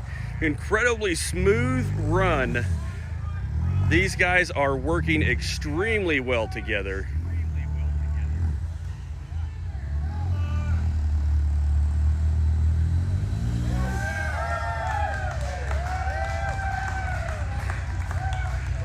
Got some fist pumps in the air.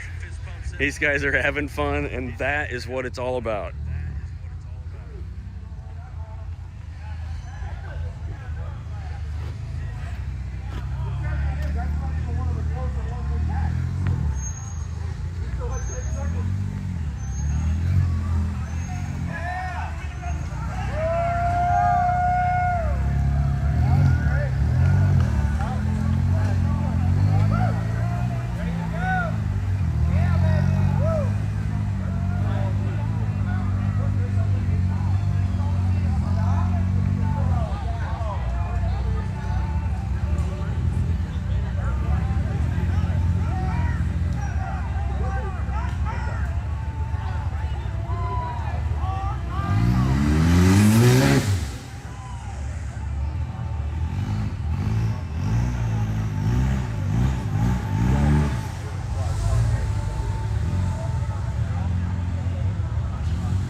thought you just stayed over there and it just wiggled through.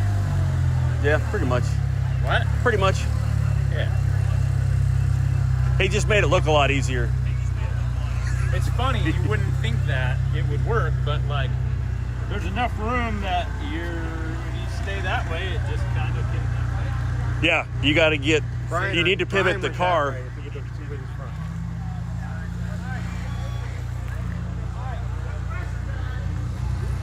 Yeah, Brian made that look easy. Thought everything, all of it. Came right across here and he just hooked it, it pulled that rear tire up and walked right through. Yep.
Watch that cone.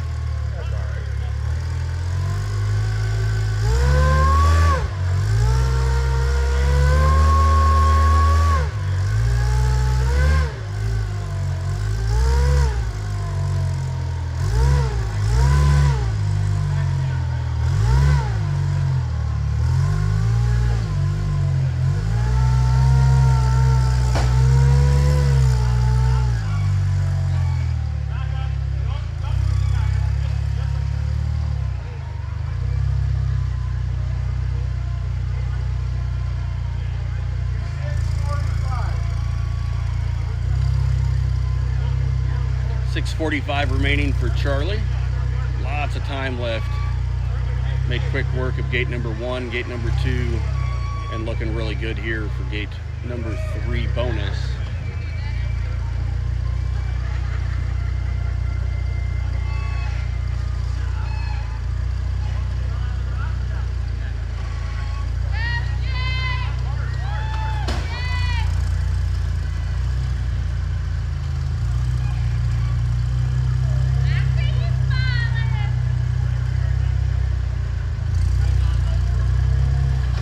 Clean through the bonus for Charlie Melchner, car number 100 out of New York. Stephanie, thanks for tuning in and cheering on the boys. It's been a long day, but it has been an awesome day. These guys have battled so hard. Charlie's looking to make up some ground here.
All right, looks like Charlie is through gate number 4. So it's all gonna come down to the 5 bonus here.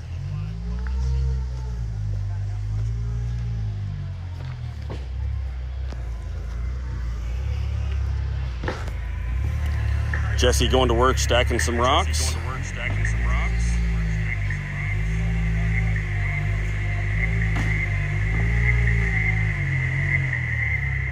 Charlie's got a big bite with the front end there.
Picked up a little rock there with the tires. Oh, it looked like Cam called the cone on it. It's right behind Jesse. We couldn't see it, but they were watching the front end here.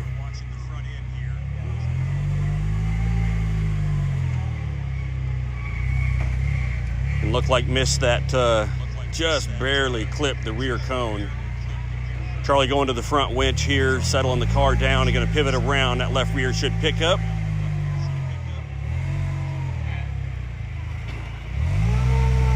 And still a great run here for Charlie Melchner and Jesse Haynes.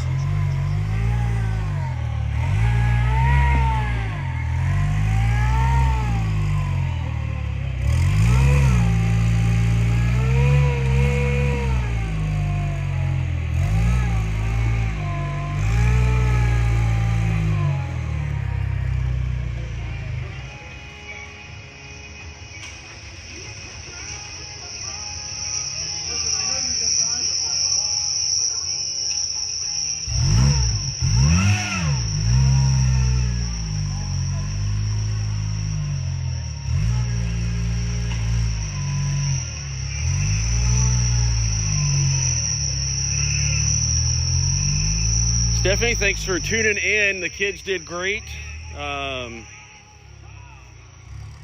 We will be live starting at 9 a.m. tomorrow. So make sure you guys jump in on Facebook or YouTube. YouTube usually has a little bit better quality, so feel free to join us over there. Always remember to share, like, subscribe, notification stuff, all of that. But awesome first day here in Canvas, West Virginia for the 2025 We Rock Eastern Series presented by Maxxis Tires. We will see you guys tomorrow.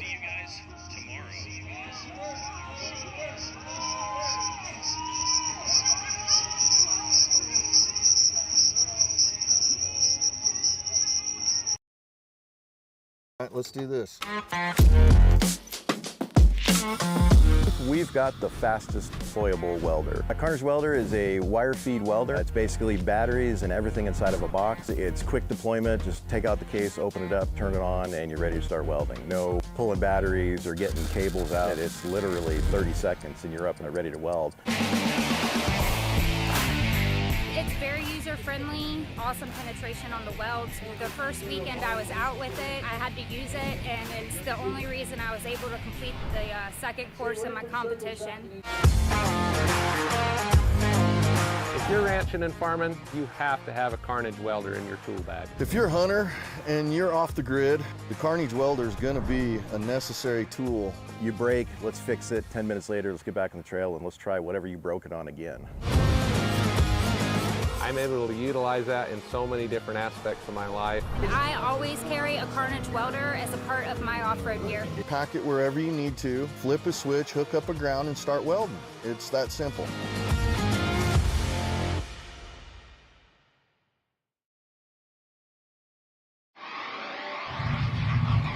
We've chased checkered flags through dust, rocks, mud, and worse. We've crowned champions, racked up wins in places where tires go to die. And we're still just getting started. From hammering at hammers to Baja bangers. If it's brutal, beautiful, or just plain ridiculous, we're there. So whether you're bombing through the desert or just dodging potholes in rush hour, tread victoriously with Maxxis tires. Built for whatever you're chasing.